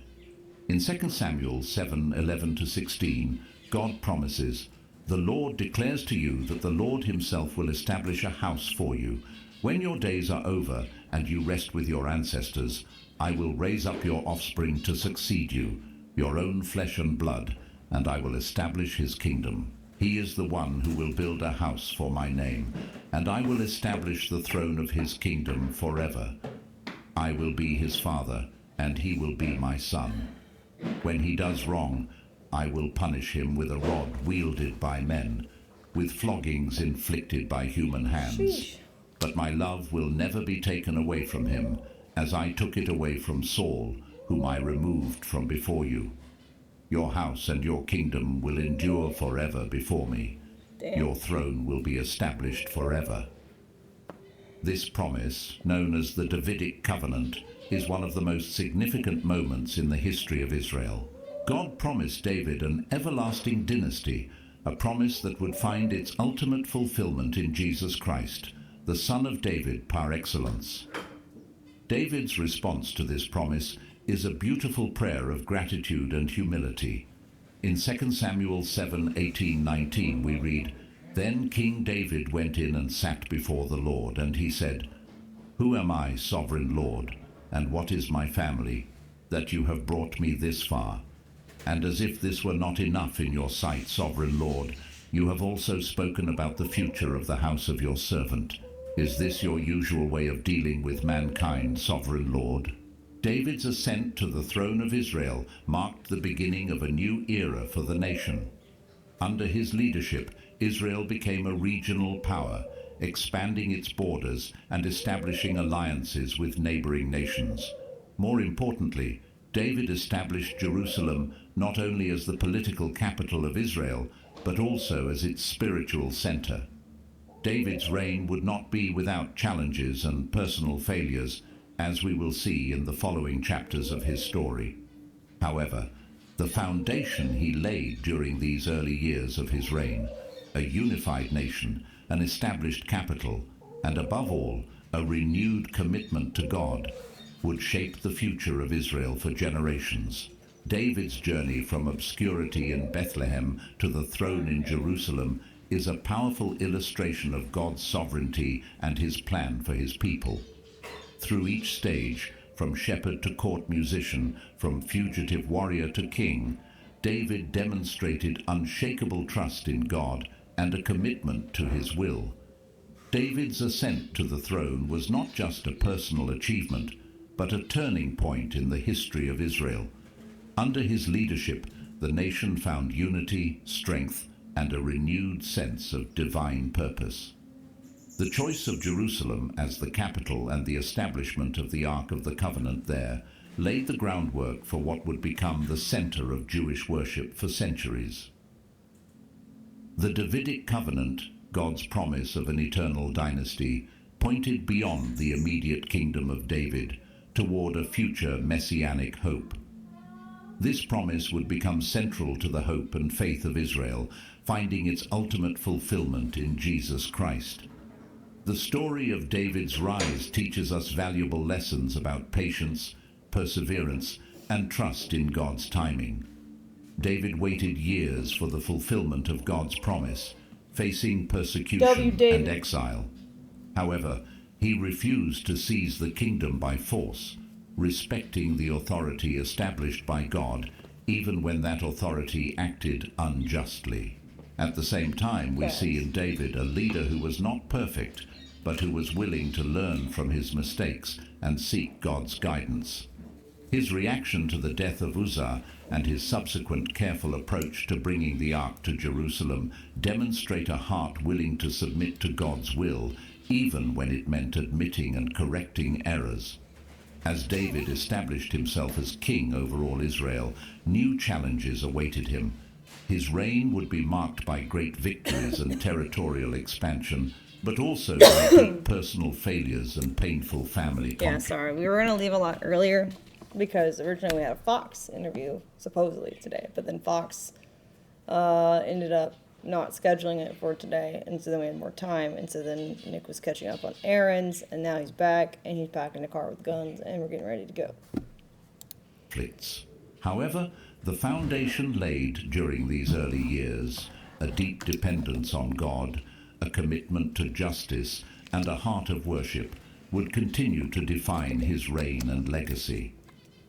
David's ascent to the throne is not just a story of personal success, but a testimony to the transformative power of God in the life of an individual and a nation. It is a story that continues to inspire and instruct, reminding us that God can use unlikely people to accomplish his purposes, and that true greatness comes from humble submission to divine will. With the kingdom unified and the capital established in Jerusalem, David turned his attention to expanding and strengthening Israel. His military campaigns were marked by notable successes. In 2 Samuel 8, 2-6, we read about some of his conquests. He also defeated the Moabites. He made them lie down on the ground and measured them with a cord. Every 2 measures of men he separated one to be killed, and 1 complete measure to remain alive. So the Moabites became subject to David and brought tribute. David also defeated Hadadezer, son of Rehob, king of Zobah, as he went to restore his monument along the Euphrates River. David captured 1,000 of his chariots, 7,000 cavalry, and 20,000 foot soldiers. He hamstrung all the chariot horses except 100 of them. When the Arameans of Damascus came to help Hadadezer, king of Zobah, David struck down 22,000 of them. He put garrison. Dear Dr. Ng, my missing teeth isolated me from the world. Damn. I trusted Clear Choice, and you gave me in the Aramean kingdom of Damascus, and the Arameans became subject to him and brought tribute. The Lord gave David victory wherever he went. These victories not only expanded the borders of Israel, but also brought great wealth to the kingdom. David dedicated much of the war plunder to the Lord, demonstrating his gratitude to God for his victories. David's reign was also marked by acts of justice and compassion. Hell yeah, justice and compassion, W.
on, but I'm just waiting to see chat to make sure that they can see.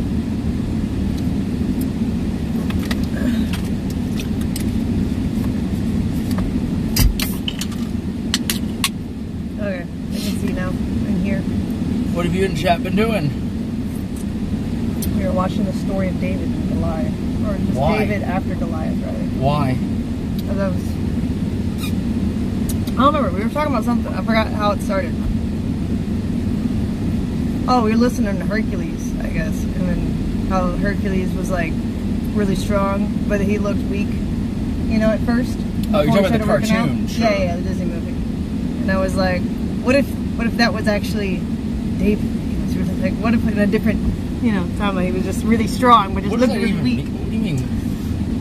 What do you mean? What do you mean he's really weak? Like, what if he actually could just beat up Goliath? Wouldn't that be funny or whatever? And then I was just curious about this, if YouTube had like a more historical story of David. It was interesting. Why is it? Oh man, I can't. You need to get Kristen to call in and take this because, like, I don't know what the fuck is going on. He keeps saying shit that I can't understand. And He's frustrated at the Jeep. It's being stupid chat. It's flashing all these warnings, and the center console's not working. And so I don't know if we'd be damaging it by continuing to drive it in this state. No, the center console never does it. It was something, I don't know, maybe it's one of the wheel buttons or something when you press it accidentally with your arm or something that makes it want to go into four-wheel drive, it thinks, and then it's like canceling it. I don't know why. I'm not sure what about it. I don't even know what the difference is between modes. Jeep has historically had shitty electronics. Yeah. I get it though, they're cool. But like, I don't know. It's hard to tell. Like, you'd have to try like a big Honda Pilot or like a fucking whatever the bigger one is.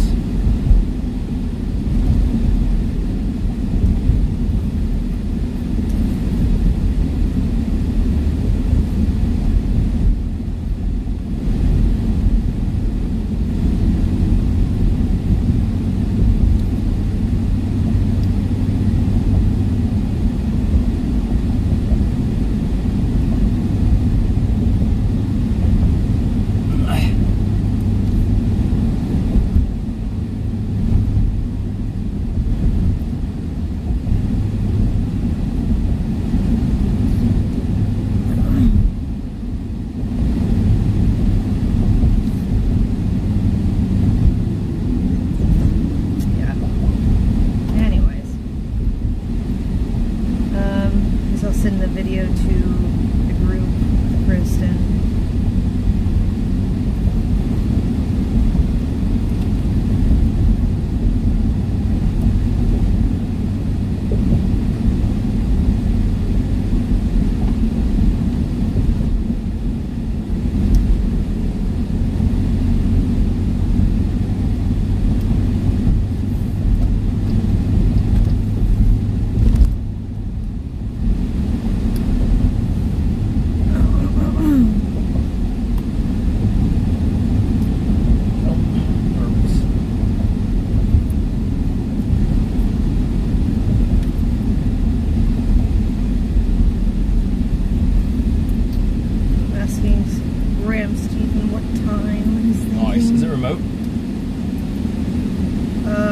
At our house.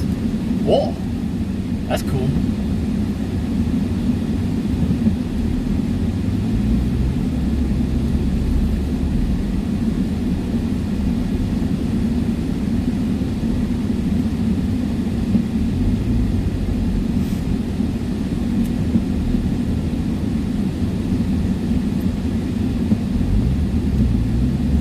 So are we shooting the same weapons? Absolutely not. We're shooting entirely different weapons. There's no weapon that is the same as what we fired last time. And we're going to keep doing that every time we go. We're just going to throw the guns away. On a serious note, every gun is different. And I have quite a few guns, so I can keep doing this for a bit, so y'all can see kind of some of the things I have.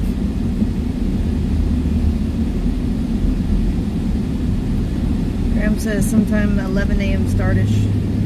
I'm okay with that if you are. Yeah. You said they need to be made up and all that. either that or I can talk to him for the first hour. That's true. But I can be made up by then. Yeah, that's fine.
Karaoke. Love it.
Yep. Yay!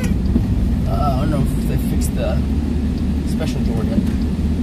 Special door. Let's go. Ooh, there's your favorite Ferrari. Which one? The GTB. Oh, which is great. Yeah, silver. Yeah. Red is more classy, but yeah. Yeah, I like the red better.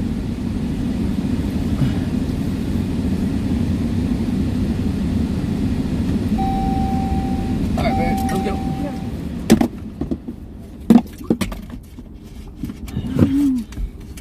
I should check the car when we get out. Okay.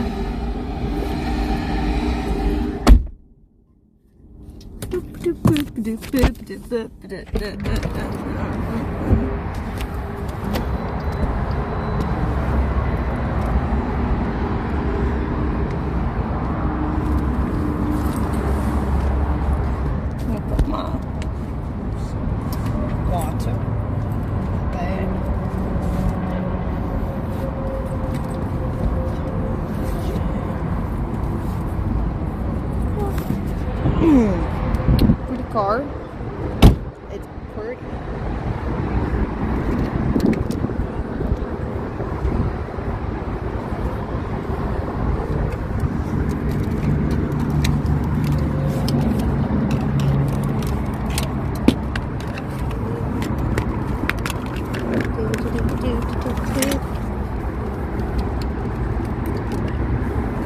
You got any hands at all? One. Okay.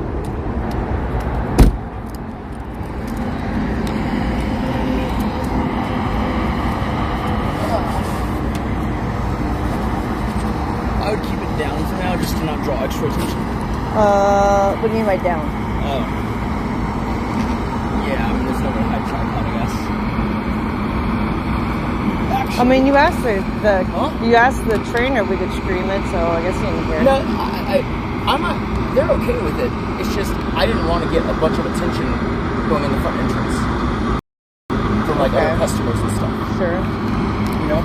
All right. Well, they don't care. I just don't necessarily want to hear it. There you go. Put it in there. It's more so for our privacy. Not Sure.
waiting for him to come back. He's taking some guns in.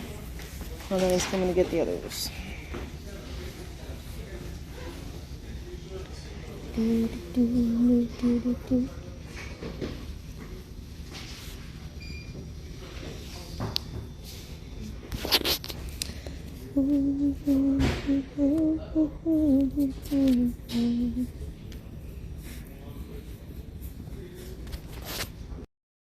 think we're going in. Maybe. Oh, not yet.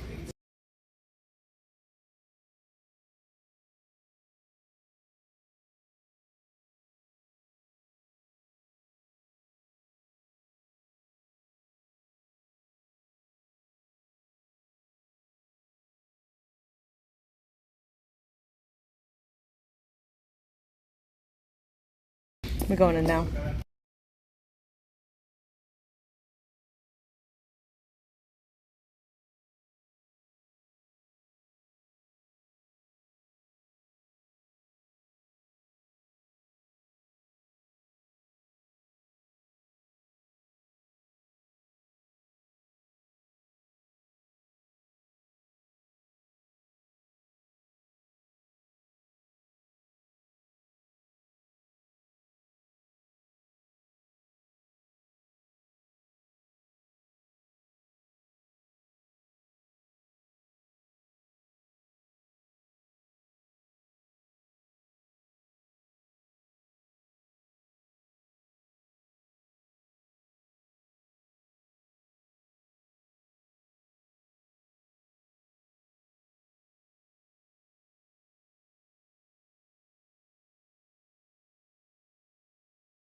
Okay.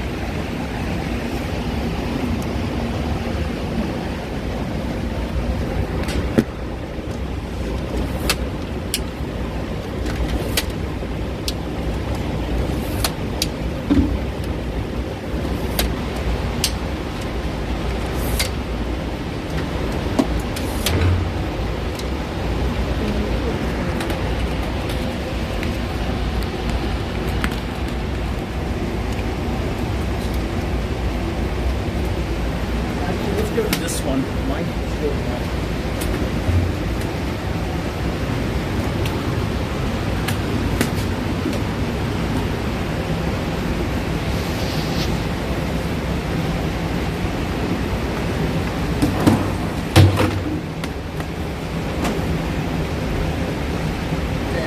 Can I see this? Oh. Is it on? Yeah, the camera's on.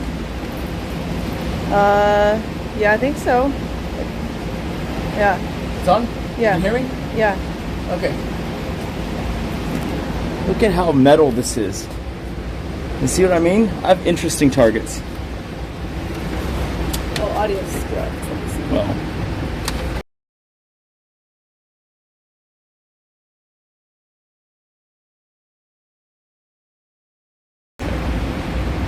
See?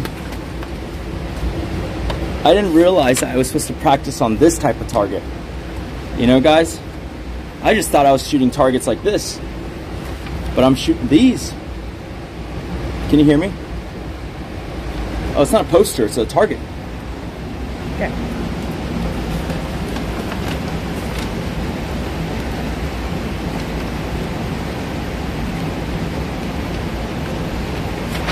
cat gets it yet.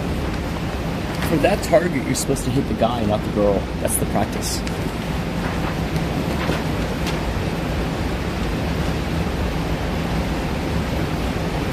Which, chat, is why I said I thought I would be shooting these kind of targets, but I ended up shooting the ones that are on the table.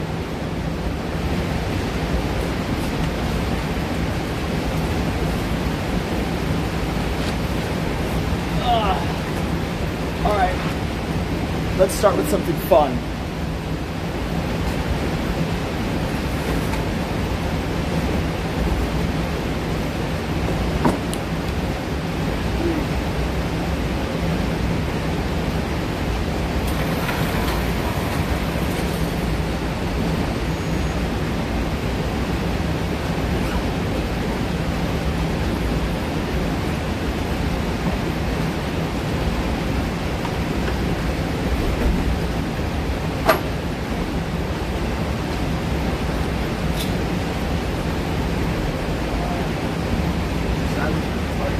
So what was that? Is it okay?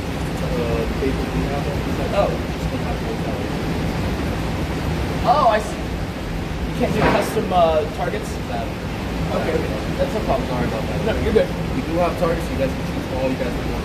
Okay, no worries. Thank you. What about targets? They don't want us to use the custom targets. Oh. Oh. That's interesting. They never did that to me before, but okay, it's fine. I'll find like stick figure ones that don't show guns.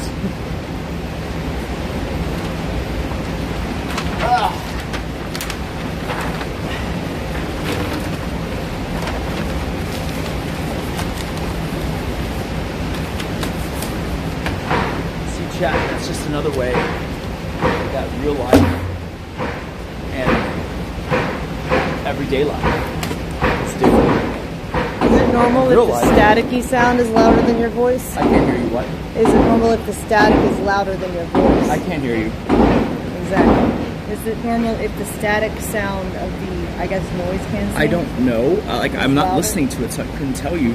There is a little bit of static if you have it turned up a lot. Can you hear me well? I hear the static more than your voice. Is that normal? Well then, no, okay.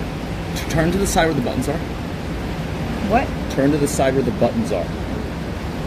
Okay. Is it getting louder or softer? Louder. Is that better? Static is louder. Oh. What about now? Static is less louder. But can you hear me? A little bit.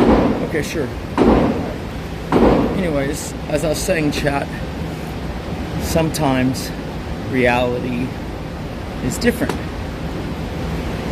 Those are the targets I was firing that night. Okay, fine. We'll use basic targets.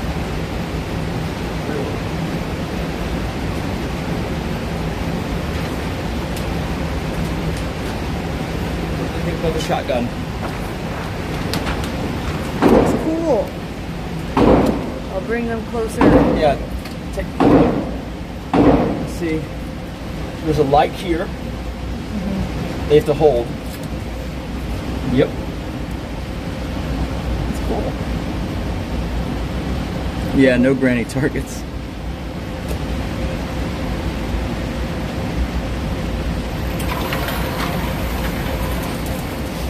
Okay. You fired this one time before, but I guess I'll get it started. You start. That's what I said. I said, you can't hear me very well, can you? Not super well. Well, okay. I guess we'll just have to talk louder. Yeah. Yeah, I don't know why those aren't working for you. They usually work great for you. Give me one of those then.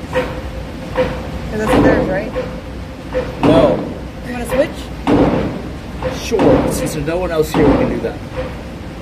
Okay. Mine doesn't even really have... It has a power thing, but I think it's out of battery. So it's just a thing.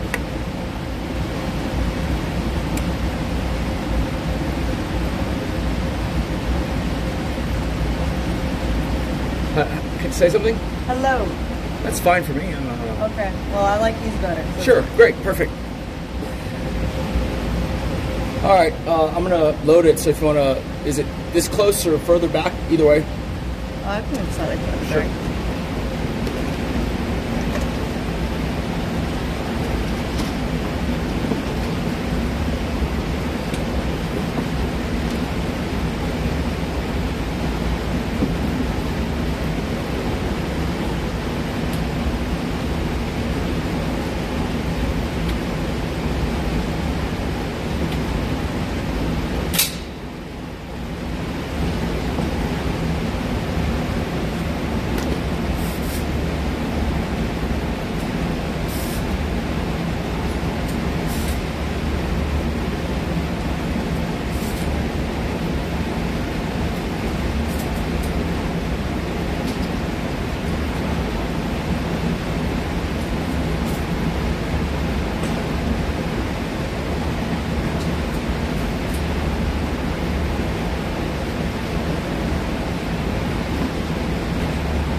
Okay.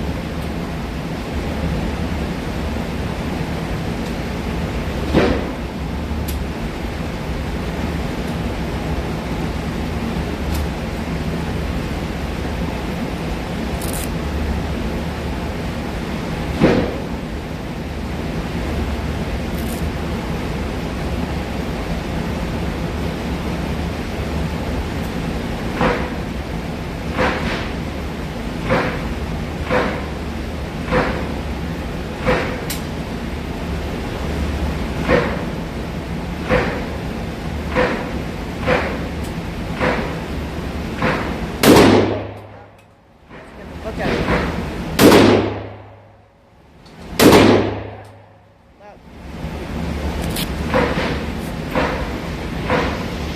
Audio down slightly. You can actually unload a lot faster. It's so loud. Is it loud for them? It's loud for me. You turn them down just in case. It's loud for you? Yeah. It's okay for me. Gun range are fun. I haven't been more ages. This is sponsored by the NRA. It's like this one can fire consecutively though.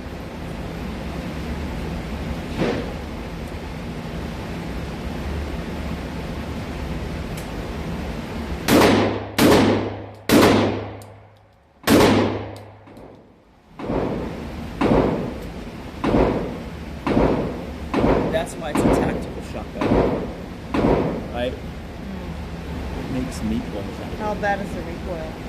It's, look, from your perspective, it's reasonably bad, but it doesn't hurt. You just move. Yeah. Right? But shotguns are something you definitely want to learn how to shoot. Okay. Okay, I'm going to replace this and reload it and then you're up. Alright.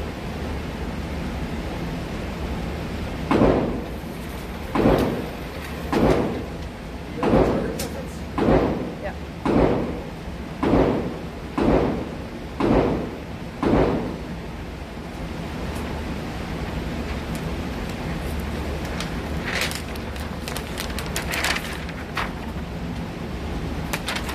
He ain't going to be in Rush Hour 3.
Look through the sights and make sure you're comfortable before you do. How do you feel about it?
chat.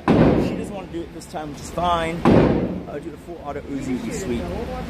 Yeah. So I'm just gonna shoot this like consecutively, and you'll see kind of what this thing does. No, you're right. Bird is probably better. And here's the thing, though. She shot that gun, and Bird shot before. We've gone to a skeet course a year ago, but yeah. Yeah, she's saying that it's heavy because her hand hurts, which is just the injury, which will get better, so we'll just wait for that. A MAC-10, I don't know if I'd be good downwind of a MAC-10 if she was holding it and there were bad guys. Now, Kate's pretty good at the handguns, and I guess we'll switch to... No, yeah, I'm going to shoot this one real fast, and then we'll switch guns after this. You want to do a rifle or the handgun? Or... Okay, cool. We'll do that right after.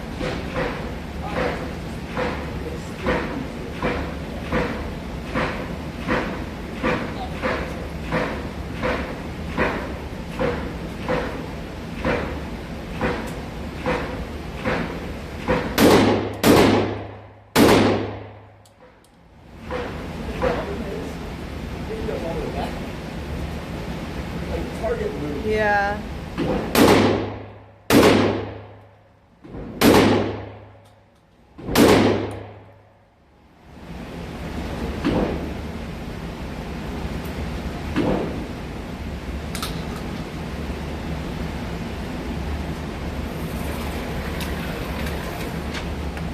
And that's one of my favorite ways to defend my home.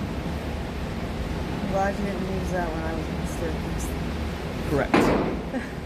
Well, I was going to demonstrate this with one of those targets with the people behind it. I was like, you can't really use this very well. Yeah. Everything just ends up with holes in it. Yeah.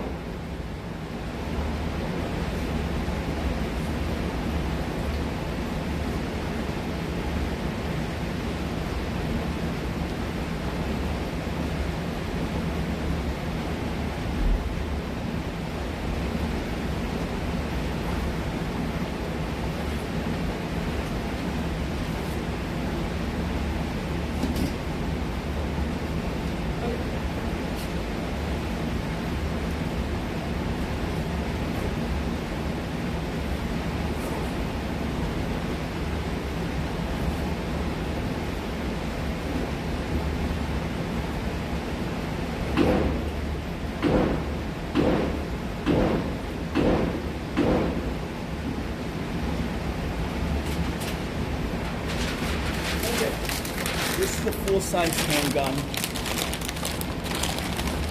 It's an Atlas, for those of you who know your guns. And it's the Erebus, which I guess could be translated to mean Hades or God of Death.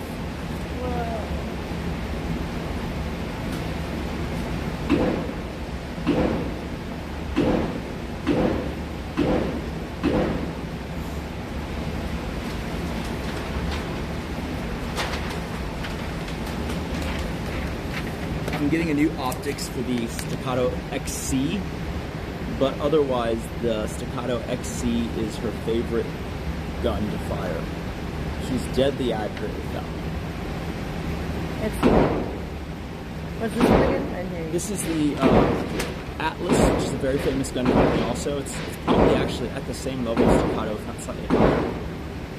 And I still like the XC better. I agree with her. The Staccato XC is, I think, the perfect handgun.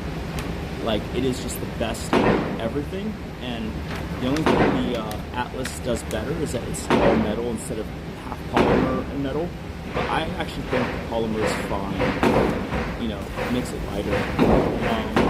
So this is called the Atlas Erebus, and I think it's just another way of saying Hades.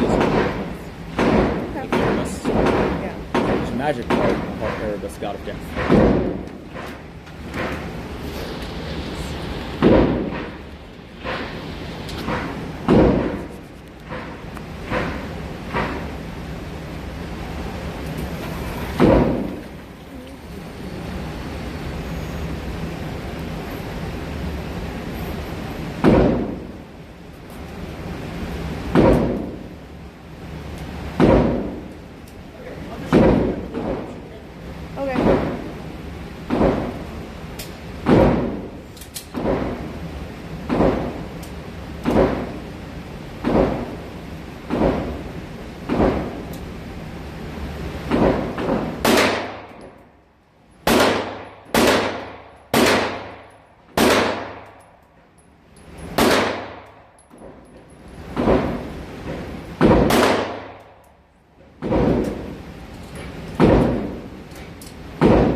I was gonna show them first. Hold on.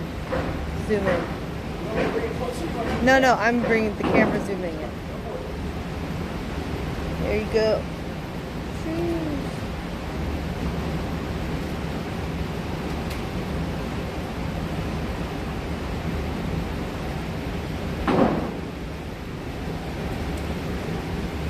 Okay. It's back to normal.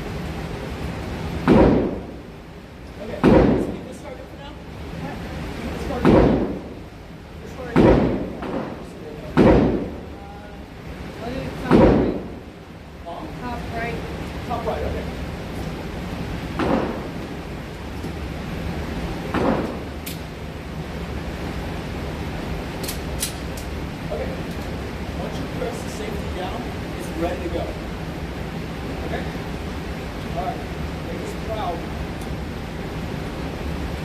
Imagine it was reversed and I was being hostage. Okay? She has the gun. She's on the toilet seat. I'm being held.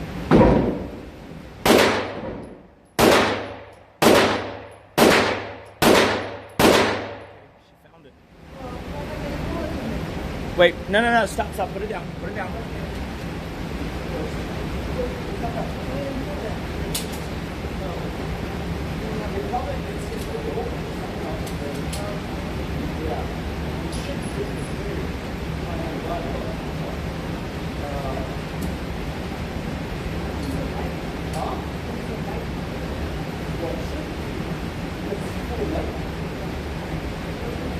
That's good.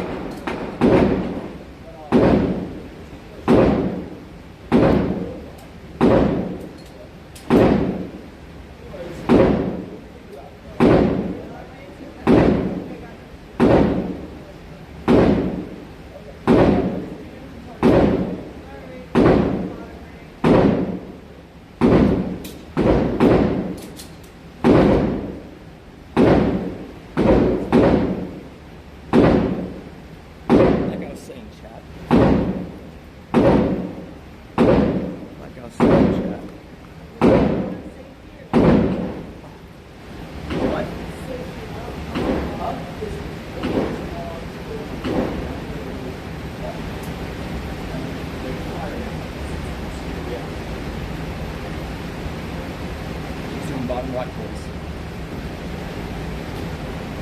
Bottom right.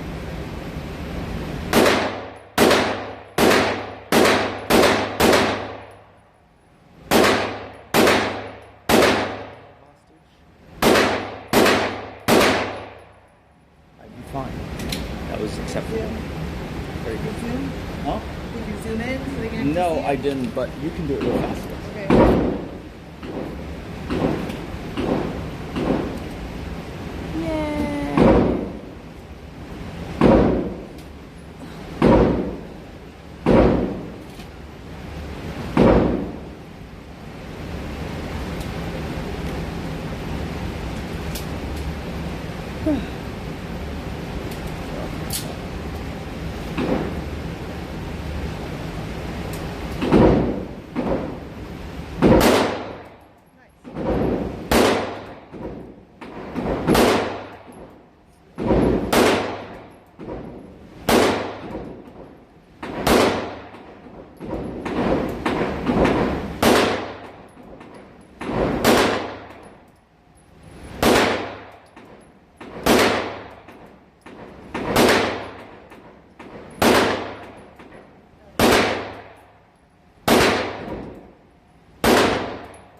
Keep practicing.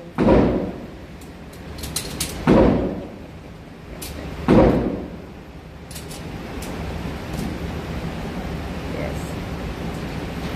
Oh, bring it up. This one's a pretty good gun, so it's fairly easy to operate. I still prefer the staccato XT.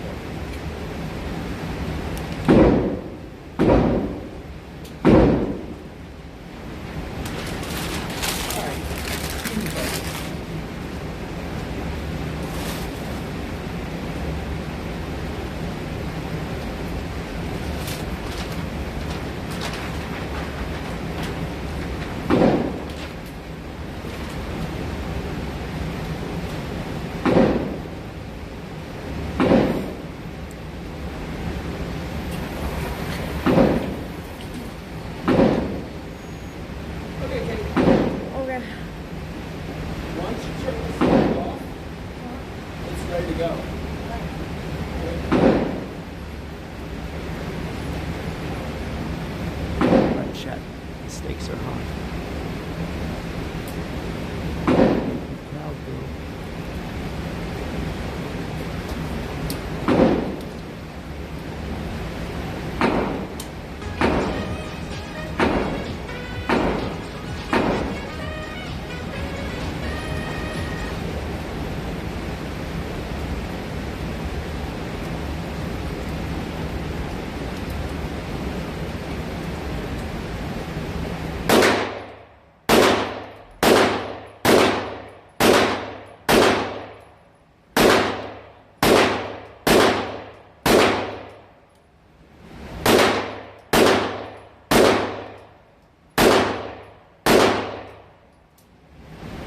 That'll do it. Very nice.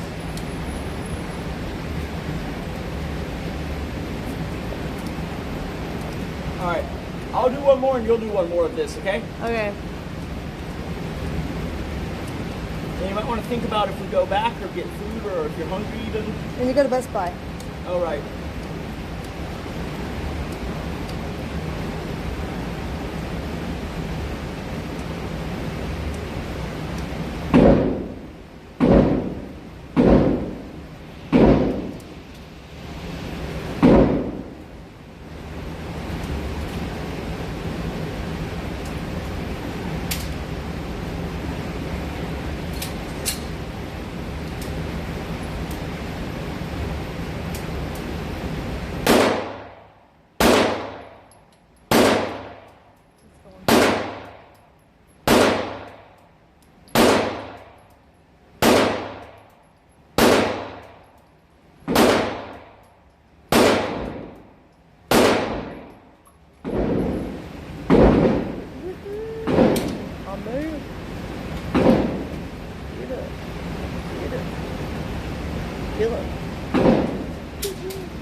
See what I mean, chat, that she's a natural?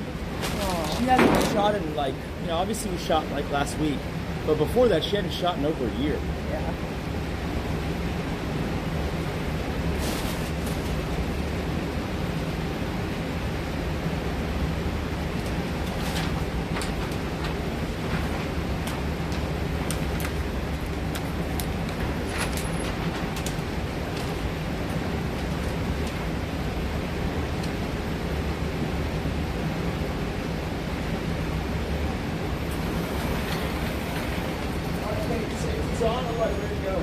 Playing Fortnite. No, chat.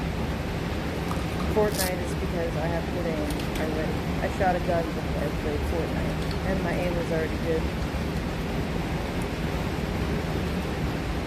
I actually find Fortnite harder than shooting with guns.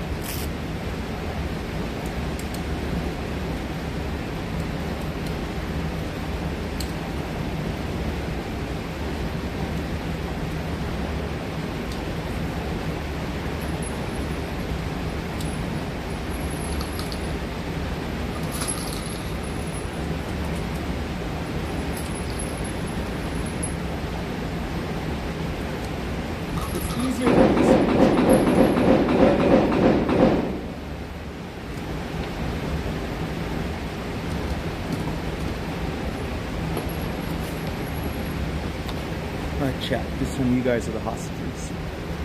And mom is gonna rush in like an angry mama bird to the rescue. That gun has recoil, but it has a, I don't know if you can tell, there's a port on top at the tip of the barrel. And so when you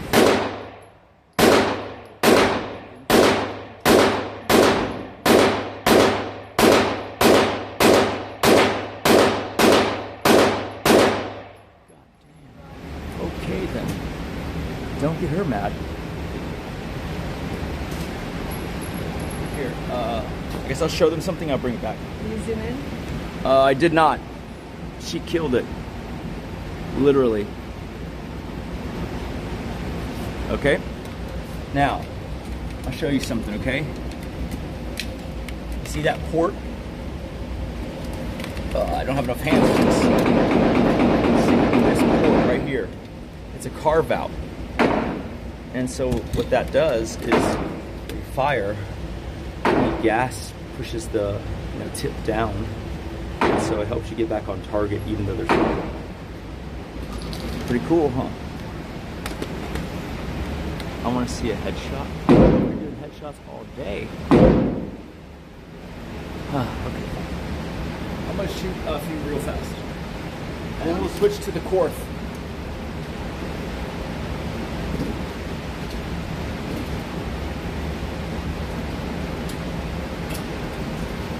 What did you say? I'm gonna shoot a few and then we're gonna switch guns. Okay. All right.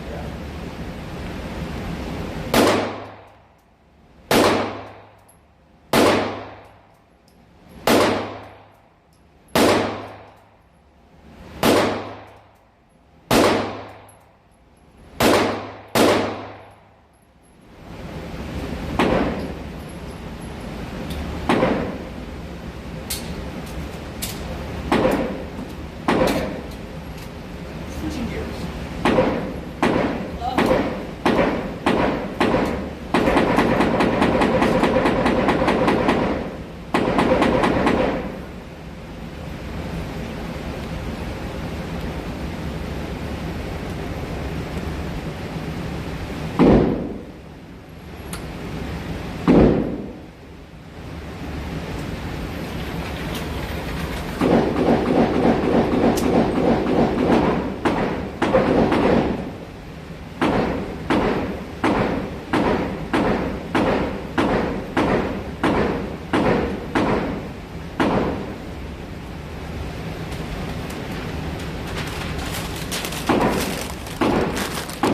We're about to do Space Cowboys.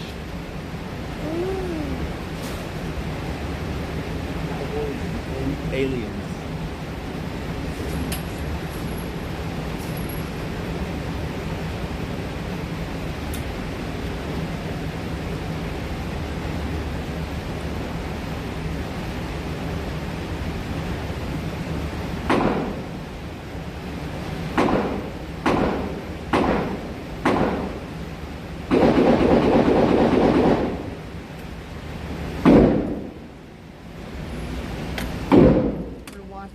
Huh? We're gonna watch. Yeah, sure. Let me close this real fast and move it back. Okay. This one has a hella kick. So maybe, I don't know if you want to actually use No, this one. I'll wait till I'm recovered. Yeah, You can so use guys, it. this is a fun gun. I mean, it kicks a lot. I'm not particularly good at it. It's just a lot of fun to use.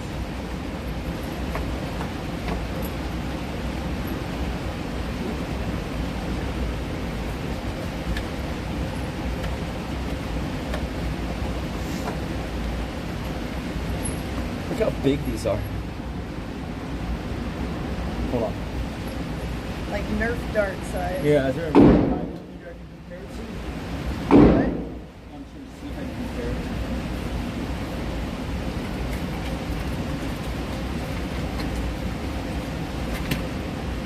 Hey, these are like Nerf darts, man. Look at that.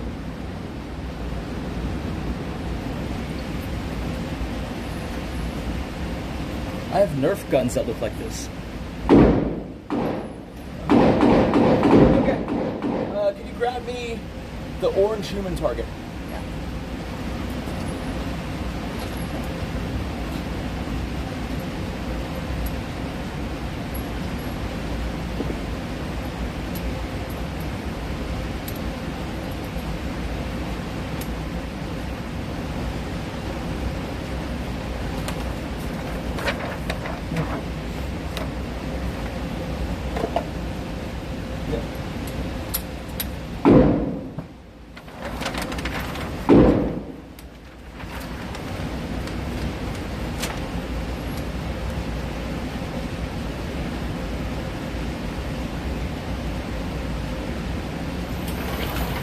Alright, Chad, I'm rusty with this gun, so I'm good. Do you need gloves? You want my gloves? I'm good. All right.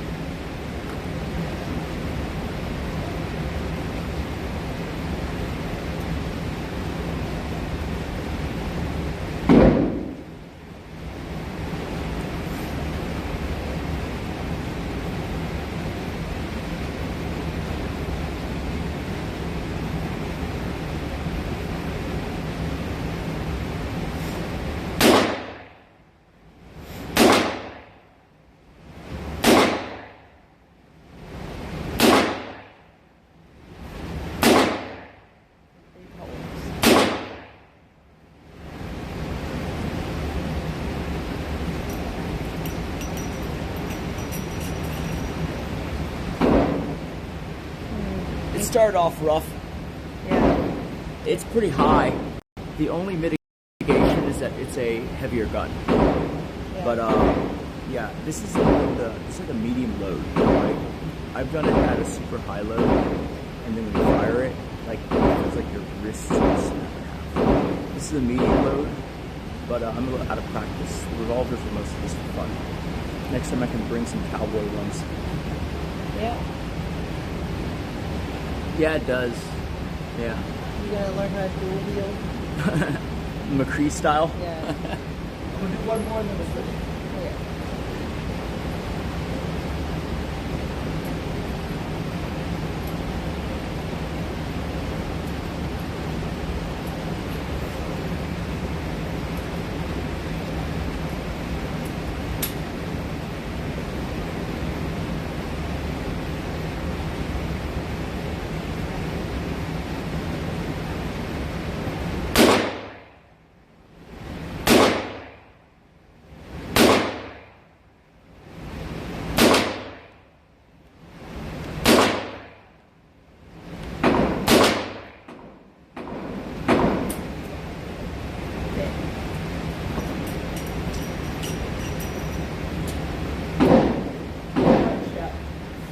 That gun doesn't really have a defensive practical purpose unless you're in Alaska and you encounter a grizzly and he's like 15 feet away and he's so big that you can't miss.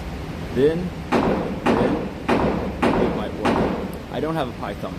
I've considered getting a python. Well, actually, I need to check. I don't know.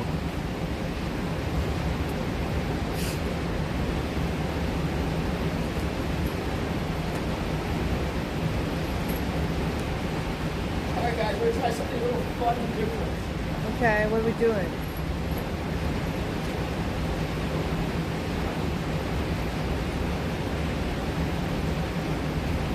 Oh, you should try.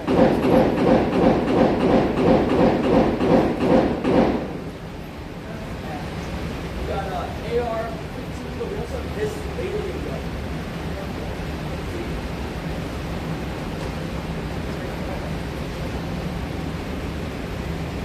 I'm gonna chat. I'll bring them up to look at it.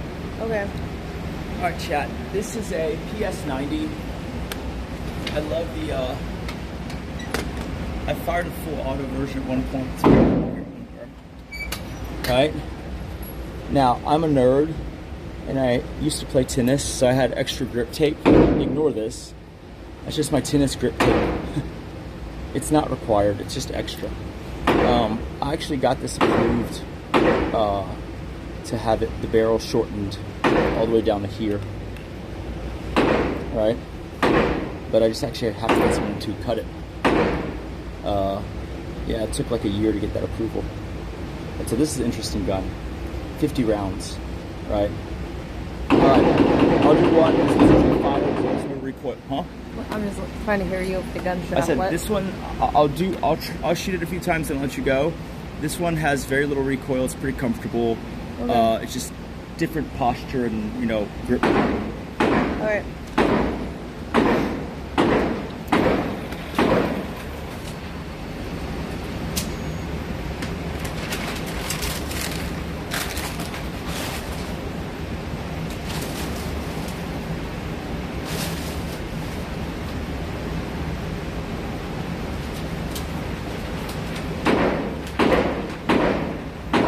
Guys, I am not a big fan of 5.7 as a defensive round in the way it exists, I guess off the shelf. I feel like if you even venture to use it, you know, whether in the pistol or in this, you got to get like a hand load. Like you have to basically load your own bullets or buy one of the defensive rounds that isn't mass produced. Because I think FN nerfed the hell out of their own bullets to be retail safe.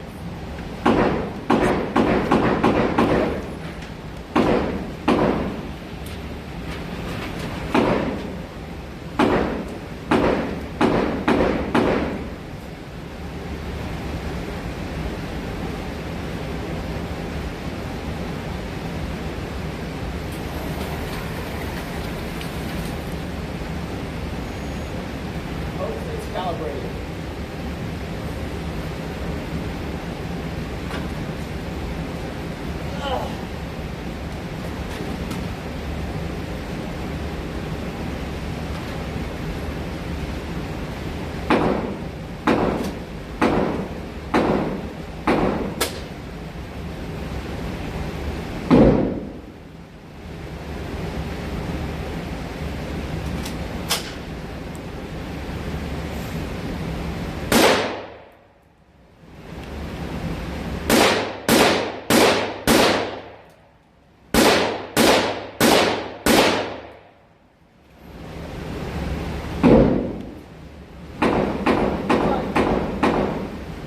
So, I'll show you the grip pattern real fast here. Okay. Okay. So once you learn how to hold this, everything's easy. It's very compact, and it's about to get more compact. There's a lot of rounds. I might use calibrate that. We'll let your fire, you're also off. I'll probably do it as well.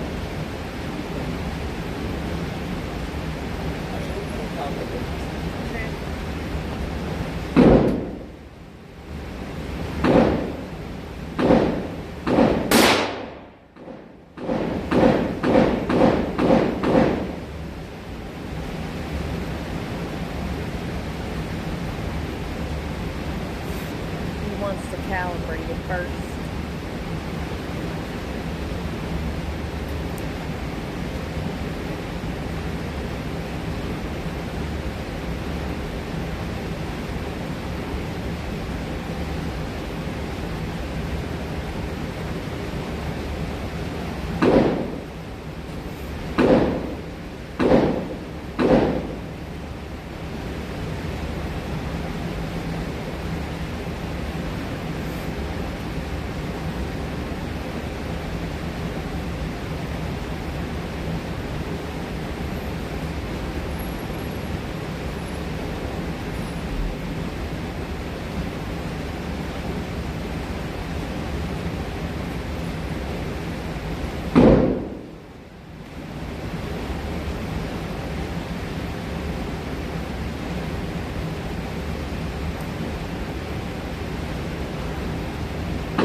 Now we're good.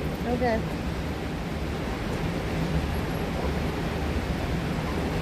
Okay. So this one's very interesting in every way. This is S safety. That's fire, right? When you're holding it, you hold like this, and you hold like this. So it's very nice. It's very nice. So it's safe, right? All you gotta do is just that, and there you go. Okay? You fire on anything hot to fire this. Earlier it wasn't calibrated, so I just suggested so that the optic. Sorry guys, the optic wasn't very honed in. And so now it is a little better. Just a quick adjustment.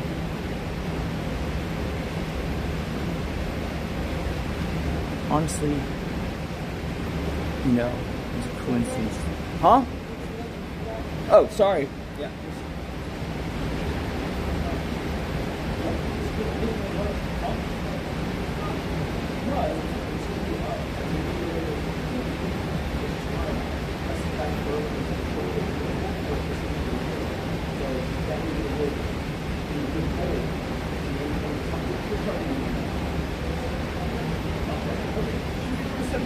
can fire rapidly because it's not very high recoil.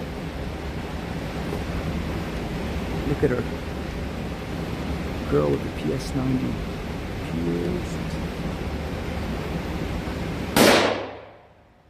Firing at the top right.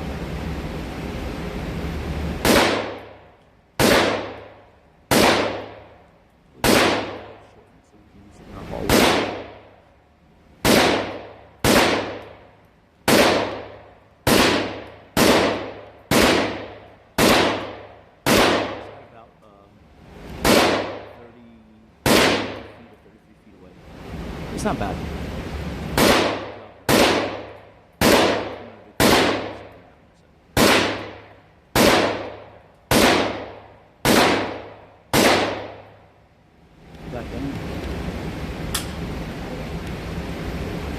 Alright, I'm gonna change target and then I'm gonna let her do it again. I'm gonna change target and I'm gonna do it again. Alright.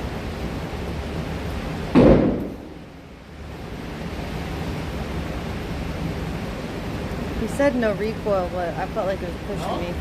You said no recoil, but I kind of felt it pushing my shoulder. I mean, sure. Okay, so no guts.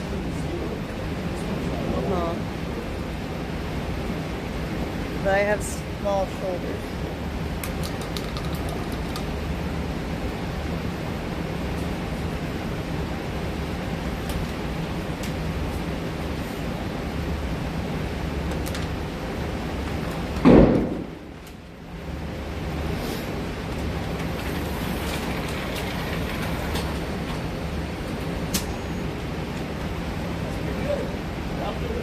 Yay!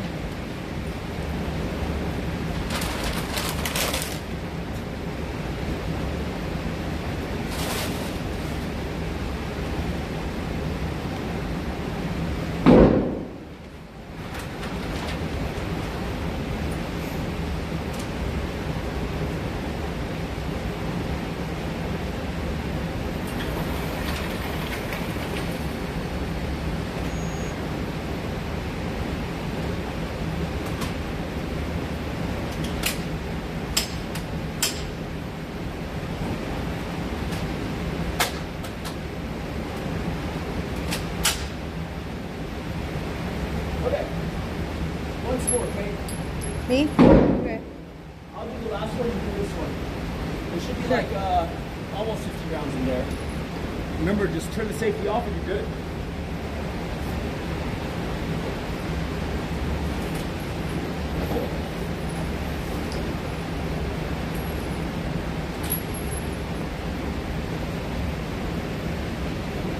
Put her in a PLC and give her some more mass to handle recoil. Yes, yes, yes. Maybe try it a little tighter.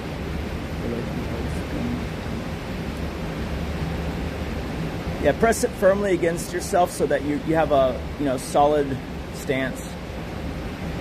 There you go.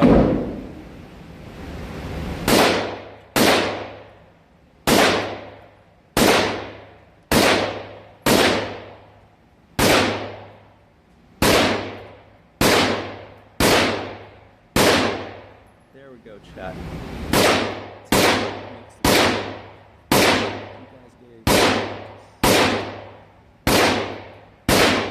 Fun gun. I'll bring the AUG next time. I actually got the actual AUG scope finally, and I need to find the fitting to put it on.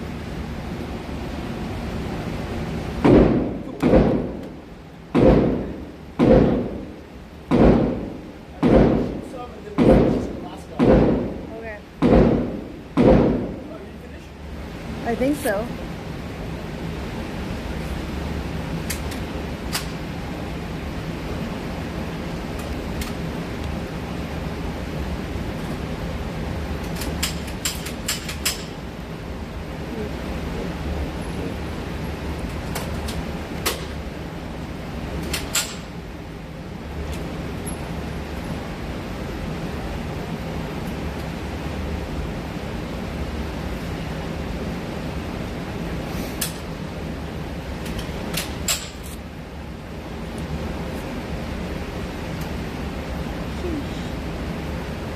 Is it jammed or what? Did it get jammed? Oh.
Guys, last but not least.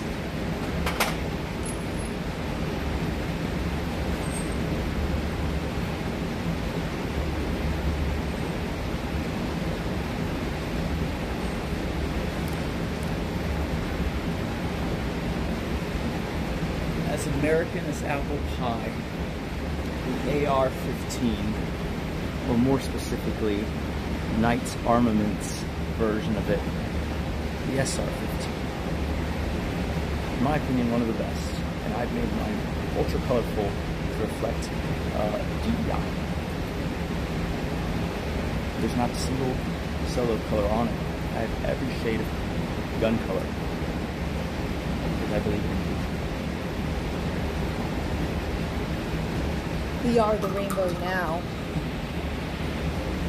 You can show them a closer view if you want.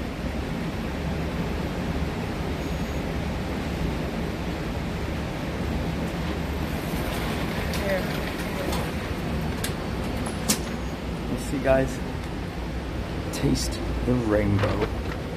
I don't know why I did that. I just started putting parts on it that were different colors. Okay.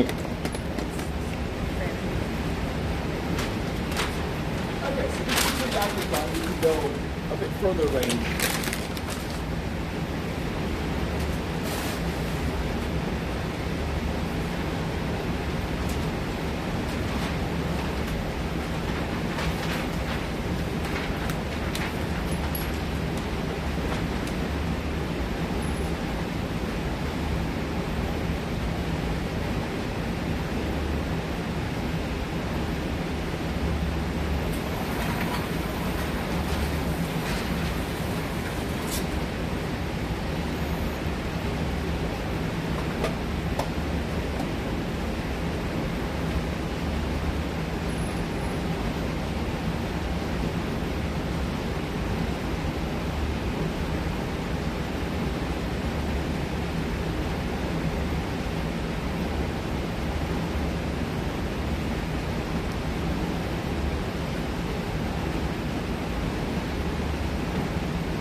I'm gonna finish this and I'll switch to you, okay?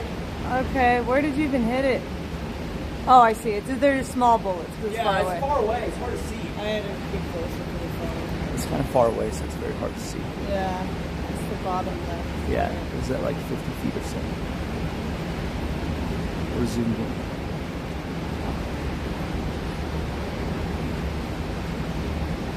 Yeah, the thing can pull out. I was just kind of messing around with the magnifier. Here, I'll show you.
Okay.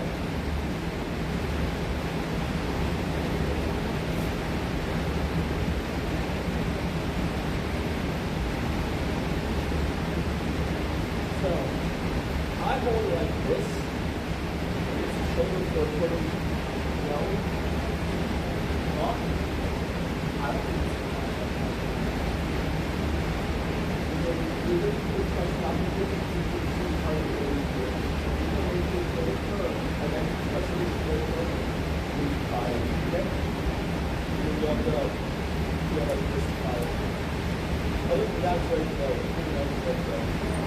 Huh?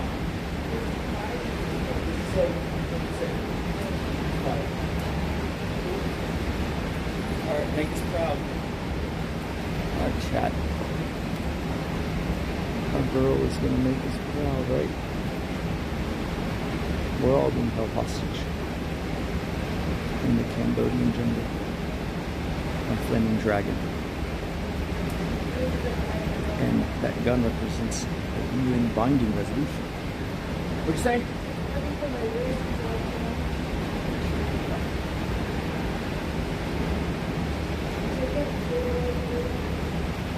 What? Push it against you.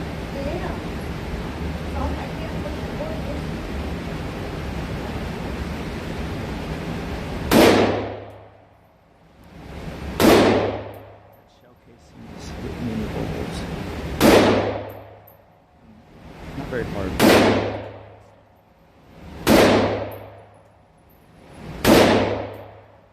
Oh.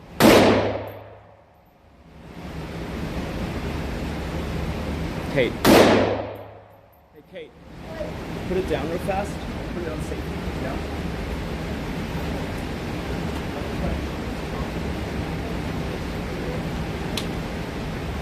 See if this is more comfortable.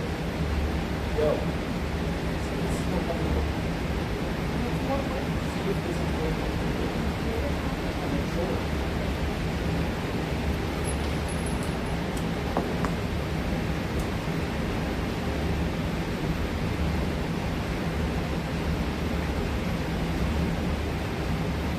Looks better.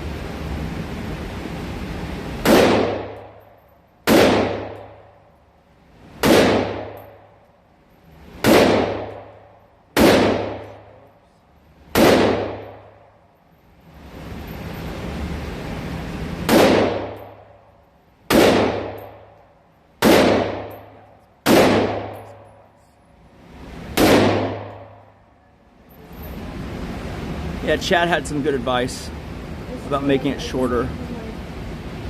Okay. It's just hitting one and then the other one. That's reasonable. I'll have to actually adjust the sights with the magnifier. It can get real fucky if it's not like exactly at your distance from, eye and all that jazz. That's okay. Granted, if we were being held hostage at a distance, the bad guys would be dead. We might have like one hole in us. But that's survival. All right, ready to go?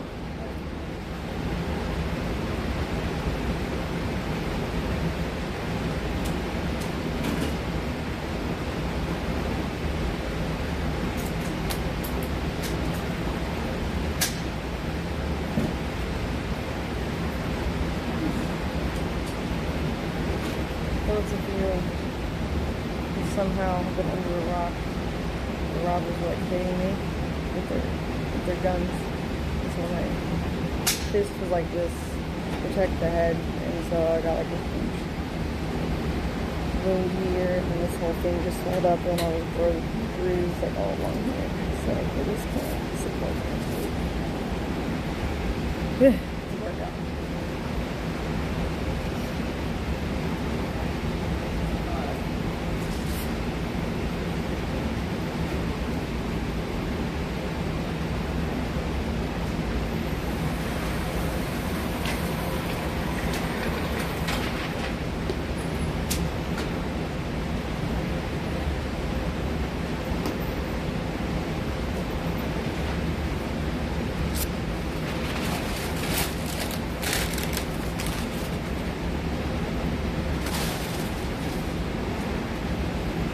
Get ready to move fast. All right. Okay.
don't need him.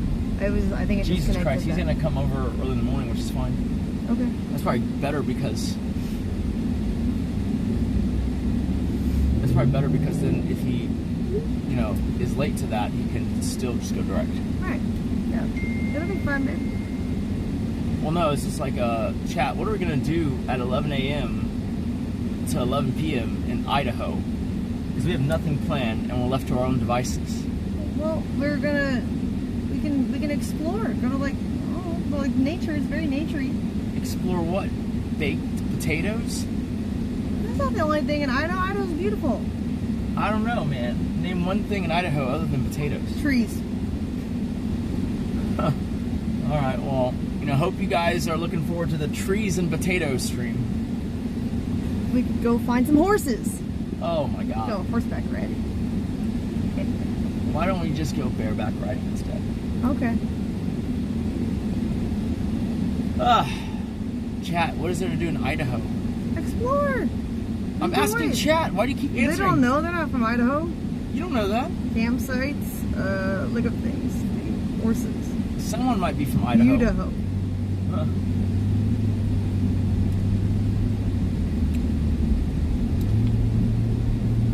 All I know is that every time I used to buy mashed potatoes, they'd have a picture of the state of Idaho on it.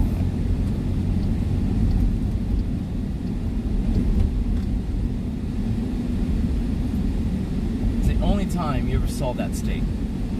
So are we staying with the guy or no idea? Bro, how did you plan a trip that you don't really understand where all the elements are? Jacob and Kristen were talking to them, I thought, because I was just asked my opinion on flights. That's all. I was on asked my opinion on anything else. Well, they really should be giving you all the information. They should. I believe we're staying in a hotel, and we're getting a rental car. Yeah, I told her that for sure. What? I told her that for sure. So you see, like this is like real wacky. Okay, can you just send a group message? It's like anytime. Sorry, I'm just asking what are the hotel details, but I can also type what you're saying.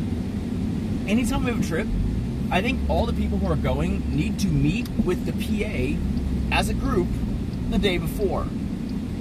Okay, like, because this is ridiculous. Like, you have bits and pieces. Like, that's the most confusing thing ever, right? Like, either have it all or have nothing. But, like, bits and pieces is the worst, man. Like, you know that there's a rental car, but you don't know that there's a hotel, you know? Like, it's all over the place. I don't know. I'm just used to, like, not having to think about this type of stuff on a trip. It's just, like, usually I get an itinerary. Didn't she give us an itinerary? I remember a printed out itinerary. I haven't seen anything, so I don't know.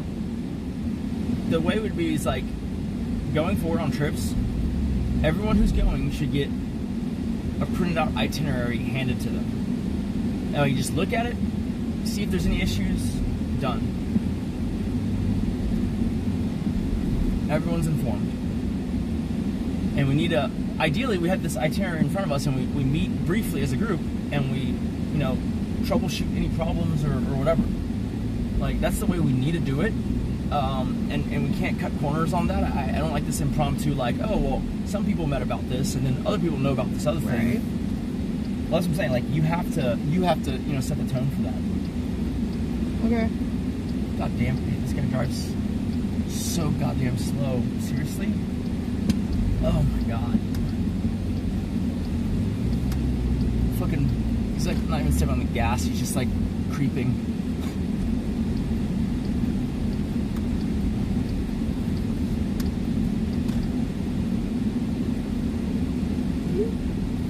Okay.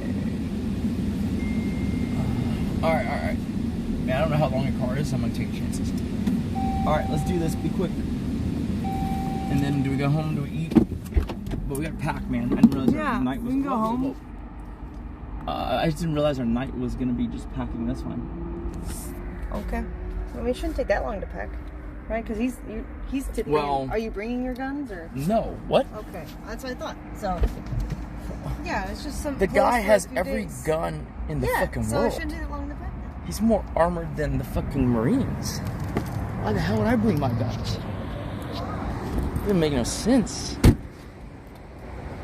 Guys, I'm ornery. No, it'll be a fun trip. I'm just giving her a hard time. It'll be a very fun trip. I just wish I wasn't getting there at 11 a.m. I would be perfectly fine getting there at 5 p.m. and then that wasn't an option. And having my baked potato dinner at 6. That wasn't an option. Baked potatoes with a side of, sliced potato fries, right? You will live for a day of exploration. Calm garnished with mashed potatoes. I'm pretty sure all they eat is potatoes, man. Okay, no, I pack fast. I pack super fast, but she... I don't know why you... Huh? I don't know why you're panicking so much. I can't hear you. Your voice... I don't know why you were panicking so much. No, I'm panicking because you don't pack fast. Well, no, and hold on, let me finish. Okay. And you don't have an assistant that's going to be here to help you pack in addition to that. Unless you're implying that the assistant was the reason it was slow because... The assistant was there. Gotcha. Because otherwise, it's like one person doing a previously two-person job that took 4 hours. It kind of implies 8 hours. I liked it. Oh, man, I'm so bad at using this camera. Okay, look at that. Pretty cool, huh? A kitty cat. And a G-Wagon. Is this a 4x4? No, it's not. It's the new 500. Okay. Well, that's pretty neat. I like Legos. My brother and his kids fucking love Legos. I merely like them. And I don't even like building them anymore. I just like being around people when they're building them. I'm lazy. I don't want to do shit like that. Maybe I'll be different when I'm retired. But right now, I only want to do the work stuff and nothing else. Vacation for me is just fucking... I used to think, oh my god, who does a vacation as lame as just laying on the beach or just sitting, on a ship? Alright? But now, I'm in that picture. I'm the one who wants to do nothing.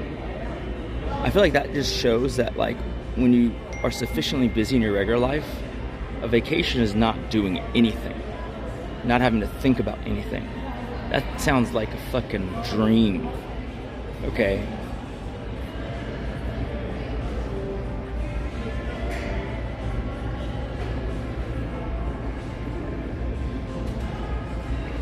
Bro, it ain't us bickering.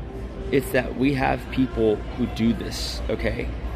There's someone who plans the trips. There's someone who books, the flights. There's someone who books the hotels. And there's someone who booked the rental car. Okay? And obviously, the whole reason for having someone do that is so that they can organize an itinerary and give it to everyone who's going on the trip. It appears to me that everyone on the trip has part of the itinerary. And that's not great. It's not a disaster, but it's just not great. And this is not our first rodeo, so it shouldn't be that disjointed. That's the problem, okay?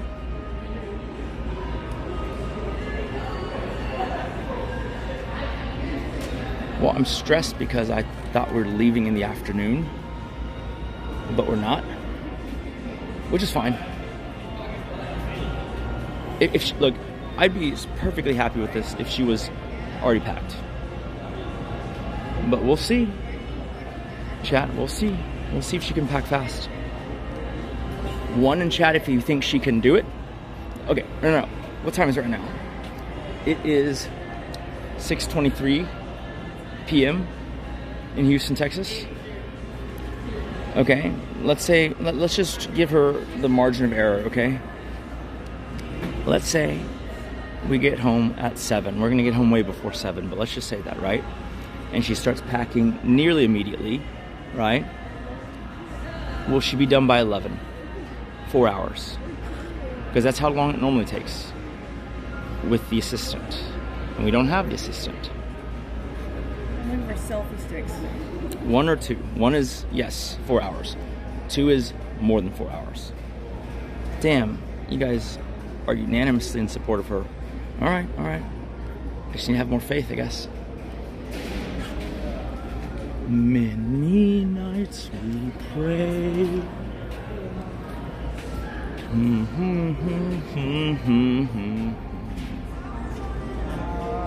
I guess I'll say somebody. My H-Town people, love them. I have my travel system. I don't know, like, I will say this. The remote PA I had previously, the one in LA, they were really good at travel planning. No gripes there. Zero gripes about travel planning. You know what? Now that I think about it, I might have done goofed.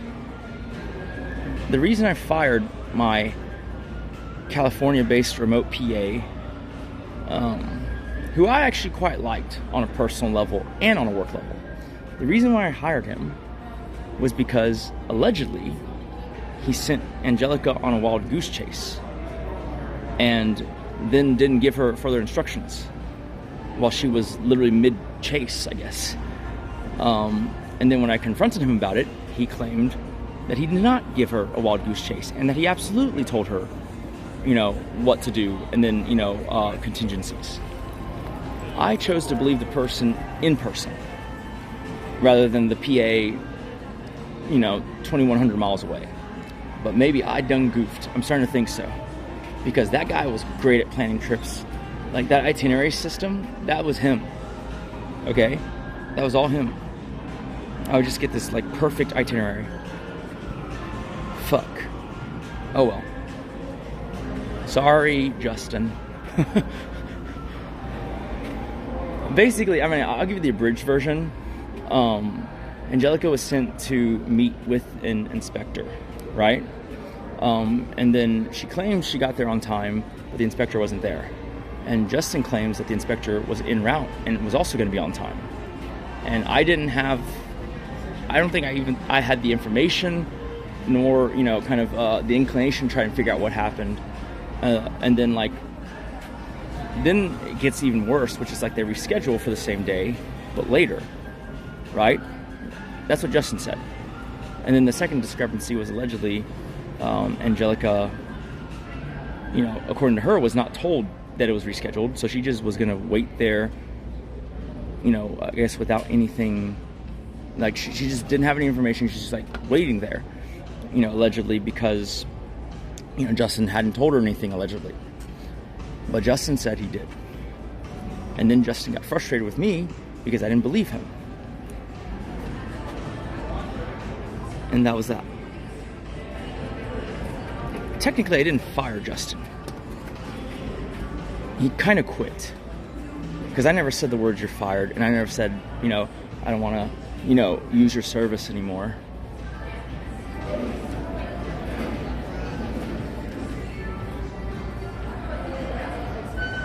But like when you like take from your camera and stick it in here. Yeah.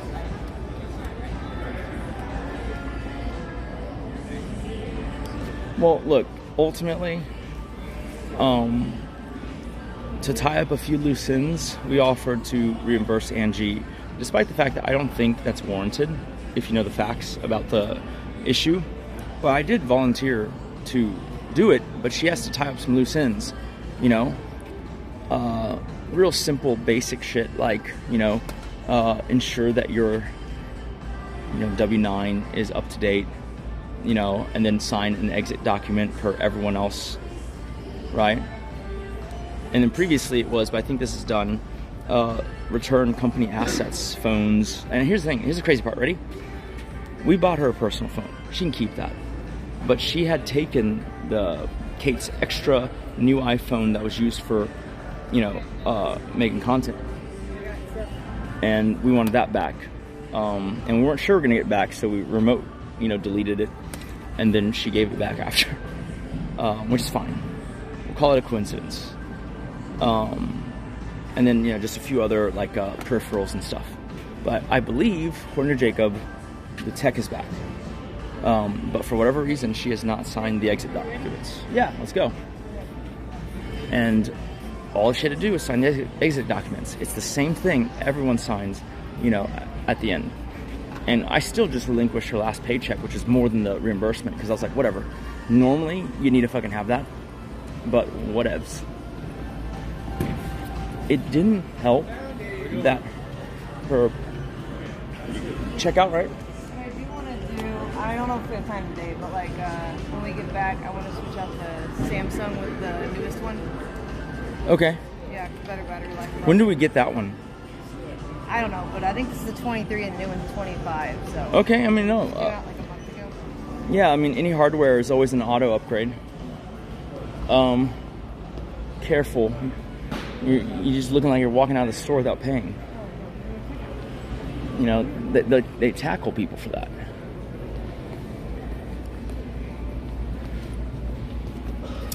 But yeah, no, all she had to do is sign the same exit documents that everyone else signs.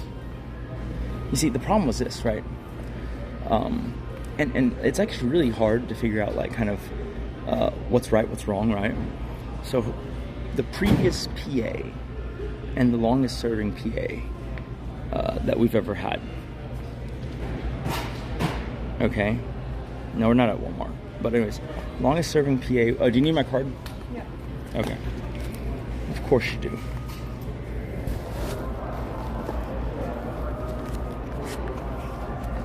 Here.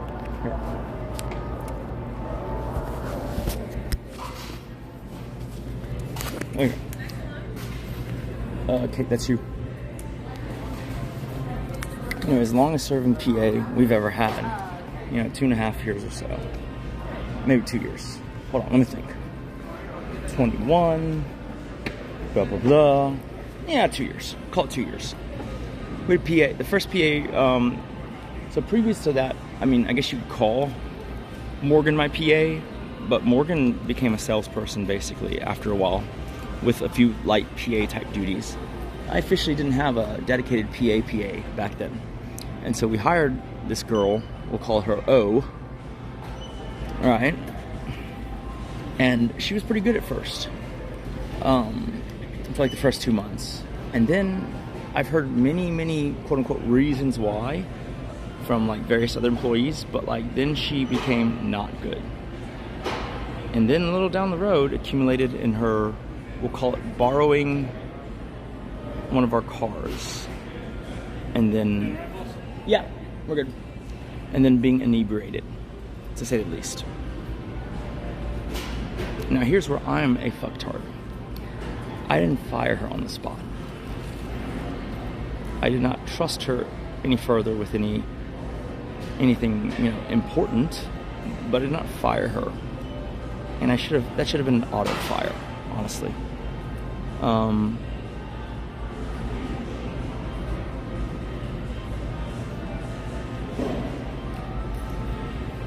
Gotcha. 420 Stone Samurai. I mean, I can ask her, but usually what they do is, you're saying iPhone or just any phone? Old phone? Okay. Yeah, I'll check. It depends on what the trade-in value for this phone is, right? Because usually she just trades in the phone and then gets the newer phone, is how she does it.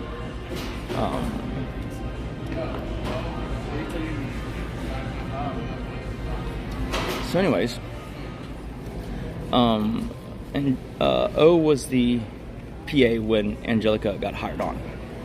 And this is what I mean, okay? What? Okay, sure. Oh, sure.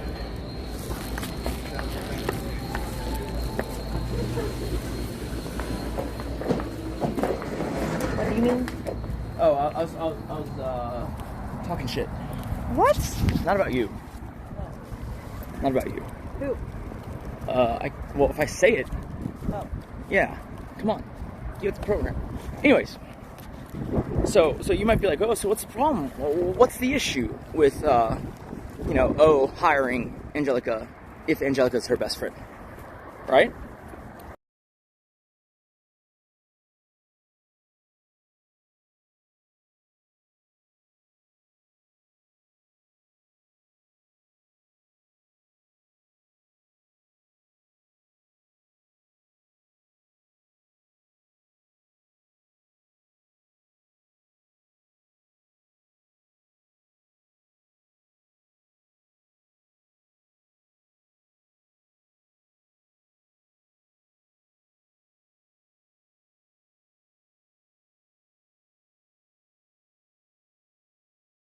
What the fuck? Are you serious? How long were you muted for? Are you fucking serious? I don't know.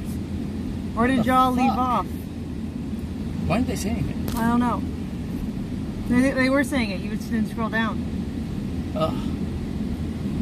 I give up, guys. Just for the story? I give up. He was muted since he started explaining. Right after you walked out of the store. Okay, so just after we walked out of the store. When I asked who you were talking shit about. Oh, okay. Right. So basically, what I was saying is that when Angelica hired in, she hired in under her friend, her best friend, who was then the longest serving PA we've had. Right? And now you might be like, well, what's the problem with that? Well, the thing is, like, you know, there's a reason in corporate America why you're not supposed to have a friend hiring a friend. Like, a friend can throw in a good word, they can do a referral, but you're not supposed to just directly hire your friend because there's a lot of, agency costs, they would call it. Basically, conflicts of interest that arise from that, right? And I used to think, well, that's kind of a dumb rule. You know, I worked in a couple of big companies, and I observed rules like that all the time. And I was like, why do they do that? And it's just overly onerous. Now I know, right? So in this particular case, O hired Angelica, right? O hired Angelica, and then instead of getting, and like we have, you know, kind of, they're not rules, they're like standard operating procedures, right? But and no like, one knows about them apparently except him. They sure don't follow. I'm just messing with you. That's not a funny joke because that's the impression they're going to get. No. But okay, anyways, No, that's fine. That's fine. I don't need. That's fine. I was just saying sure. No one they knows don't follow it. They do That's know not what you it. said, They though. just don't. You're right. You're That's right. not what you said. Anyways, I was stop. kidding. I'm Stop. sorry. We had a fucking lawyer draft it in fucking writing, so I don't know what the fuck you're talking about, Kate. They do know. I was just saying they sure don't follow them. There is I'm a sorry. literal, like, written out legalese, but sure. There is. Right? I know. Not my fault if they don't I was fucking being read the packets. sarcastic. I'm Not sorry. my fault if they don't read the papers they're given. I was just implying they're dumb. I'm sorry. Anyways, so she hired her friend in, and this is the part where it gets unclear, okay? The way it's supposed to work, and the way it had worked, was you hire in, you have to sign a bunch of papers, right? W-9, and then you're supposed to update that every year, and then, like, you know, a bunch of NDAs and various other, you know, sign-in documents, right? And then every person's documents, once signed, are supposed to be filed in their, you know, or put in their file, right? And that's basically how it worked for everyone. And that system was working for a while. Now, here's the interesting thing, right? Angelica's file is very sparse, to say the least. Many of the documents that we needed aren't there. There's probably a digital copy, but the physical file has either been ransacked or never existed. Okay? Now, there is now a lot of people are like, oh my god, so she's not bound by anything. It's like, well, not quite, but we'll get to that in a second. So one of the things is this, right? It's that, you know, originally one of our SOPs is that you cannot get your first paycheck unless your W-9 is on file and active. That's very basic. Everyone does that. Right? And there's a bunch of other ones around employment as well. You know, travel reimbursements, all that, right? The SOP, you know, as the lawyer drafted in 21, it covers things like reimbursements and such, right? Now, I will say this. It absolutely does not cover any medical reimbursements. In fact, it explicitly says there are no medical reimbursements, right? Unless, you know, specially approved. That's A. Okay? But B is that if Angelica didn't sign any of the documents in the first place, then she's not been an employee in the first place. Right. And all I asked was that here are the documents that I need, you know, to dot the I's and cross the T's.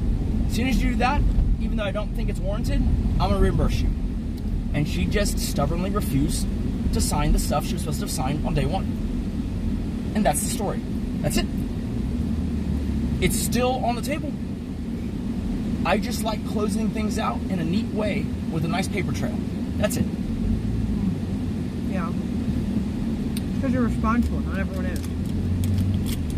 No, I know. Like the system that I try to bring in, the system that I try to usher in, it don't work when everyone's winging it. Right. These people like, oh, let's hire my friend. Oh, let's not get them to sign any documents because that'll benefit them. That's probably actually the thought.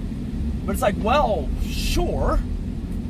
But some of those documents, you know, were so that you knew, you know, what the benefits were. Mm-hmm. And, I mean, you know, good luck with that. Yeah. And so the plot thickens because after her friend's, you know, little inebriation issue, that PA was on the outs but still employed for a while. And then, you know, when that PA formally was fired or quit, depending on, you know, what order you stack the texts, Angelica stayed.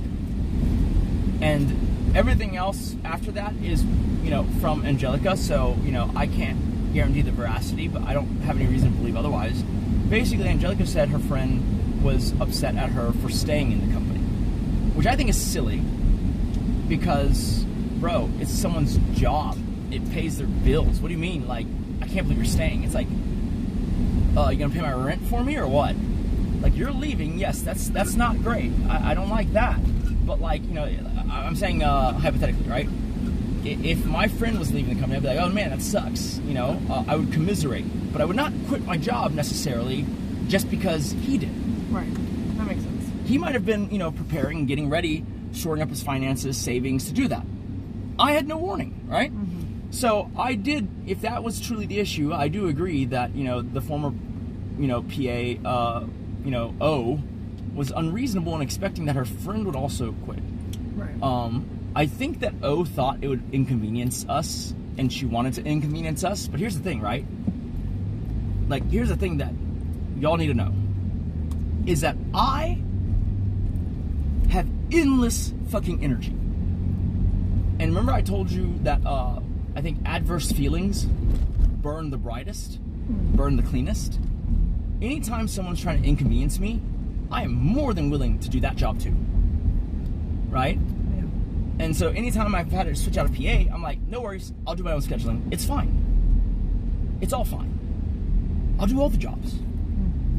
And so if Angelica had left at that point, I'd be fine too. Like, I'd be like, cool, okay, you know, pour through the thing, figure out the schedule, you know, keep rocking and rolling. That's how I do. Never, you know, stop moving forward, right? Don't let an inconvenience or a thing annoy you. That's true. But Angelica didn't leave, and the friend did. And there's like a lot of drama back and forth for a long time, which is like silly. But like Angelica, you know, and this part I understand as well. So her friend, the former PA, you know, did not have savings. Big surprise. So then she, I guess, either left her apartment or the lease ended, and then she didn't get a new one. And then she briefly kind of moved in with Angelica, is the sense that I got. I'm not sure. At least she was there a lot. Right. Eating their food, doing all that stuff, right? Just mooching. Mm-hmm. So Angelica's working for us every day. Her friend's at her apartment mooching. Right. Right? And Angelica eventually gets mad and calls her friend out, and her friend gets mad and says, I can't believe you're being so unsupportive. Right. And then that ends their friendship. Okay? That's the version I heard. Right? All of that stuff, you know, assuming that it's all true, I side with Angelica. Right. Right? So, yeah, that's kind of that story. But basically, because you could attribute it to anything, chat. Did O forget to give the documents to her friend? Did O think there was some advantage to be gained? Or did O just want to quickly hire her friend so they didn't require all the documents, which I normally require to be able to hire someone? I don't know. And I hate saying, because I don't believe it's true, that if you want something right, you have to do it yourself. But it sure does feel like it, doesn't it, guys? It does. What are they saying? I think you're too nice to her. Right? And then people, when they leave, always fucking shoot me full of arrows. Yeah. It's fine. I'm okay with it. You have Kevlar, you can take it. Right. Like, my life is good. You know, you can shit all over me. And I'll slop it all up. Whoa. Kinky. If you shit on my chest, I'm gonna pick it up and eat it. Yeah. And I'm gonna keep going. Because that don't faze me either. And I feel even more so that way because literally 3 dudes broke in, armed to the, hilt, and fucking did that crazy shit. Yeah. And here we are. Here we are. Still standing. Yep. Okay, we're home. You should probably start packing. Yep. Do you want to order food? Yeah, what do you want? Kind of want some Cafe 101, maybe. Okay, the normal. With Salmon. some egg rolls. Chicken. Sure. Or pork, whichever. Okay, so salmon fried rice, the eggs. Yeah, egg and beef. Okay. And then egg rolls. It's maybe if they have salmon avocado roll, do that too. Sure. Okay, I'll order. All right. Like now? Yeah. Okay.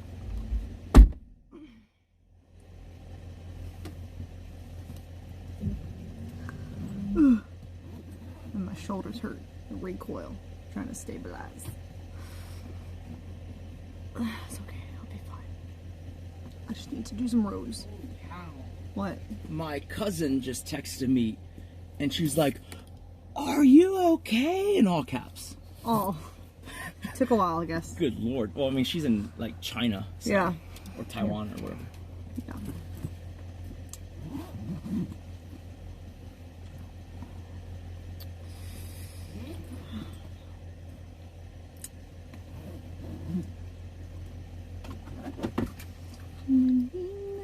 We pray.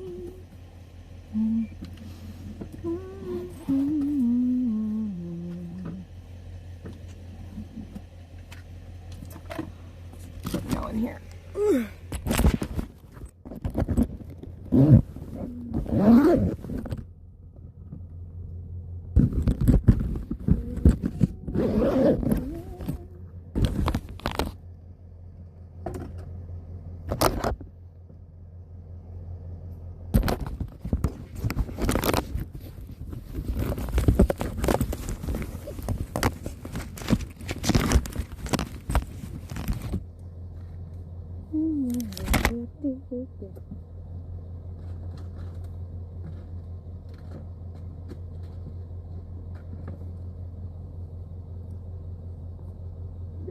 Yeah, I'm trying to get this stuff out of the car. You're saying I guess your hoodie thing is fire. This? Yeah. Oh. Yeah. Can you get the backpack out of the car? Where's it? Yeah, in the stuff that we bought.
Nick, can you help me take it to the house so I can pack up this stuff?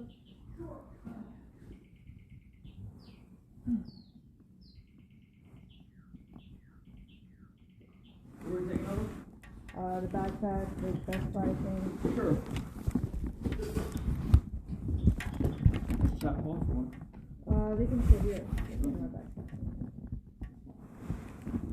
Where am I taking over there? To the western room. Sure. Oh.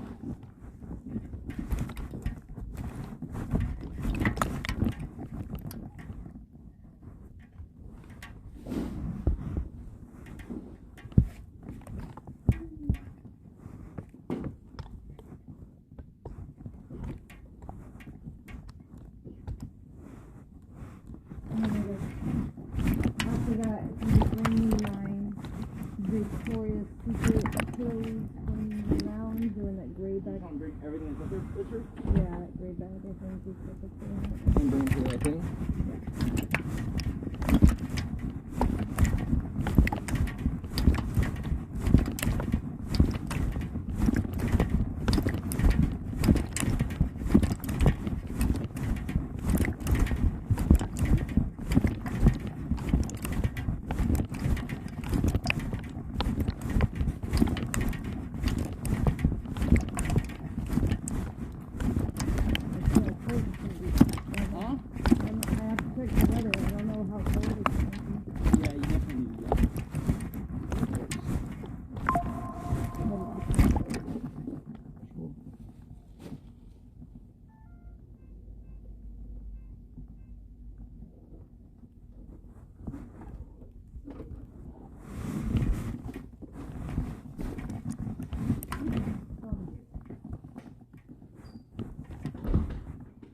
Funny when I was referencing the armed guys, then I was about to talk about the other guys.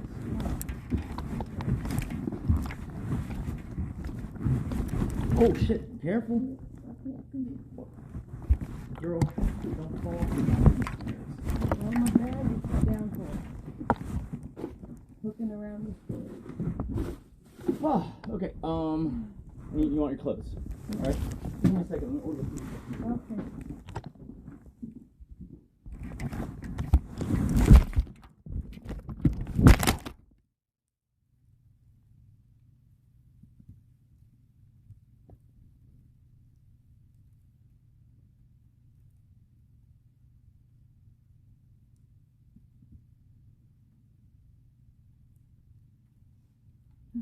I'll bring a suitcase up. Hold on.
beyond, you know, treading lightly at this point.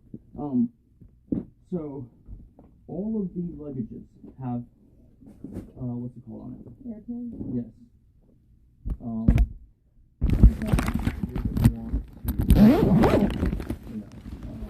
Make sure that everything's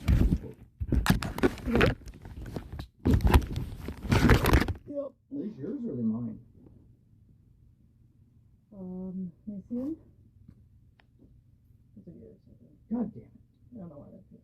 You're all fucked up. Sorry. How the fuck I don't wear style like that.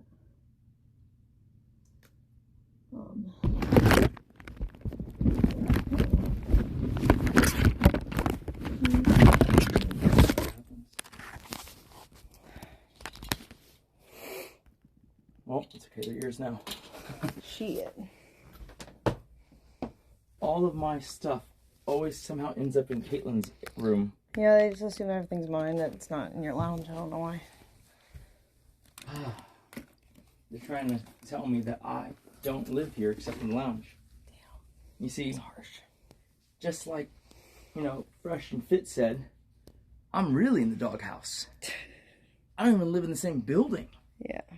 I'm just like some gardener living in, you know, the helps fucking quarters. And the only time I'm welcome is if I need to, you know, save her with my gun. That's the only time I'm welcome in the main house. Mm. It seems legit. Mm-hmm. Mm. Did you order food? Yes. Good. Okay, that's enough. Don't eat me. I'm not the food.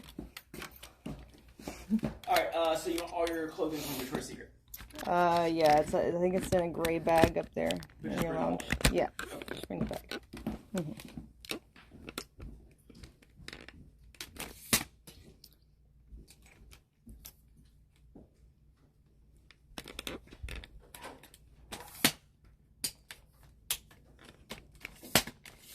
Do, do, do, do, do.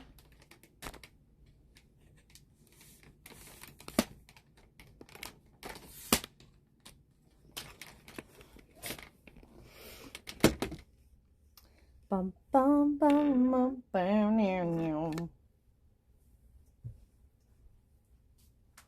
This room's so clean.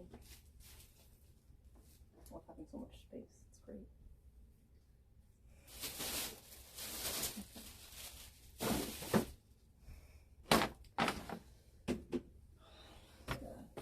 Organize it a bit. Oh, that's trash bag.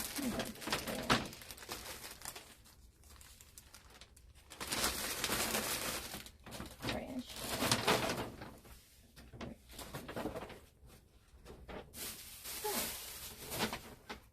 Already so much cleaner.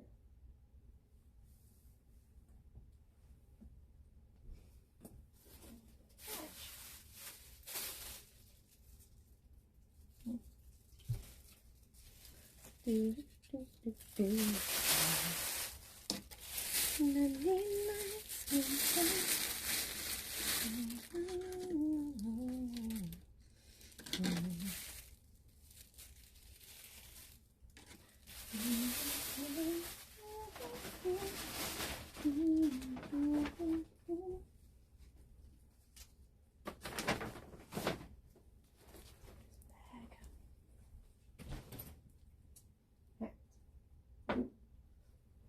This bag.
So I have more hangers.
Found hangers.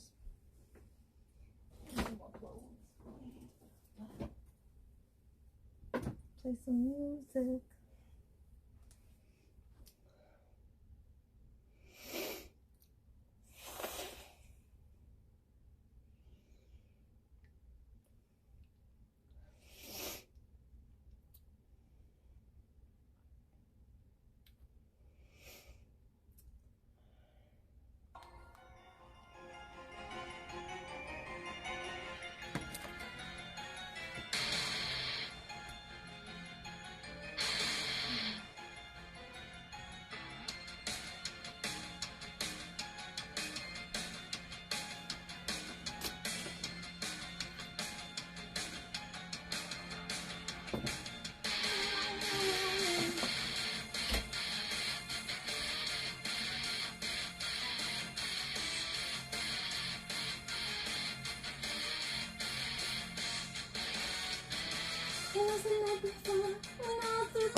Leaving a snowflake on his palm.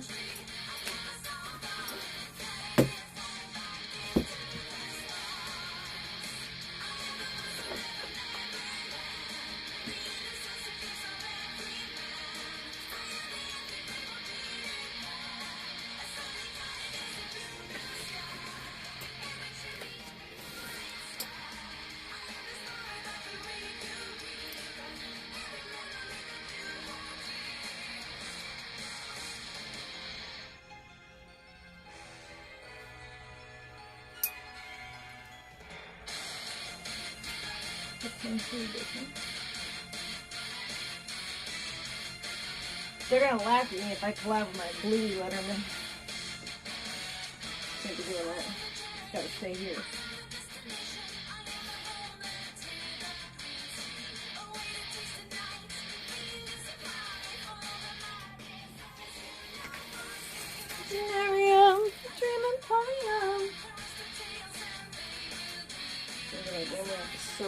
name.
Oof, okay.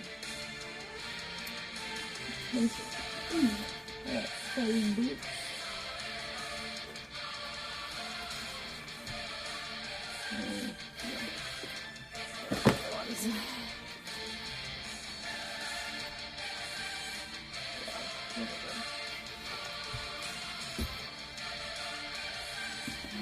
Yeah.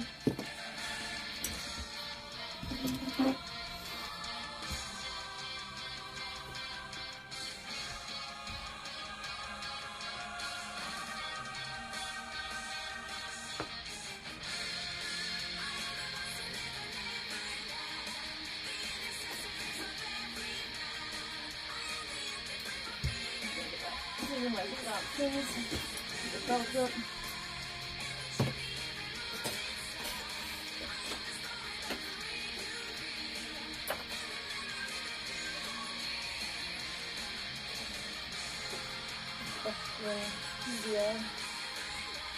And they took it away.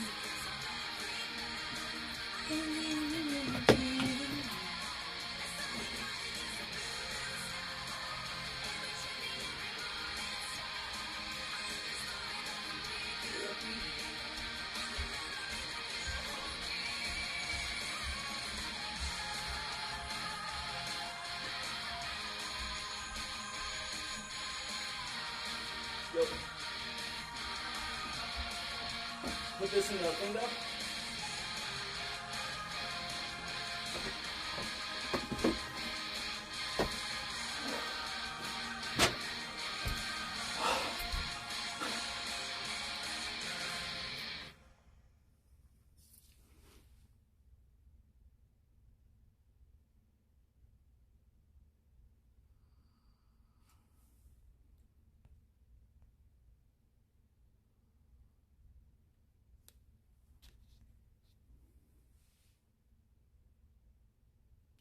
What are you guys talking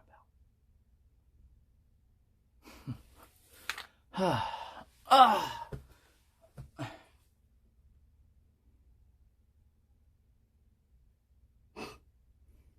I ain't saying nothing.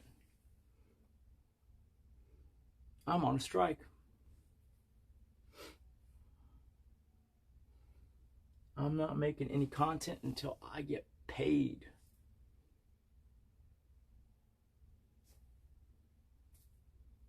I don't do this for free.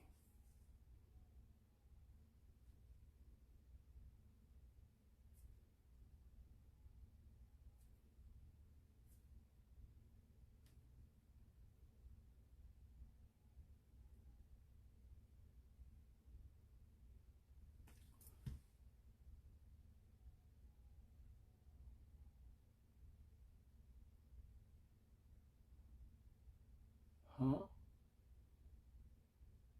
Sending to Eddie, bye-bye, K-Sip? What's that mean? Or turn V up. Oh. Well, y'all can't hear me? Can y'all hear me? What the fuck is KCIP? Kick Creator. Oh, I see. Kick Creator IP. I don't understand what that means. We aren't in KCIP. I'm not. What? Yo. What is KCIP? Some kind of way to earn money for people who don't have a contract like ours. Yeah, we have a contract. What are you talking about, man? Oh, he doesn't understand that difference, I guess. KCIP was added, I think, Oh, after okay. Yeah. contracts are done. Gotcha. Given out. Okay. Well. Okay, so I will need to. I gotta go packing stuff too. You good? Yeah, I'm good. All right, guys. I'm gonna check what the weather is like. I had a very good time estimation, so let's see if she can get done by 11. Wait, so that means what? That's so long. I know it is so long. Hey, when are we needing to leave from here?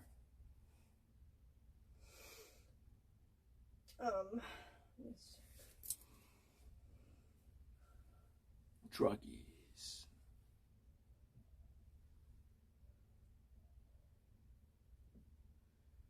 So we should probably airport by like 4:15 to check the bag. Jesus Christ. Get there by. Yeah, because we have to, if we're checking a bag, it's be an hour before departure. So if you get done at 11, you ain't gonna sleep. I'm gonna get done before that. I mean, you're not gonna go to bed before 11. That's true. I mean, I'll be done. Also, what I was trying to say is you only get like 3 hours of sleep, 4 hours of sleep. I'll sleep on the plane. It's first class, I believe. What the fuck? The rest of us had third class. No, you have first class too. Oh, do I? You do. Hell yeah. I don't remember what Jacob's was, but hopefully she booked his ticket. I don't know why she wouldn't, but you never know. I don't know. Right? Bro. It's an important thing to check. Did she know he was going? Huh? Did she know he was going? Hopefully. Well, she better know he was going. I said it like 5 times. Okay. Well, hopefully he has a ticket. I don't know. I'm pretty sure he does. That'd be insane. That would be fucking insane.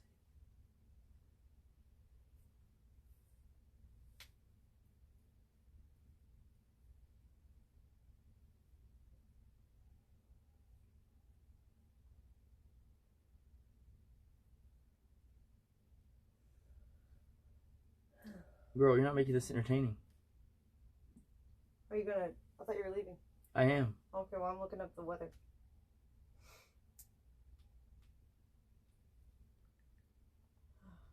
All right. I loaded up a tweet. Sheesh. You good with that?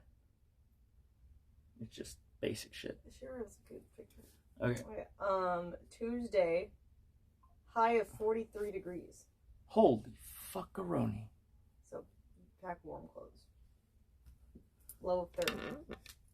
Holy fuck, that's cold as And fuck. Wednesday, even though we're leaving Wednesday, low of 27, high of 47.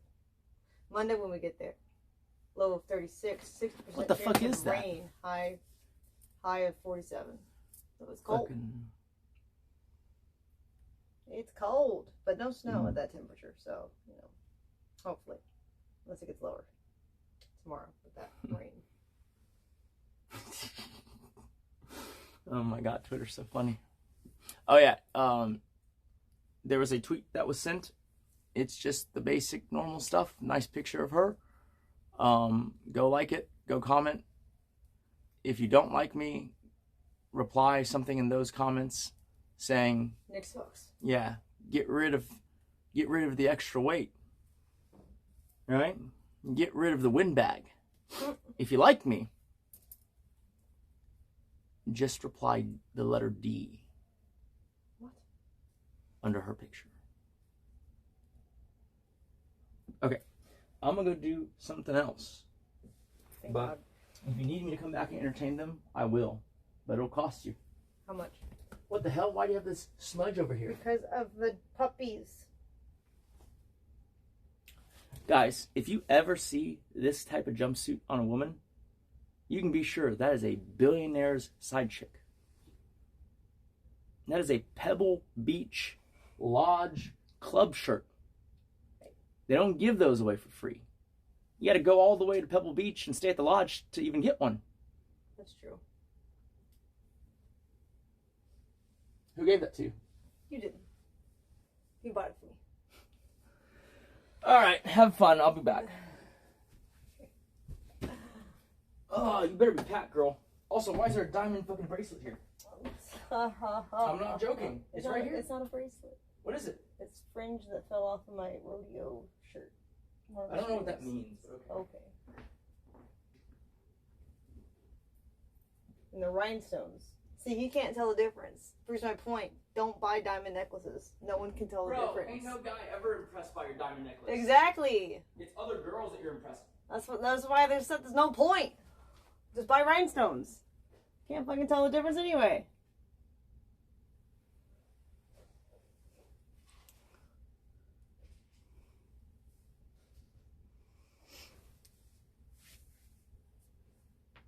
Oh, God. But if you're worth a lot of money, people just assume it's diamonds. Even those rhinestones, it'll cost me $30 at Claire's.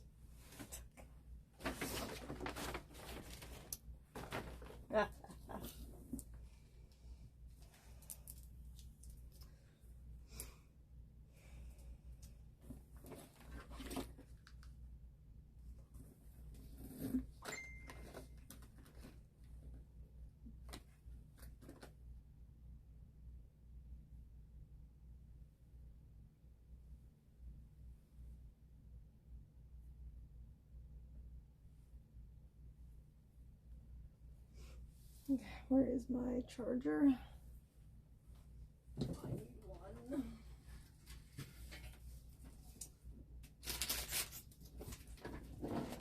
Oh, here it is. That, this Type-C. Yes. Oh, it's fast charging too.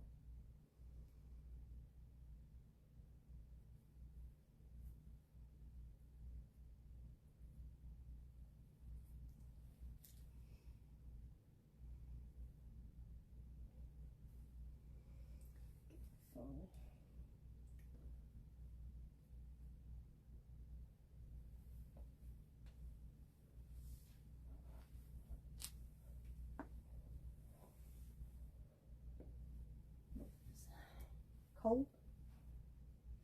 Means I can dress cute.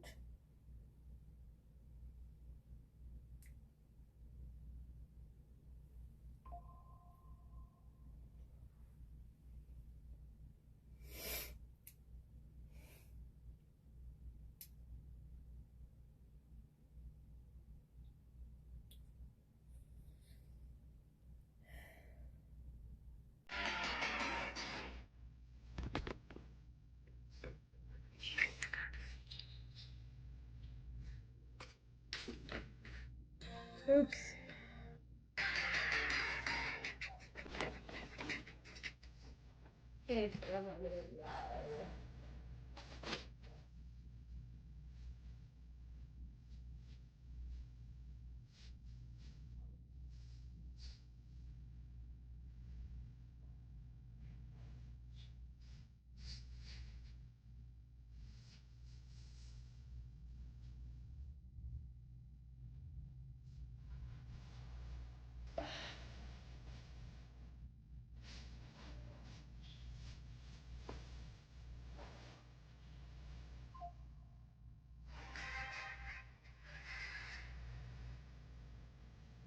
Alright, so I'm there for 3 days. Keeping other stuff. That's why it's gonna be right. Look your choice, babe.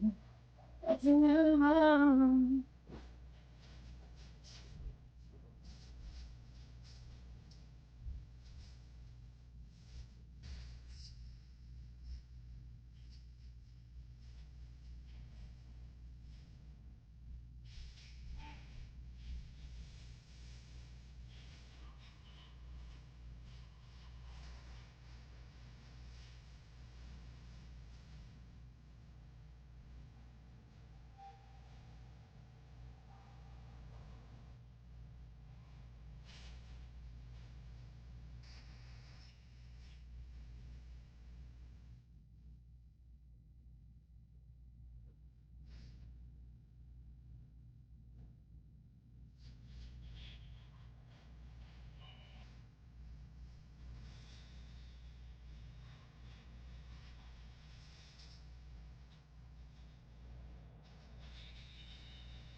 I got the base layers on now.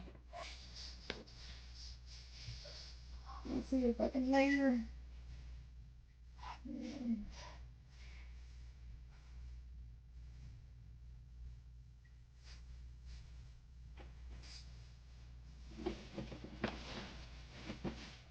Sports bra. Good. Wear that too. This is for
Festivities.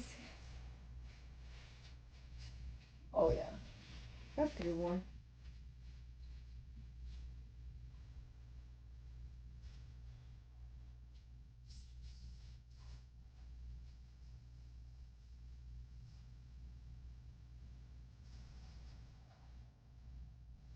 All right. Up there. Let's see if these get over it too. Let me know.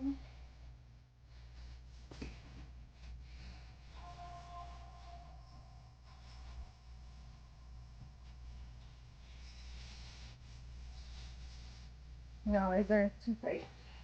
So I won't take these. Or at least not with this one. That's kind of thin anyway.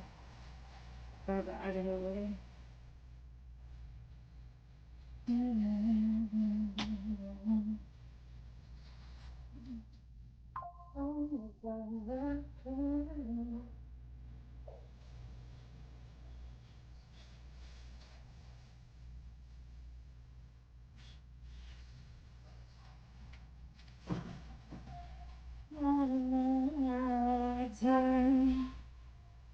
There is over it.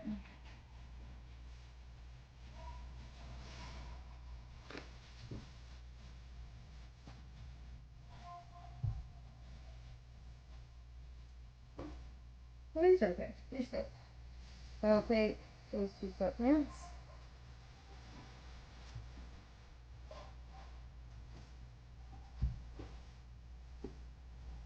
Okay. Maybe not two sweatpants. Oh. And song.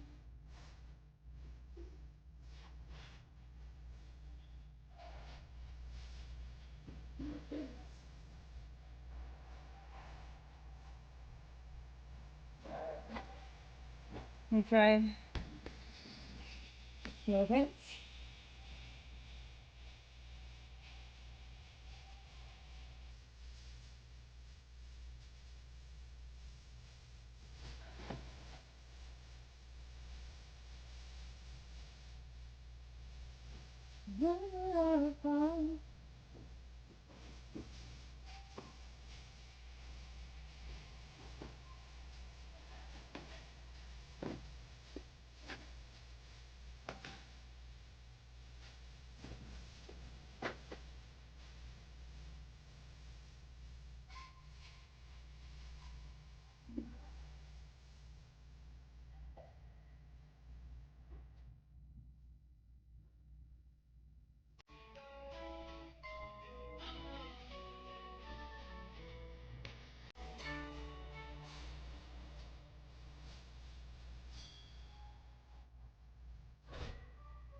Alright,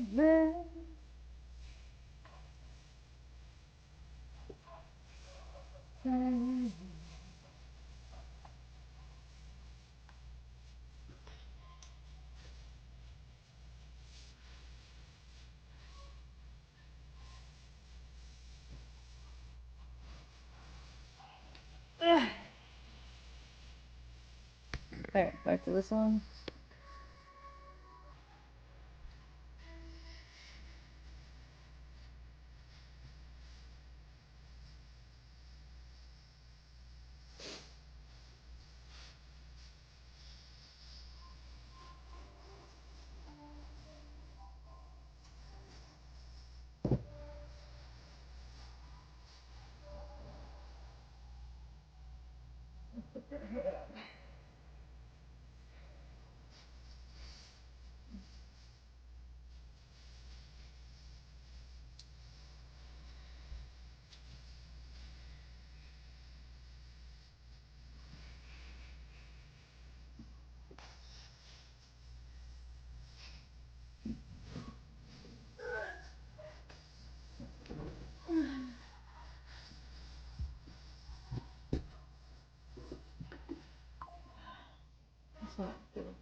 I had other hiking shoes we bought. I don't know where they went.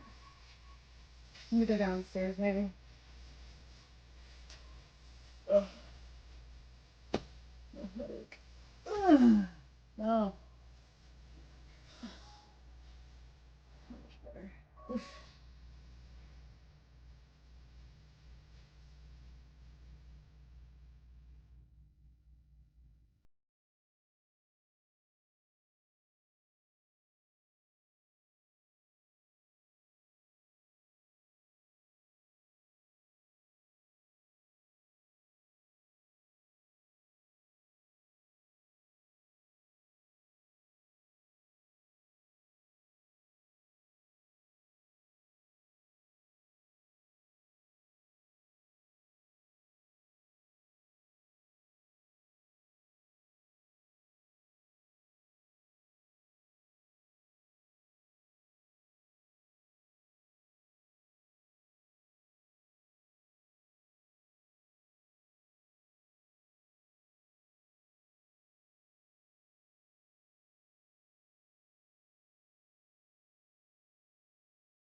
And this hat is just more in general. Alright. Got my hats. Good job.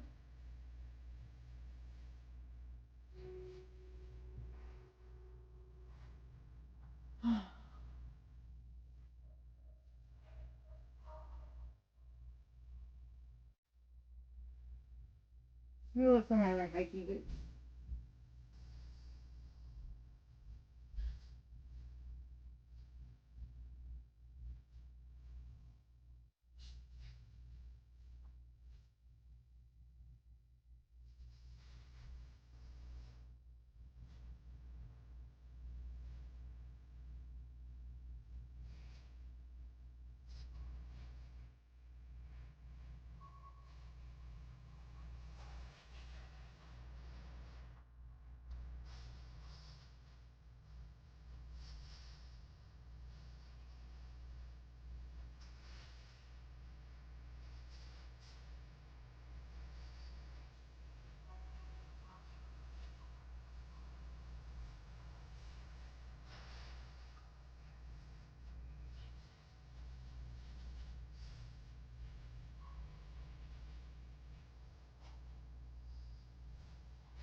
Don't know where they went.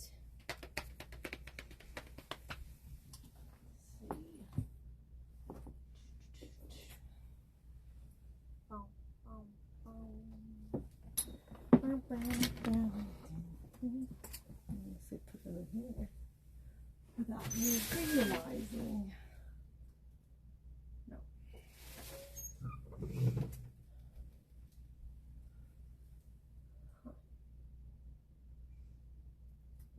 interesting. Hmm.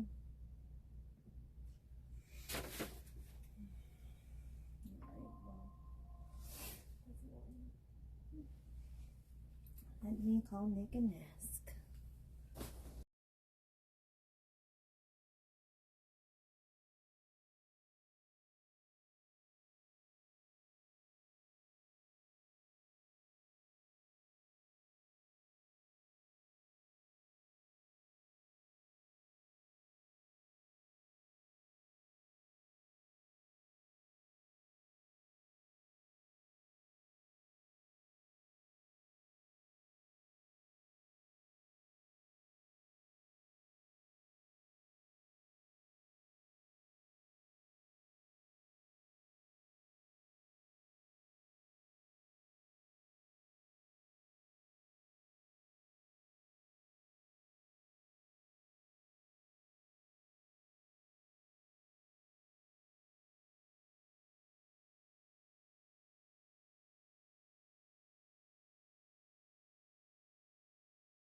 Okay.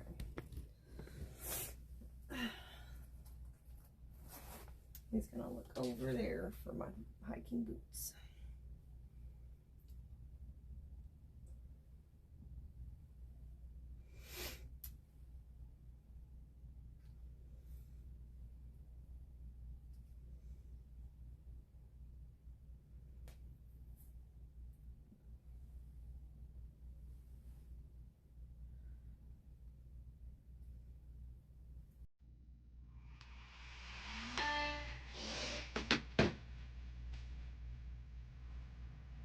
Hot. It's good. It's warm. Oh. Okay.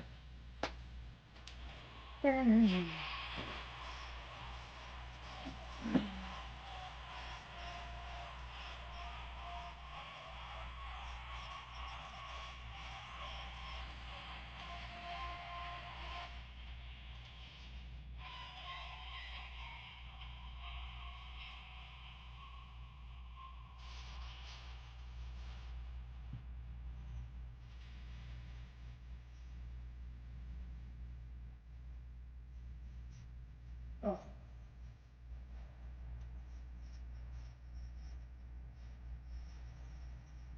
Headache still.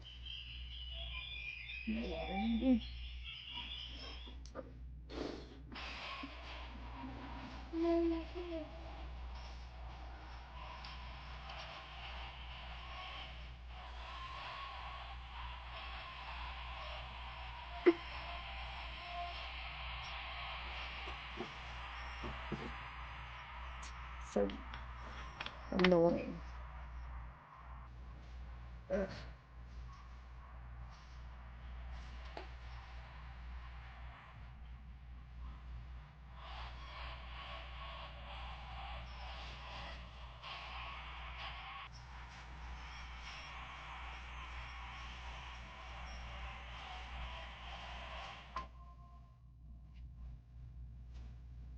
What's going on over here?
Yeah.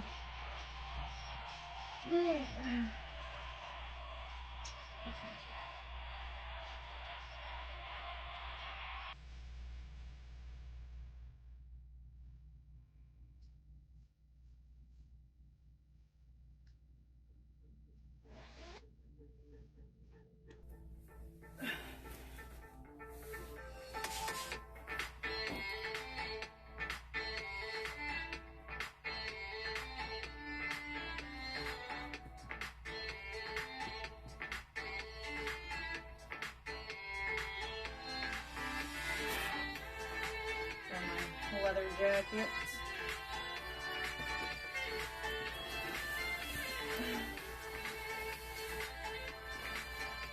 It's handling for firearms.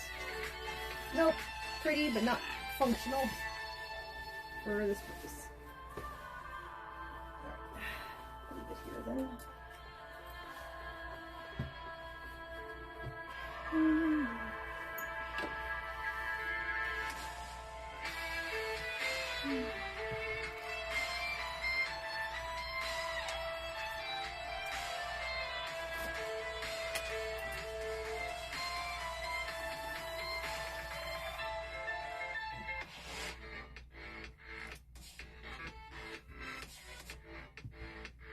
I don't think I'm gonna use this because I haven't got any pockets. Well, I don't know. I think this is more comfy.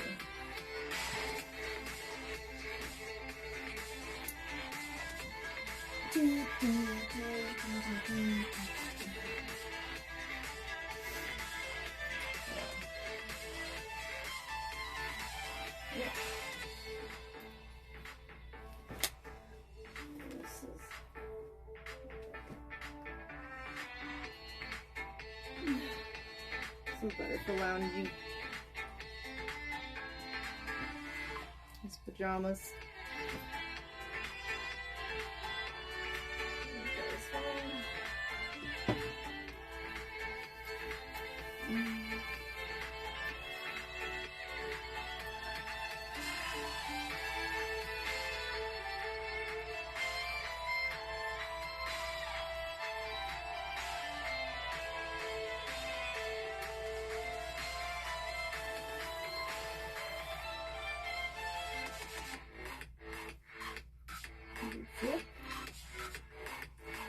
Maybe.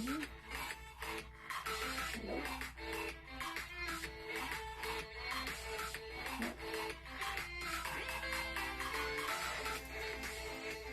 Why is it being dumb?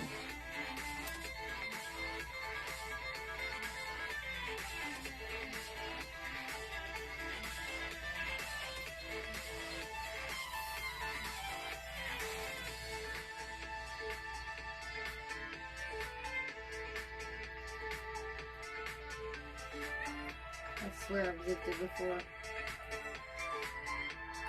It's so stupid.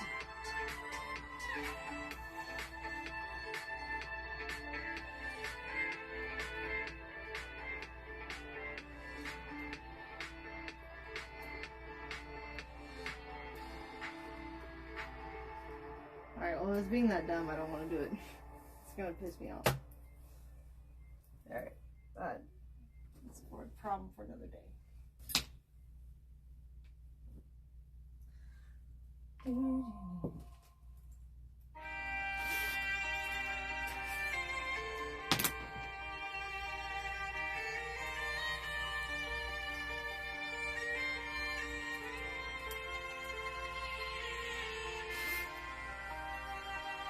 It's comfy. It's warm. It's simple.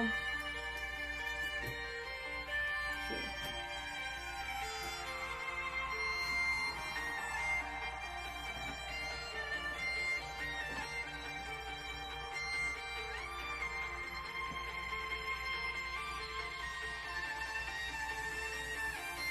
Something to work out in case there's a gym at the hotel.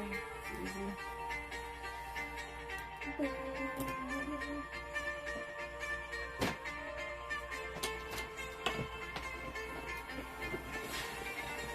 This one's not very long.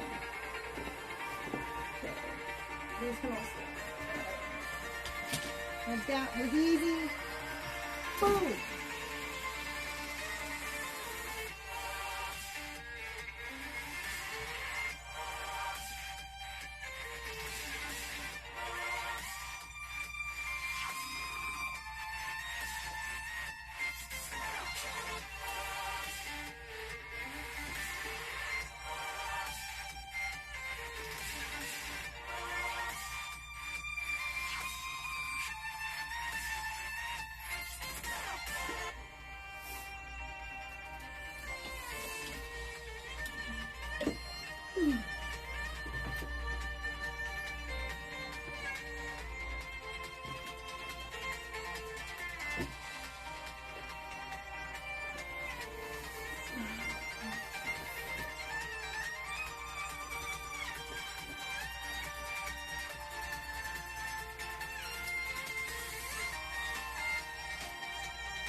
Let's see if this fits with that.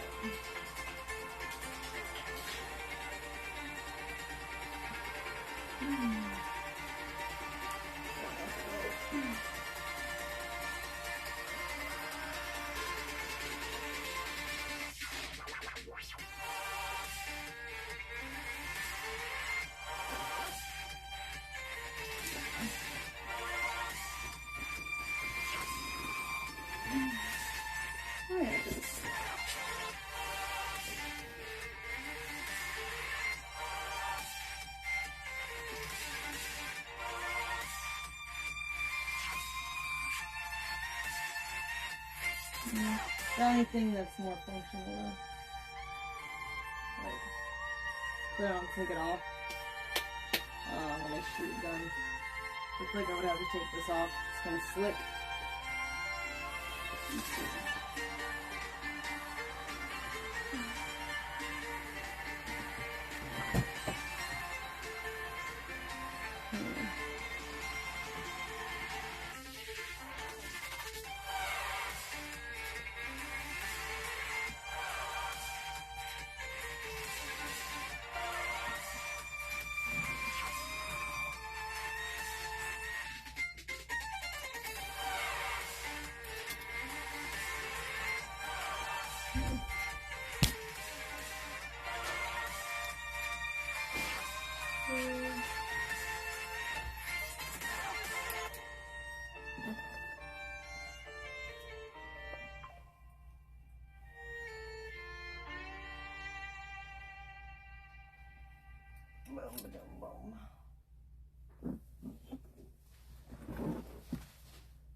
What's up?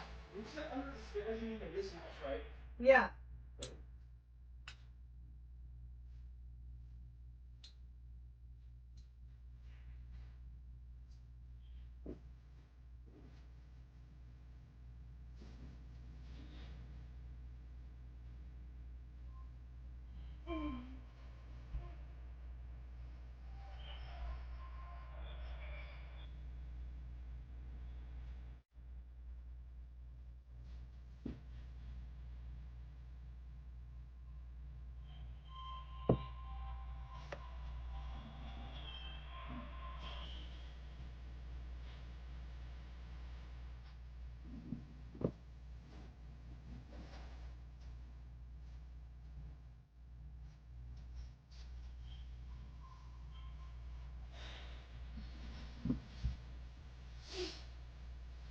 It's too big.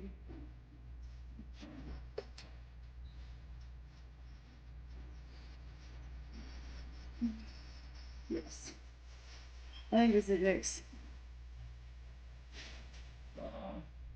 Nick.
Guys, this does not fit.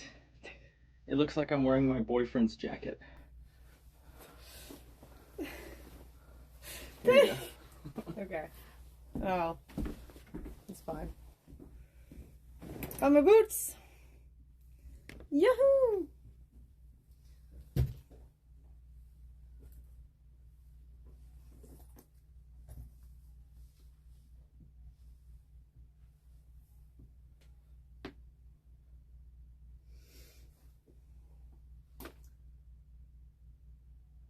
Our food is arriving now, FYI. Oh, okay, cool.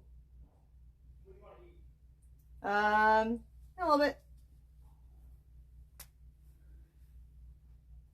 I mean, like a few minutes, I guess. How many? A few. Okay.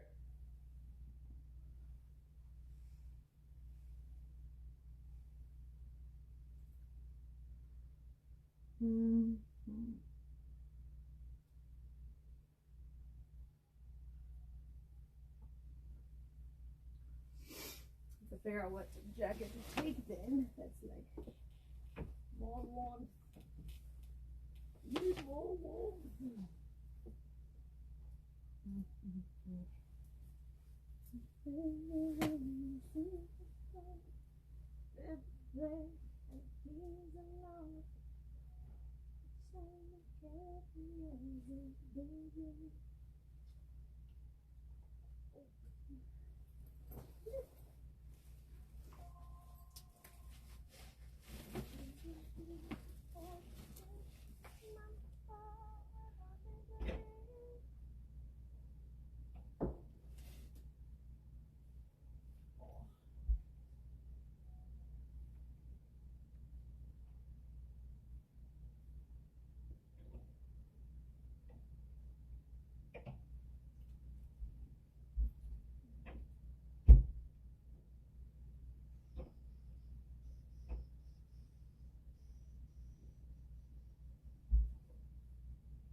Narnia in there.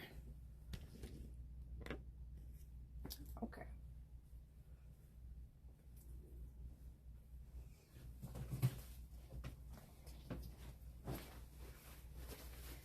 Got a vest. New vest. Ooh, I like the vest color.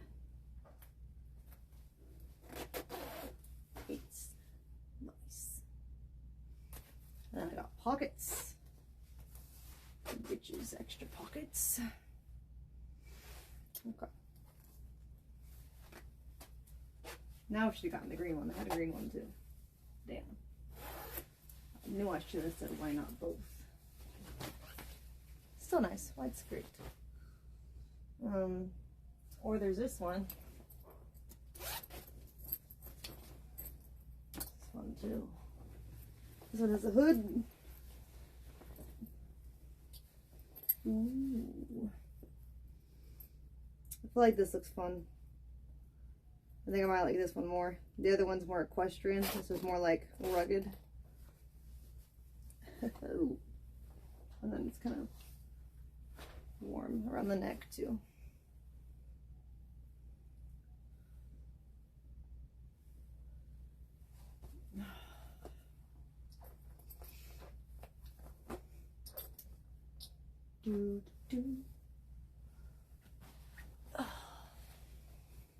cozy. I like this one. I don't want to get this like dirty. It's so posh. You feel me? It's like riding my Spanish stallion vest, not trucking through Idaho shooting firearms vest.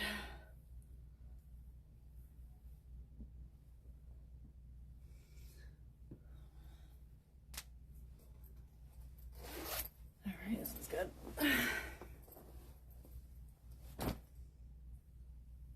So I just need to choose like a warmer coat, I guess. This one's cool because it has fur. It's slick for the rain. Fur. Matches my hiking boots. It still goes okay with green pants. Okay. It's a little bit tight, but maybe just it's good enough to shoot in though. I'll take this one too then.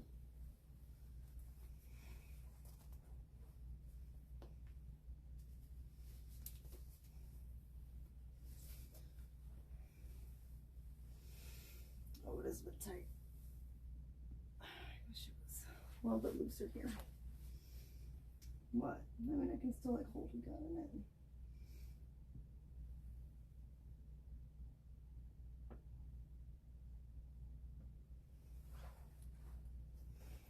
Otherwise, open it up too, I guess.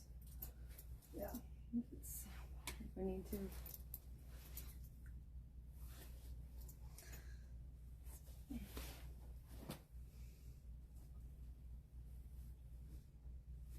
Probably still better than these, just because it's thicker and it might rain.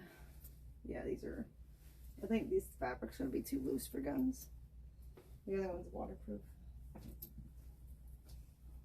Oh yeah. This is more like Texas winter, not Idaho winter. This is not gonna do anything. No lighting. All right. Okay. I don't think I'll take this just because it's like I don't want to have to shoot guns in this or like get snagged on a tree or something. I don't know. All right. So I got my outfits picked out. Woo! Let me hang that up actually. It's like an almost $3,000. I'm sorry for the disrespect, Mr. Warren. Sorry.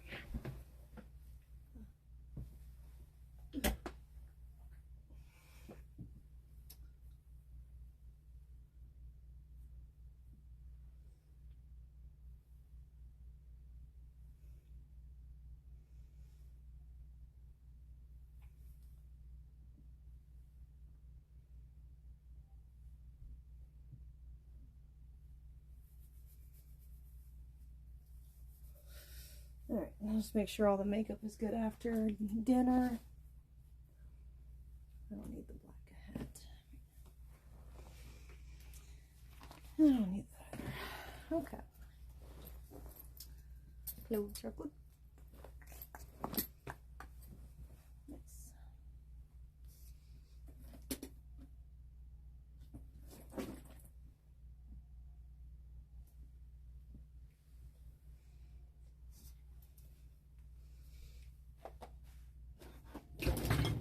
How to share someone who loved you.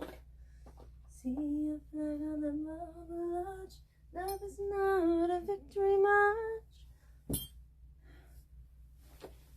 The cold and it's a broken hallelujah. Alright, back into comfy clothes for now.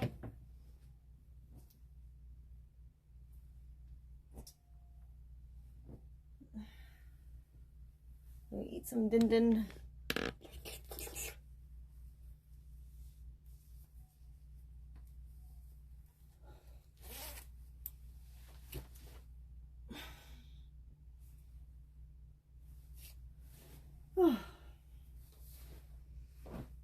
How many layers I'm wearing.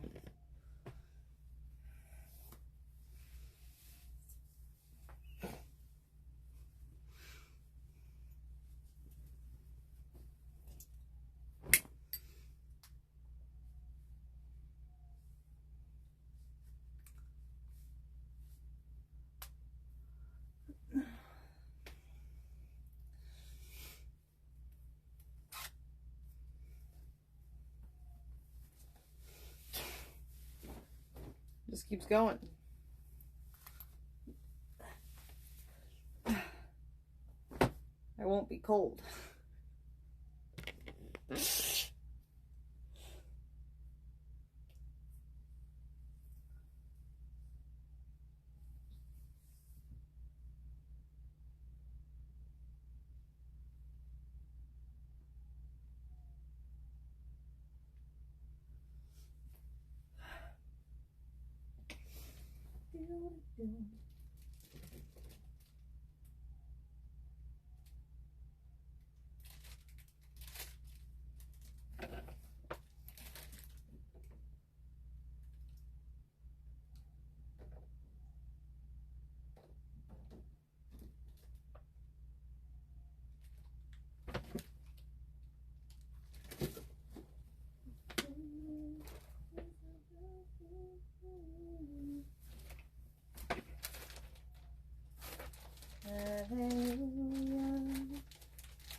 Light just burn out? Fuck. That's good. Yeah.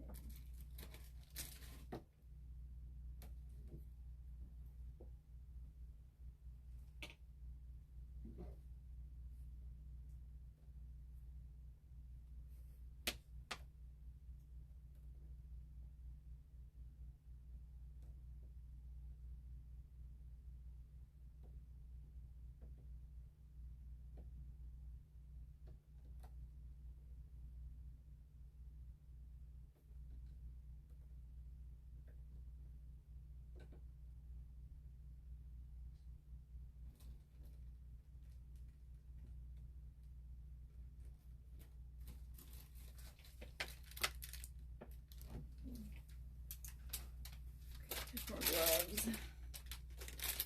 That'll work. Cool.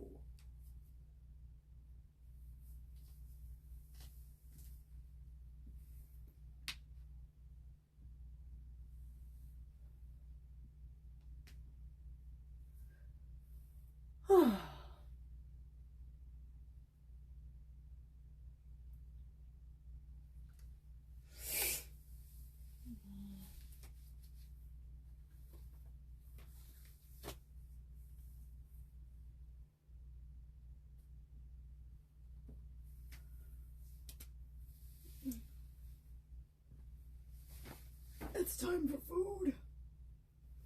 Now for food, let's make sure my toiletries and makeup is packed, and then we are put it all in the suitcase. Be done.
Pants. Cool.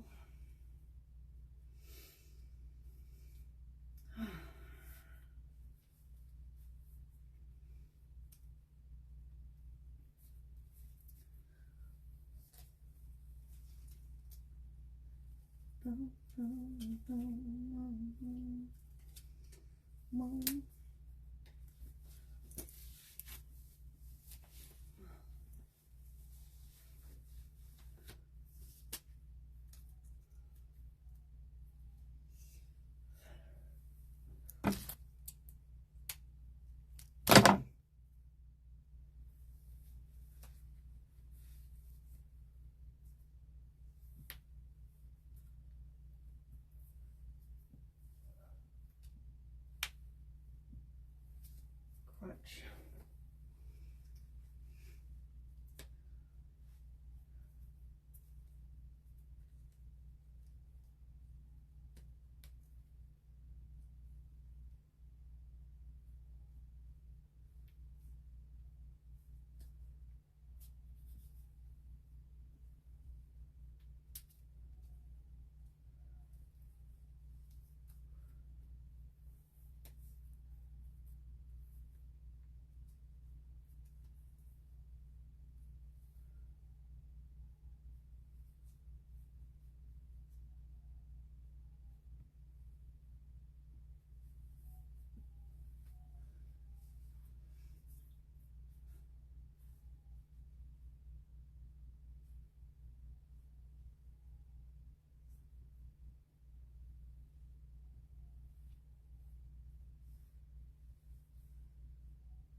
So quiet in here. All right.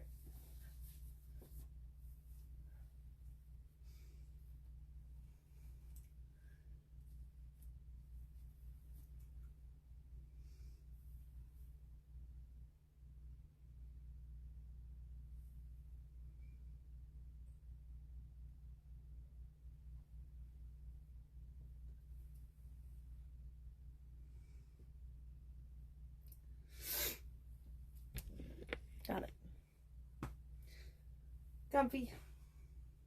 Jill. Time to go downstairs. Eat food. I am hungry.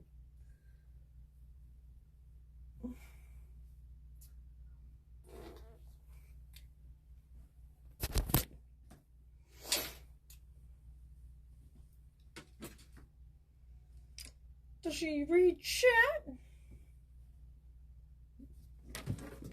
Sometimes.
You're on speaker. Can you come eat?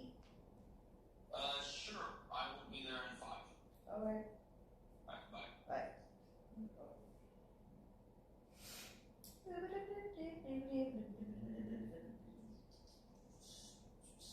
I'm hungry. Oh.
some water.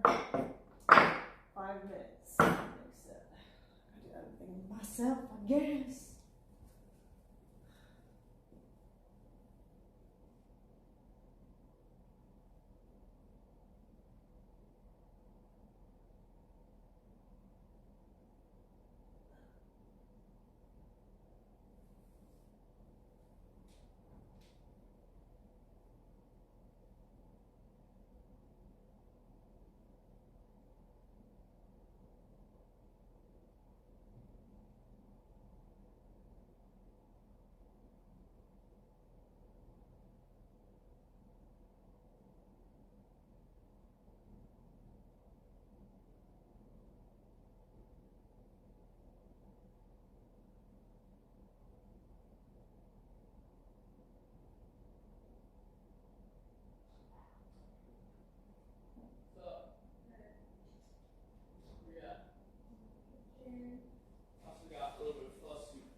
He's finally over here.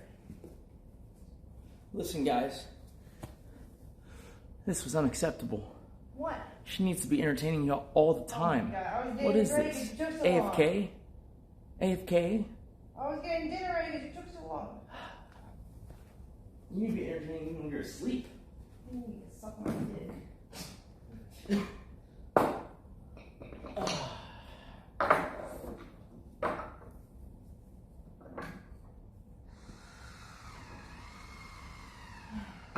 How's packing coming along for you? I haven't started yet. No. Okay. God damn it.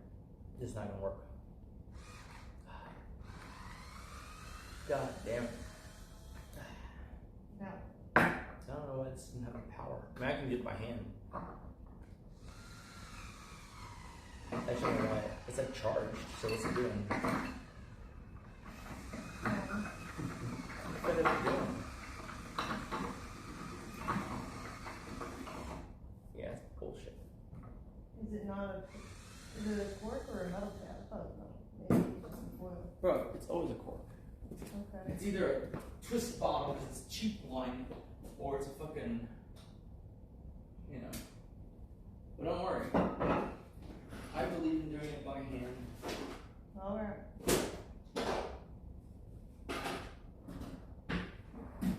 Oh. If they give me one of those. Like,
Mm-hmm.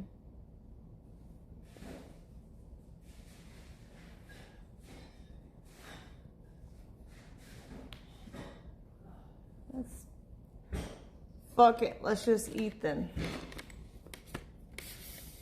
We tried.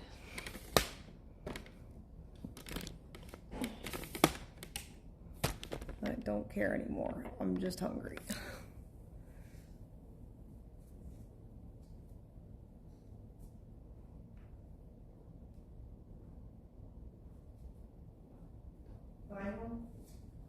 Yep. Nice. It's fucking bullshit, dude. Guys, for whatever reason, things in this main house, and I'm not making an insinuation, I'm more so saying that things are misplaced, but I can never find the utensils I need in the main house. And, you know, the place where basically I only go, the lounge, always has everything exactly where I need it. It's fucking bullshit. I had to open a new wine opener because all of our existing ones are gone. They're just misplaced, but I just don't have the fucking wherewithal to fucking figure it out. Fuck. I'm going real crooked here.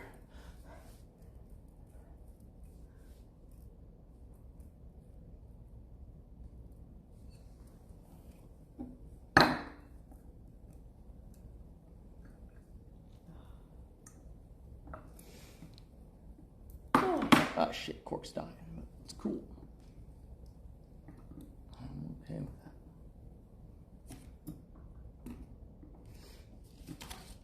that.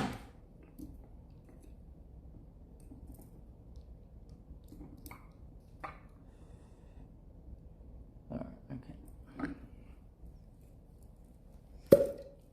Ooh,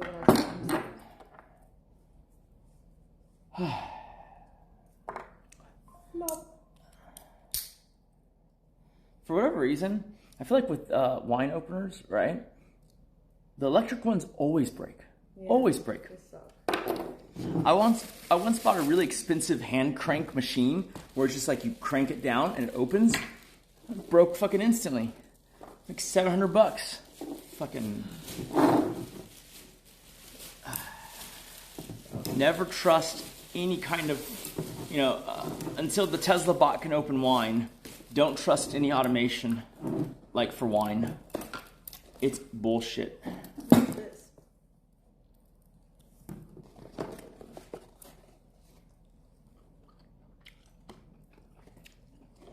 Beef intestines. Ew. Eat it. I don't want that. Did you get any egg rolls?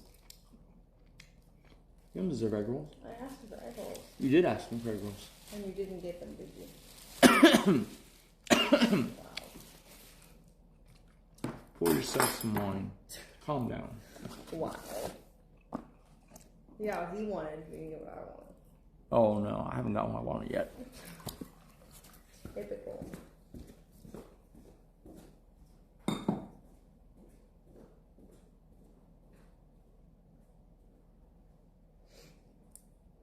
One job. Need some damn egg rolls.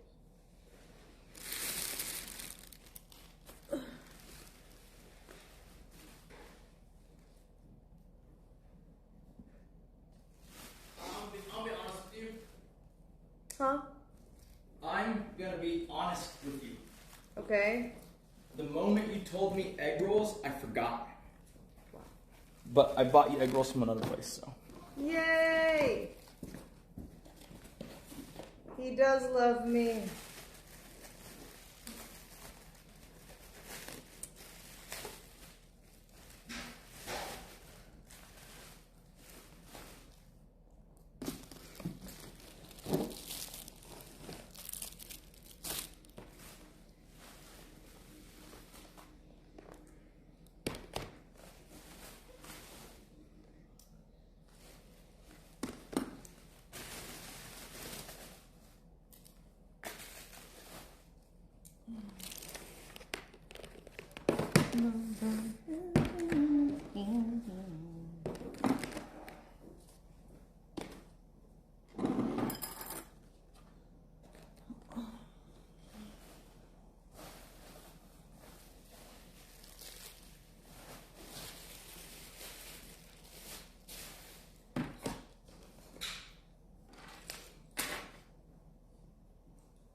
we doing?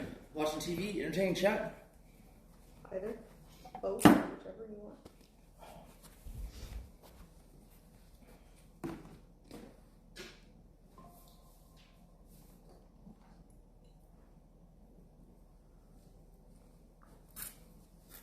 Damn, dude, I was wrong. That bullet earlier was way bigger than this. Was it? But they do look the same, don't they? Yeah, they look the same. It's kind of cool. I feel like a Nerf is more like kid tactical training. Where's your remote?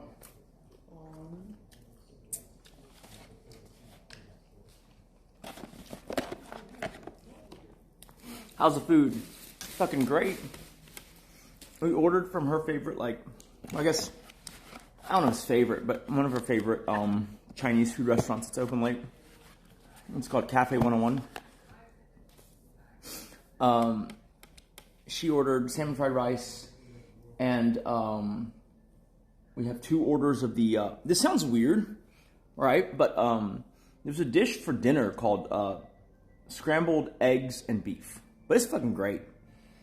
Like, you know, it doesn't sound like it's dinner food, but it's great.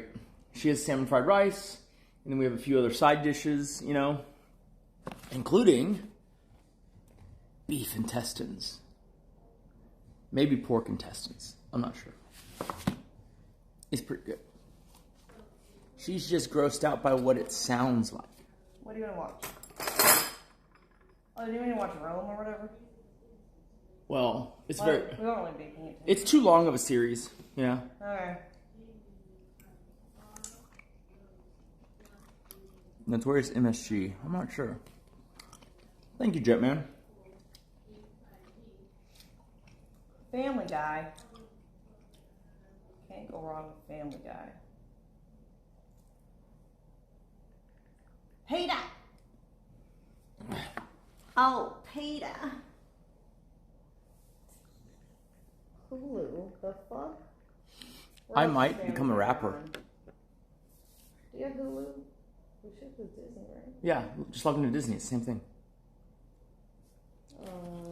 I might become a rapper.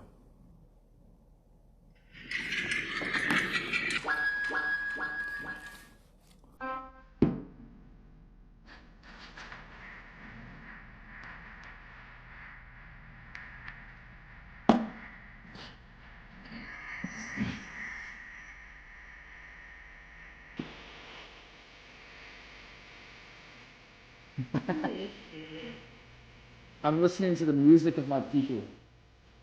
I've never heard the kind of music before.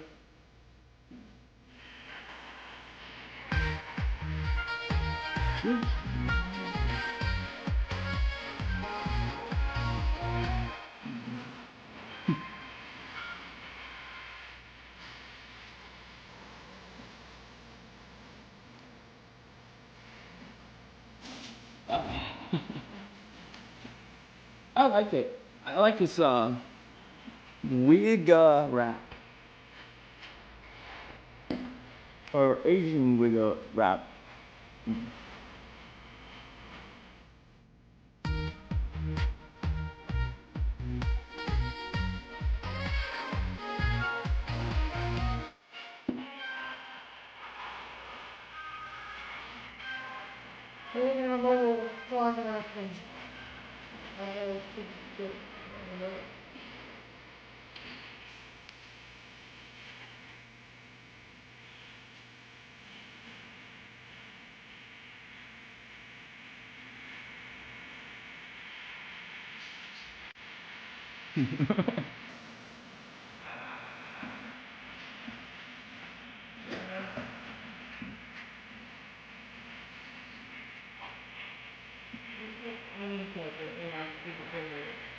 What?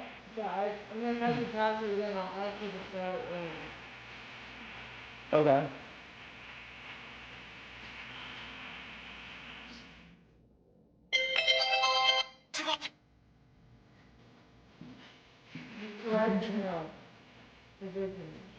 I think so.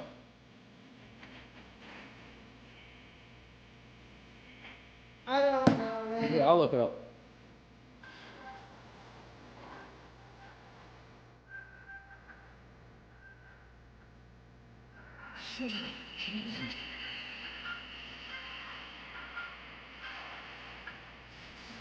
Oh, oops. Almost.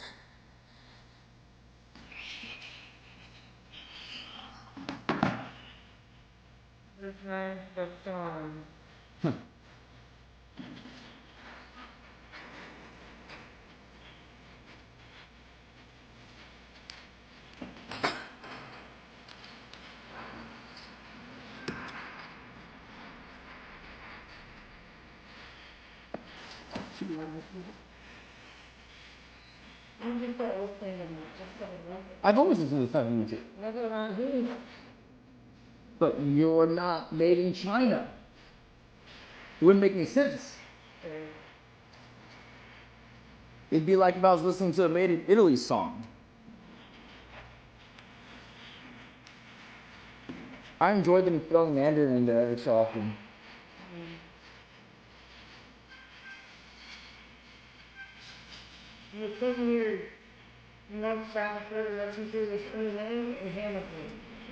Both are very good.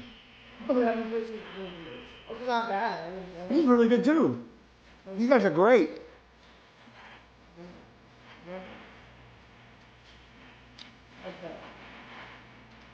Alright, that's enough. Alright. They do rap the way Brad Paisley does country. It's kind of funny, you know. It's pretty decent. Did you know Brad Paisley? The story of him and his wife is kind of interesting. What is it? Now he tells it, so you know maybe he embellishes, right? So Steve Martin had a comedic movie about I think it's like having a lot of kids, right? And in it, his teenage daughter is played by an actress. Allegedly, Brad Paisley saw that movie, right? Because it's a family-friendly movie, probably Disney Channel even. And then he fell in love at first sight with the teenage daughter in the movie. And supposedly, he said he was going to become a famous singer just so he could meet her. And then he did. He didn't even care for singing. He was just like, that girl, whatever it takes. Damn. I'm the same way. Okay? I saw Amaranth and I was like, that one. It's at that DiCaprio meme. You can't sing them. Not yet. We're gonna fix it though. I'm not doing it with singing. Oh. With fucking? Shit. What is this? I don't. It's just Family Guy, but there's like a thing pre-roll. I don't really know. Guys, if we don't make it tomorrow and our plane goes down, Don't say that. it was real. And just know that someone will be getting like fucking $35 million. And that's before you even count the rest of whatever the hell we have. That's just the life insurance. I'm kidding. I read it on Twitter that we bought life insurance right before the robbery. So it must be true. I must have a policy somewhere. There's no way someone on the internet would just lie, right? That's not possible. No way.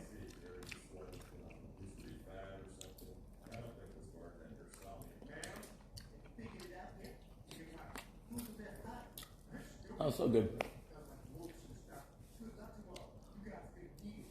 We're watching Family Guy, in case you're wondering.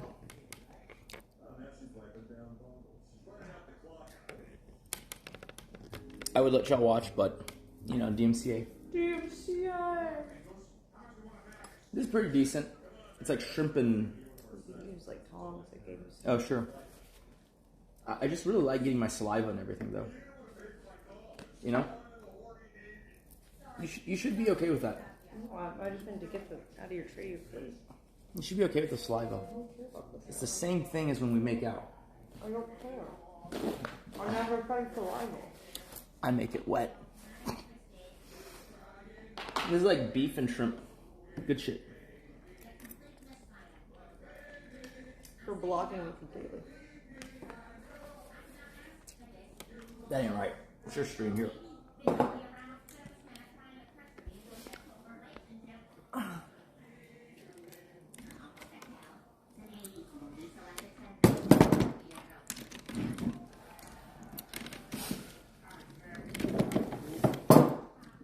Chat, this is the perspective after I've just blown you.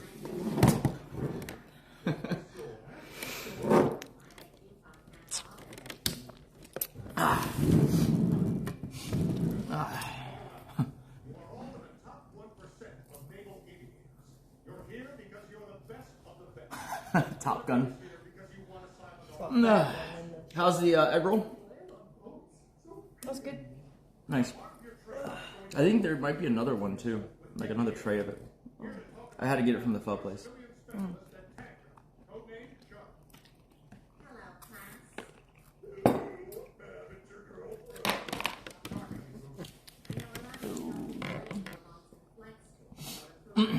Date night. Yay. This is how we get down. I got too hot, so I was putting on the layers of warm clothing to test to make sure they'll fit and weren't too tight, and then I got overheated, so now I'm like low energy. Oh, really? Wait.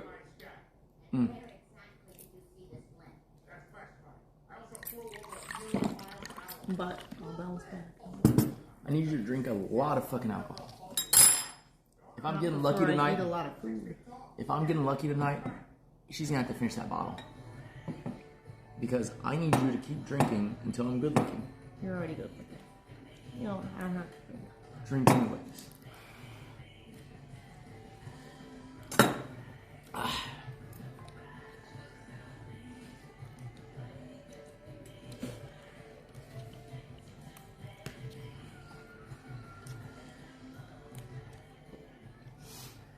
It's rosé. I don't think she's a very big fan of just regular champagne. I love it. She's like more of a rosé Moscato person. She likes it a little sweet. I think sometimes it's too sweet.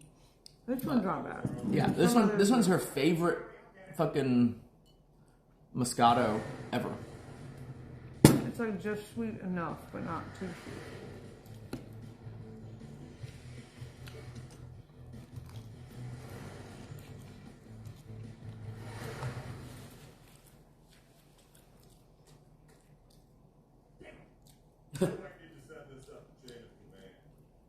Wait, is this like a new season? Yeah. Oh shit. I know they're still going, okay. Huh.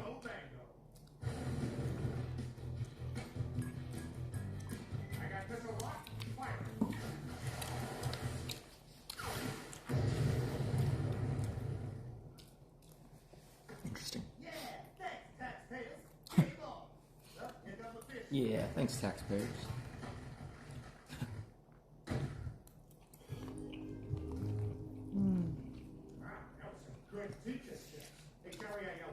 They like your ring.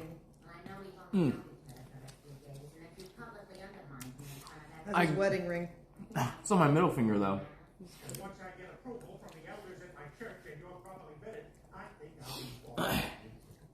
It's a memento mori, right? It's a pirate ring. It reminds me of my own mortality.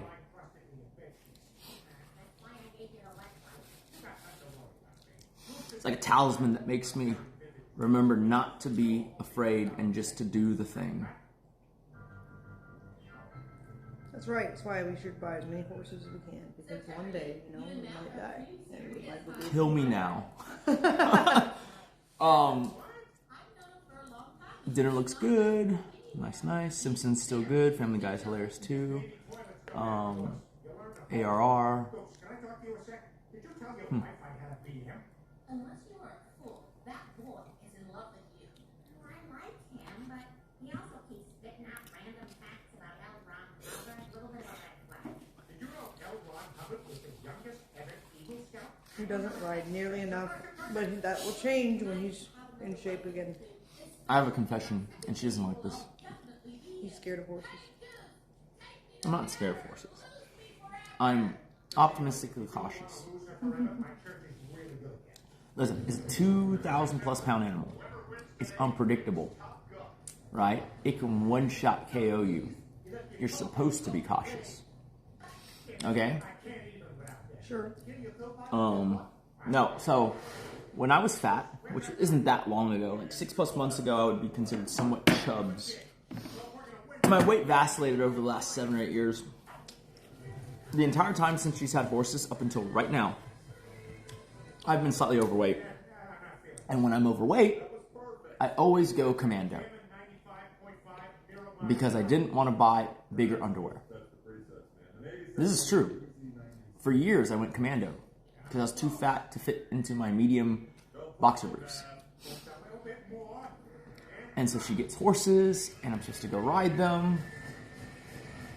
I look like Steve Yoon. And the very first time I went to go ride her horse, keep in mind, I'm wearing like jeans and then commando. And I get on this horse, and then, 10 minutes later when I get off, like, I feel a slight tingling. Like, it's not even close to like when someone kicks you in the balls, but it's like if someone was uncomfortably flicking you in the balls. Okay? No, this is serious. I remember this, man. I live this. Hear me speak my truth. And so what happened was, horses bounce up and down a lot. More than anything else I've been on. And it just makes your balls go if you don't have any support. And that's why I have not liked riding horses. But I wear underwear again, so maybe that'll change. I love our dinner conversations. Right? They're great. They're very unique. I told her that story for the first time the other day. She was like, what the fuck? I had no idea you were going commando. I'm just saying, man, it wasn't comfortable. It was not comfortable. The horse is probably like, I why? guess that explains how you get naked so fast in bed under the cover. Only have to remove one thing. What else can we do? Let's have shorts. Basketball shorts.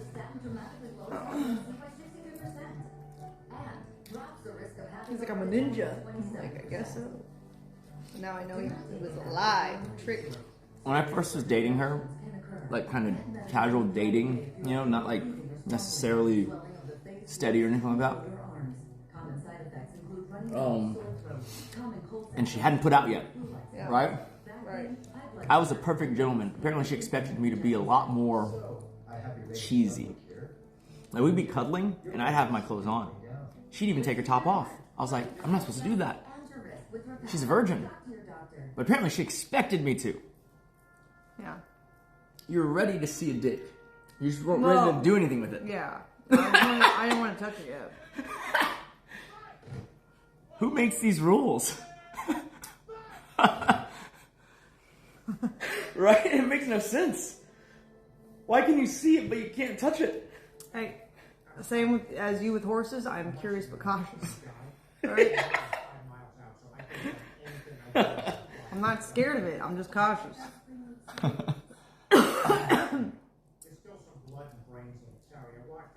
You ever sit on the board?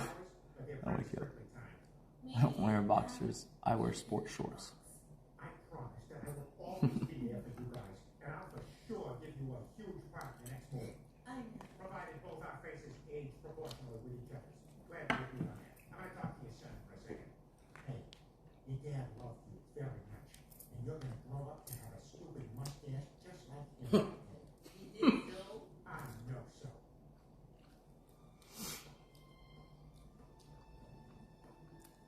The fuck?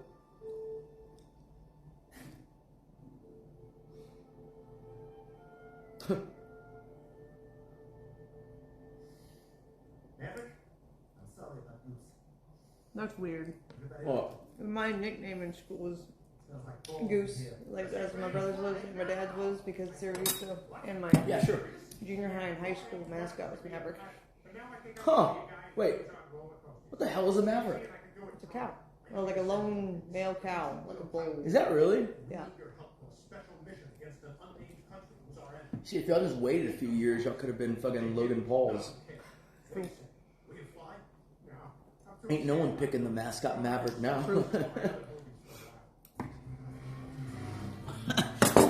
We're the Houston Logan Pauls. That's why I feel like I'm in the Matrix. My life is so main character energy. Like everything just like is like a funny coincidence. None of y'all are real. If y'all are NPCs, I'm the only sentient one, and you just aren't aware yet. But I know the truth.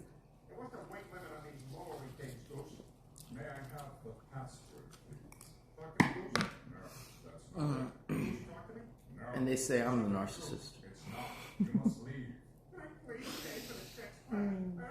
You are. Would a narcissist not be in the spotlight for like 11 years? That makes sense? Does that make sense? Something to check out there. You know, I would have been like, oh, I have more Instagram followers. I'm going to be the influencer. I'm going to be the famous one. You were the influencer. I'm but the puppet.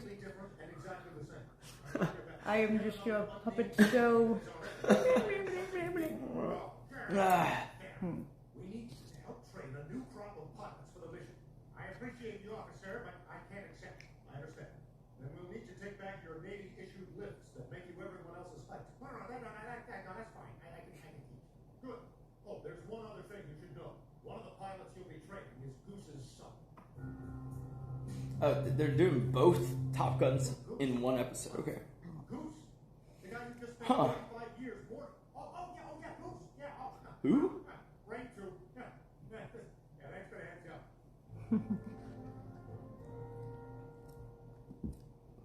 Welcome to Top Gun Meth. Operation Same. destroy a uranium enrichment plant in that unnamed country that is our enemy. Hey, I want to drink those guys. To complete this mission, I propose we fly at a low altitude, undetected through a canyon, then destroy the target. All in under 2.5 minutes. Questions? Yeah, this mission. Did you watch the new one? Similar to the one in Star Wars. Knew what? Top Gun. No, I don't watch. I don't remember much of the original either. You're not going to understand this then. And there's just a parody of the new movie now. No, I don't know how long. I'm a narcissist, but in the sense of social anxiety, like nobody actually cares. It was all for the element of surprise, like a ninja from the Art of War. You both the monster together, and that's strong.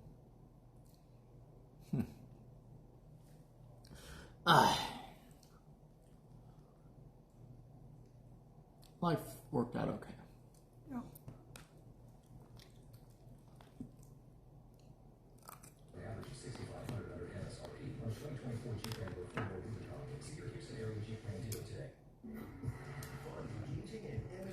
No, I don't think that there's one like main character and then everyone else. I think everyone is in life together, and life itself could be considered the Matrix if you believe in an afterlife, essentially. This world is temporary.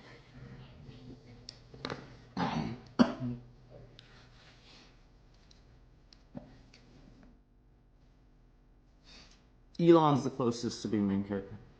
I'd like to.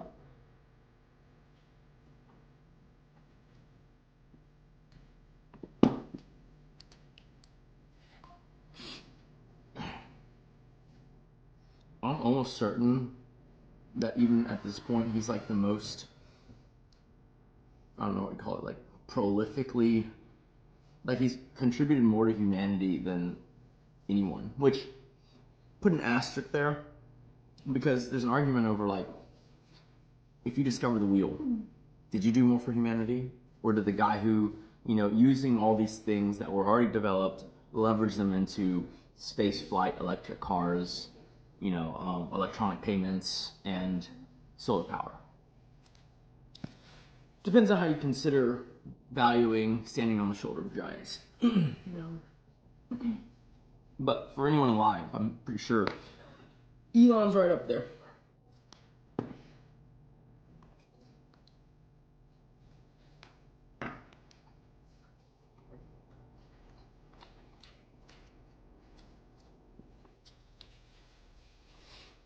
Heard Jesus was pretty important too. I hear you. I had a Jesus in my 3rd grade class. Jesus Martinez. Cool guy. Don't know if I'd call him particularly influential. ambitious parents for sure.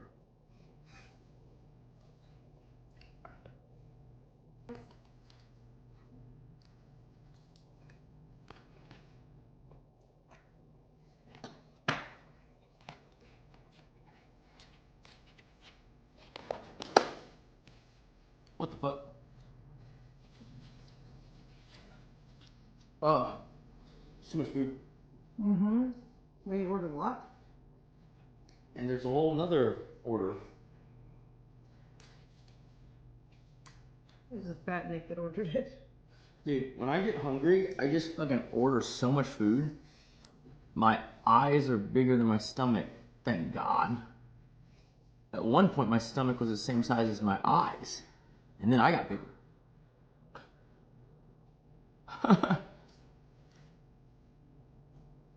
Is it muted?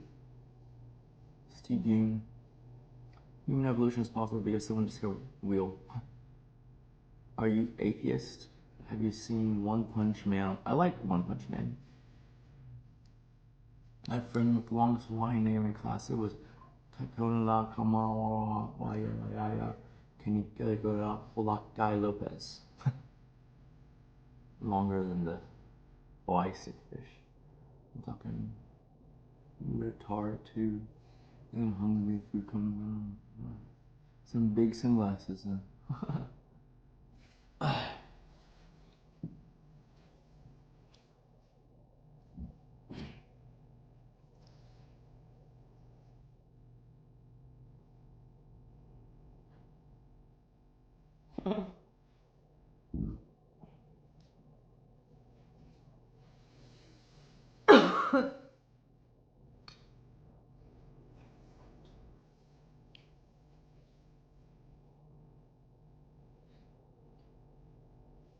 Can they hear the audio? I don't know, maybe.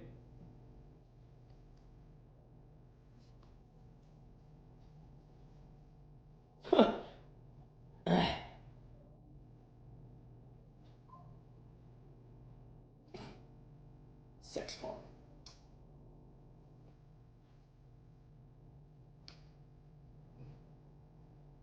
That's how I should be. What's up, guys? It's your boy Nick. It's your boy. It's your boy Asmongold. Exactly what I was thinking. It's your boy Nick Lee. It doesn't flow as well. It's your boy Ammo's husband. Ammo man. Mr. Amaranth. Mr. Amaranth. Wait, is that what Aiden Ross said? I don't know. I think he was like, "Hello, Mr. Amaranth." I don't remember. Or something. I remember laughing because I was like, what?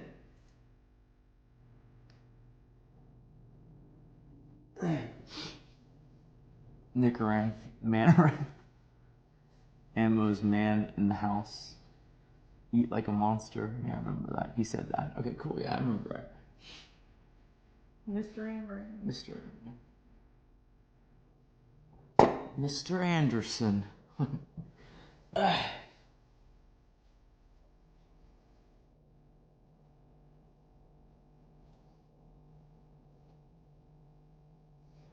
Oh man, we're not gonna get much sleep tonight? What the fuck? It's fine. How long was the flight? The first night? It has to at least be like 3 hours ideally.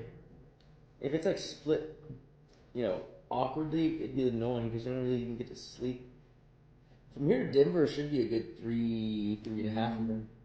It's 5:20 and lands at like 8. It's not Yeah. quite 3. What about the next one? Nothing, right?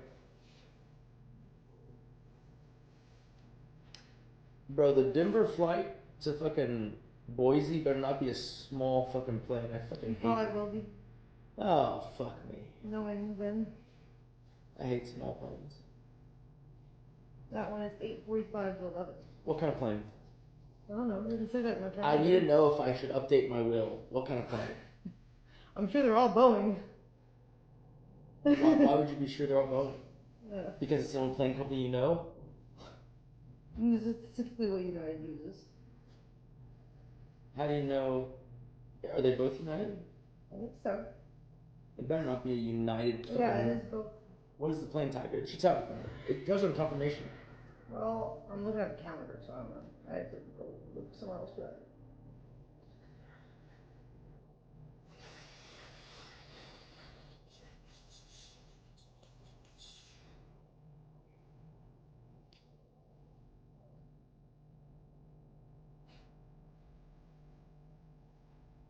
I don't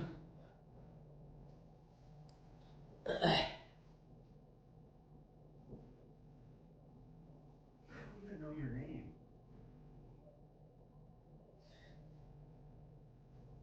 It's weird. All I can hear is Mila Kunis now. Like before I knew it was Mila Kunis, I didn't even think about it.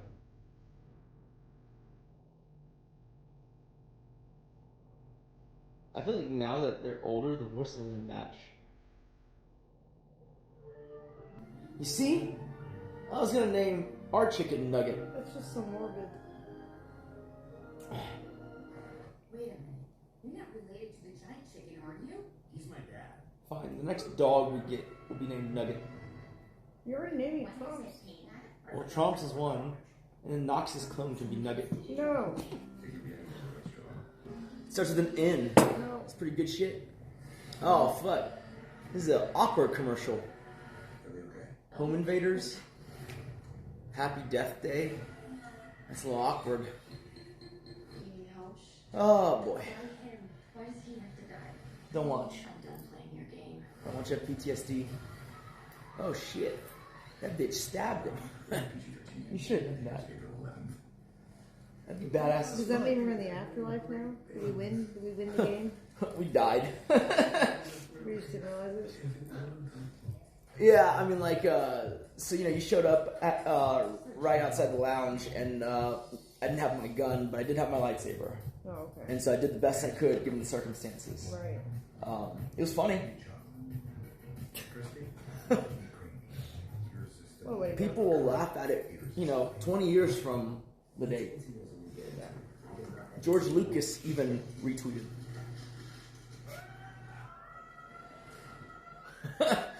That man was dedicated to the bit. So it's treason then. Good night, Goon Gimp. Huh. Through Chinese stars. Ilbies.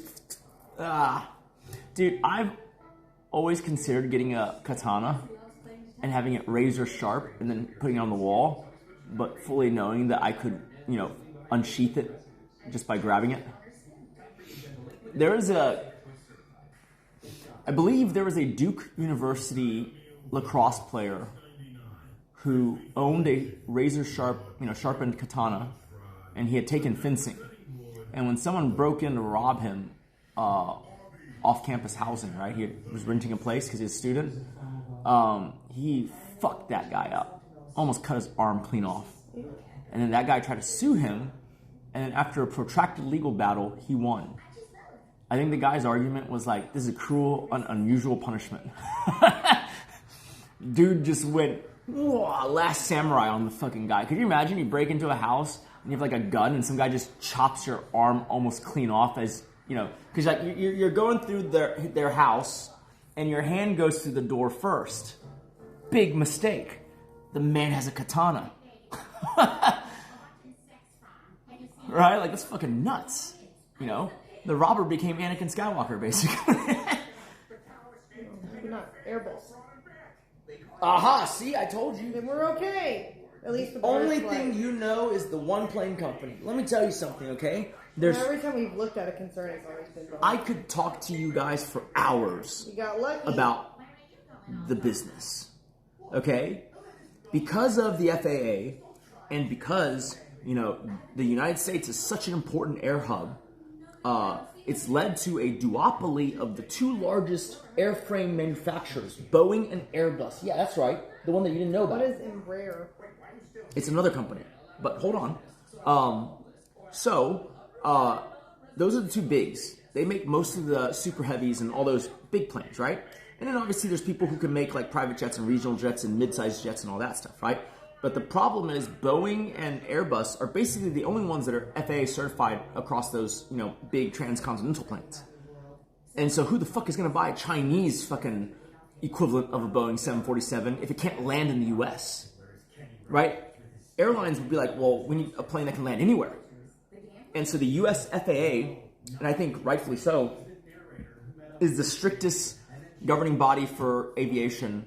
And so, you know, everyone in the world just adopts the strictest standard because you need the plane to be able to go to any country. And some people speculate that the FAA basically uses it to give a de facto monopoly to certain companies. I don't know if I believe that, but, you know, it's directionally correct. One of my biggest and most successful investments historically has been TransDigm. It's such a boring business, but man, is it so good. You see, boring businesses that can't be replaced are amazing. It's run by a guy named Nick Howley. And so what they do is they buy, you know, parts manufacturers. So Boeing is a manufacturer. They just assemble the plane, basically, right? I mean, they do a little more than that, but they buy all these parts and they assemble the plane. TransDigm has returned something like 19% for like 30 years. Like, if you invest, you know, like, you got fucking rich if you owned it during any of that time. So anyways, TransDigm manufactures parts that eventually go into airplanes, right? It can be anything from the toilet seat handle to the fucking, you know, baggage compartment latch to the seats. It could be any of those things, right? I believe they're the biggest manufacturer of the various parts.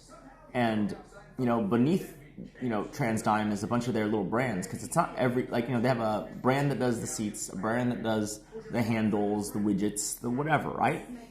And so you're like, okay, well, why is that a good business, right? Here's why. Okay? Here's why. The FAA, yet again. The FAA requires multi-year certification when a new vendor wants to build the part.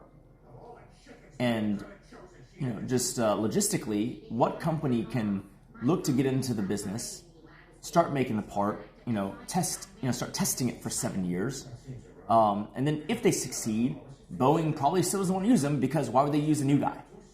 So TransDigm has a de facto monopoly in so many parts. And then they do the nefarious evil thing. I say evil in quotes because I think it's smart business. Boeing manufactures the planes, right? TransDigm is like, yo, we don't need to make our money off Boeing. We're going to sell it to Boeing for cheap. We're going to give Boeing rebates. If we keep giving Boeing rebates to build the plane, they're going to keep picking us because we're giving them free margin. Right? Imagine, just as an example, it's not quite this drastic, but it's like, imagine if, like, you know, GM assembles cars, and then, you know, Firestone was like, we'll give you the tires for free. Right? They'd be like, okay, I guess we'll use those, right? Something like that, right? But here's the thing, right? There's no FAA for the automobile industry. Once the part is in the plane, those airlines have to buy the part to repair it when the time comes. And that's when TransDigm fucking fucks them in the ass. It's partly why airlines always go bankrupt. Because they have no control over what parts are in the plane, and they can't use a cheaper part. Fucking amazing business, right? And the best part is, it's very hard for like a regulator to actually do anything about it, because it's an unpopular thing. Could you imagine if some senator was, you know, like running on the platform of, okay, so there's all the things I just said, right? So there's this airplane parts maker called TransDigm, and my platform is that I'm trying to make sure they don't price gouge the airlines. It's like no one cares. It's too big brain for anyone to care, and so no one cares. And so TransDigm just keeps making more money and increasing the price of the parts to the airlines, and on and on and on.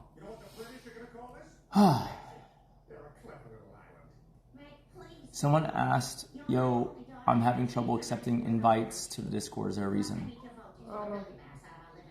Yes, Major League Growing. It's a form of regulatory capture. Very correct.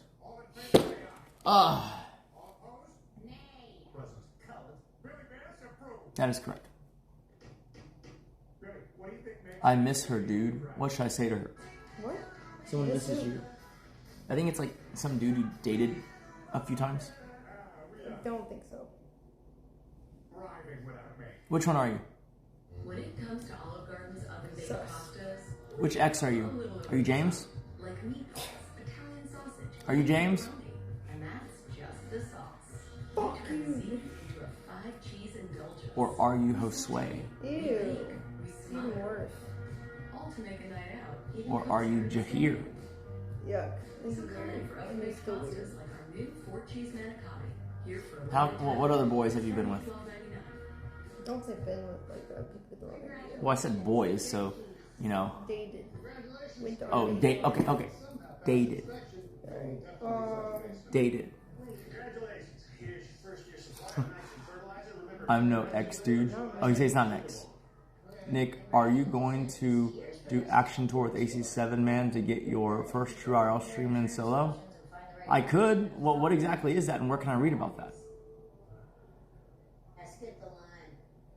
Bro, IRL streaming sounds fun as fuck, honestly.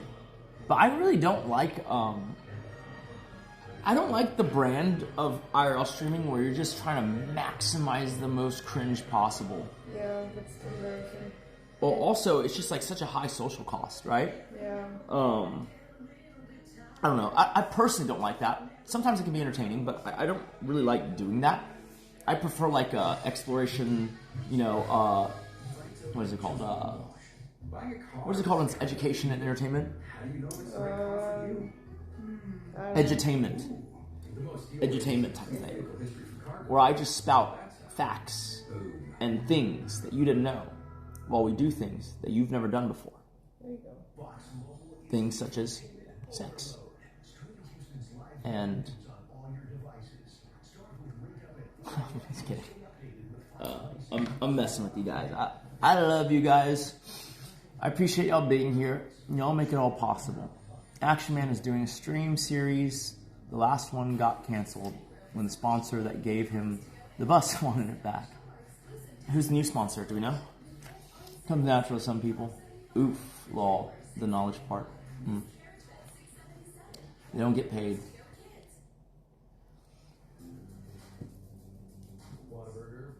See, guys, watching this stream is like a window, because we're almost like slightly more extreme than any other influencer you could watch. What do you mean extreme? Well, like, all of our shit is like so, like the vicissitudes of our highs and lows are so fucking crazy, you know? Like, everything is a superlative, it seems like, right? The good times are really fucking good. The bad times are really fucking crazy, right? And it just seems like we're like the fucking guinea pig for like things happening to fucking people who are engaged in the social media space. That's true. You know? And then we kind of have met or know. Like, when I say met or know, it's like, you know, if you've met someone in person, you've seen how they act, you know them a little better than anyone else who watches that person who's never seen, you know, observed that person. Especially if you see him, you know, if you see the, you know, whoever you're talking about without their stream being on. Someone said you're texting him, you're texting them, and that they are your boyfriend.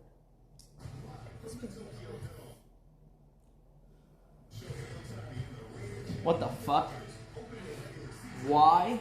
Hey, I'm watching my own horses. No, you're staring at a cowboy. No. You're just looking at cowboys. They're cow women. Casey Tron is in this.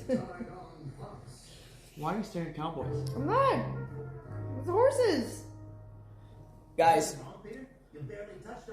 there's a guy that she wants to hire as a stable hand. Who? But he has like fucking 6% body fat. He's 6'3", and kind of looks like Jason Momoa. I feel like that's a bad idea. Show me where he's available. I've never seen him. Peter, isn't it weird with Meg out of the house? Well, I would be in theory if I knew who. You should share it. Don't keep it to yourself. I think that's a bad idea. I don't think you should hire him. I don't know why. He might be very qualified, but I just don't feel like he's good. He's a good fit for the role. I think Amaranth and Asmongold would make the most powerful org ever. Nick, I'd be gay for you. You have the most hottest energetic boner.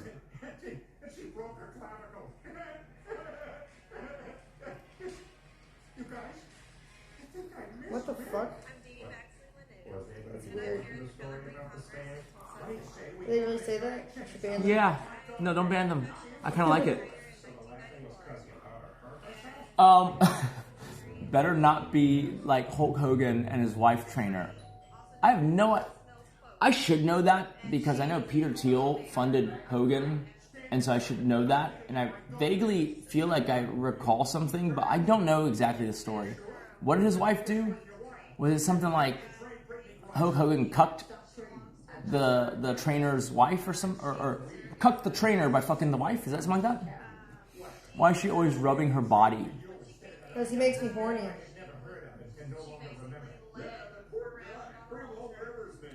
Bro, I barely get fucked, so something's going wrong.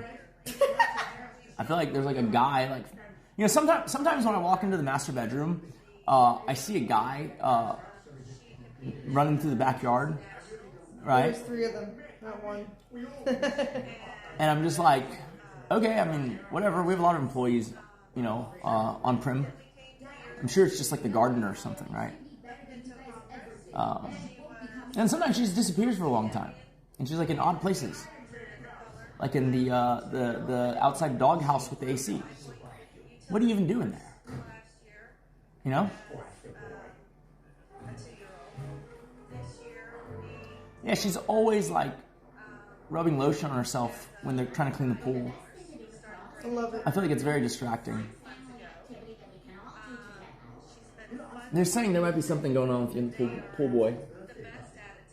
What pool boy? Wait a minute.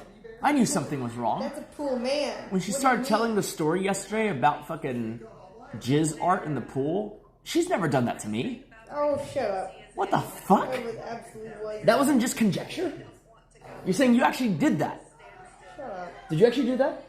Dinkelberg.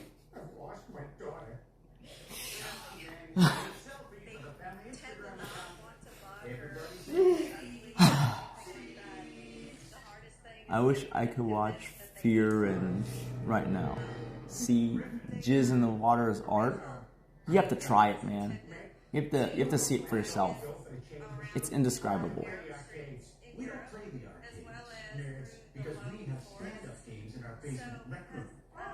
She's Nick sexual. Bro, stop watching horse videos and entertain these fucks. It's my own horse. Entertain these fucks. Okay? You're a terrible mom. She's like the mom who's like just on her phone and the baby's just crying. Last night at 4 a.m., buddy. All right? I have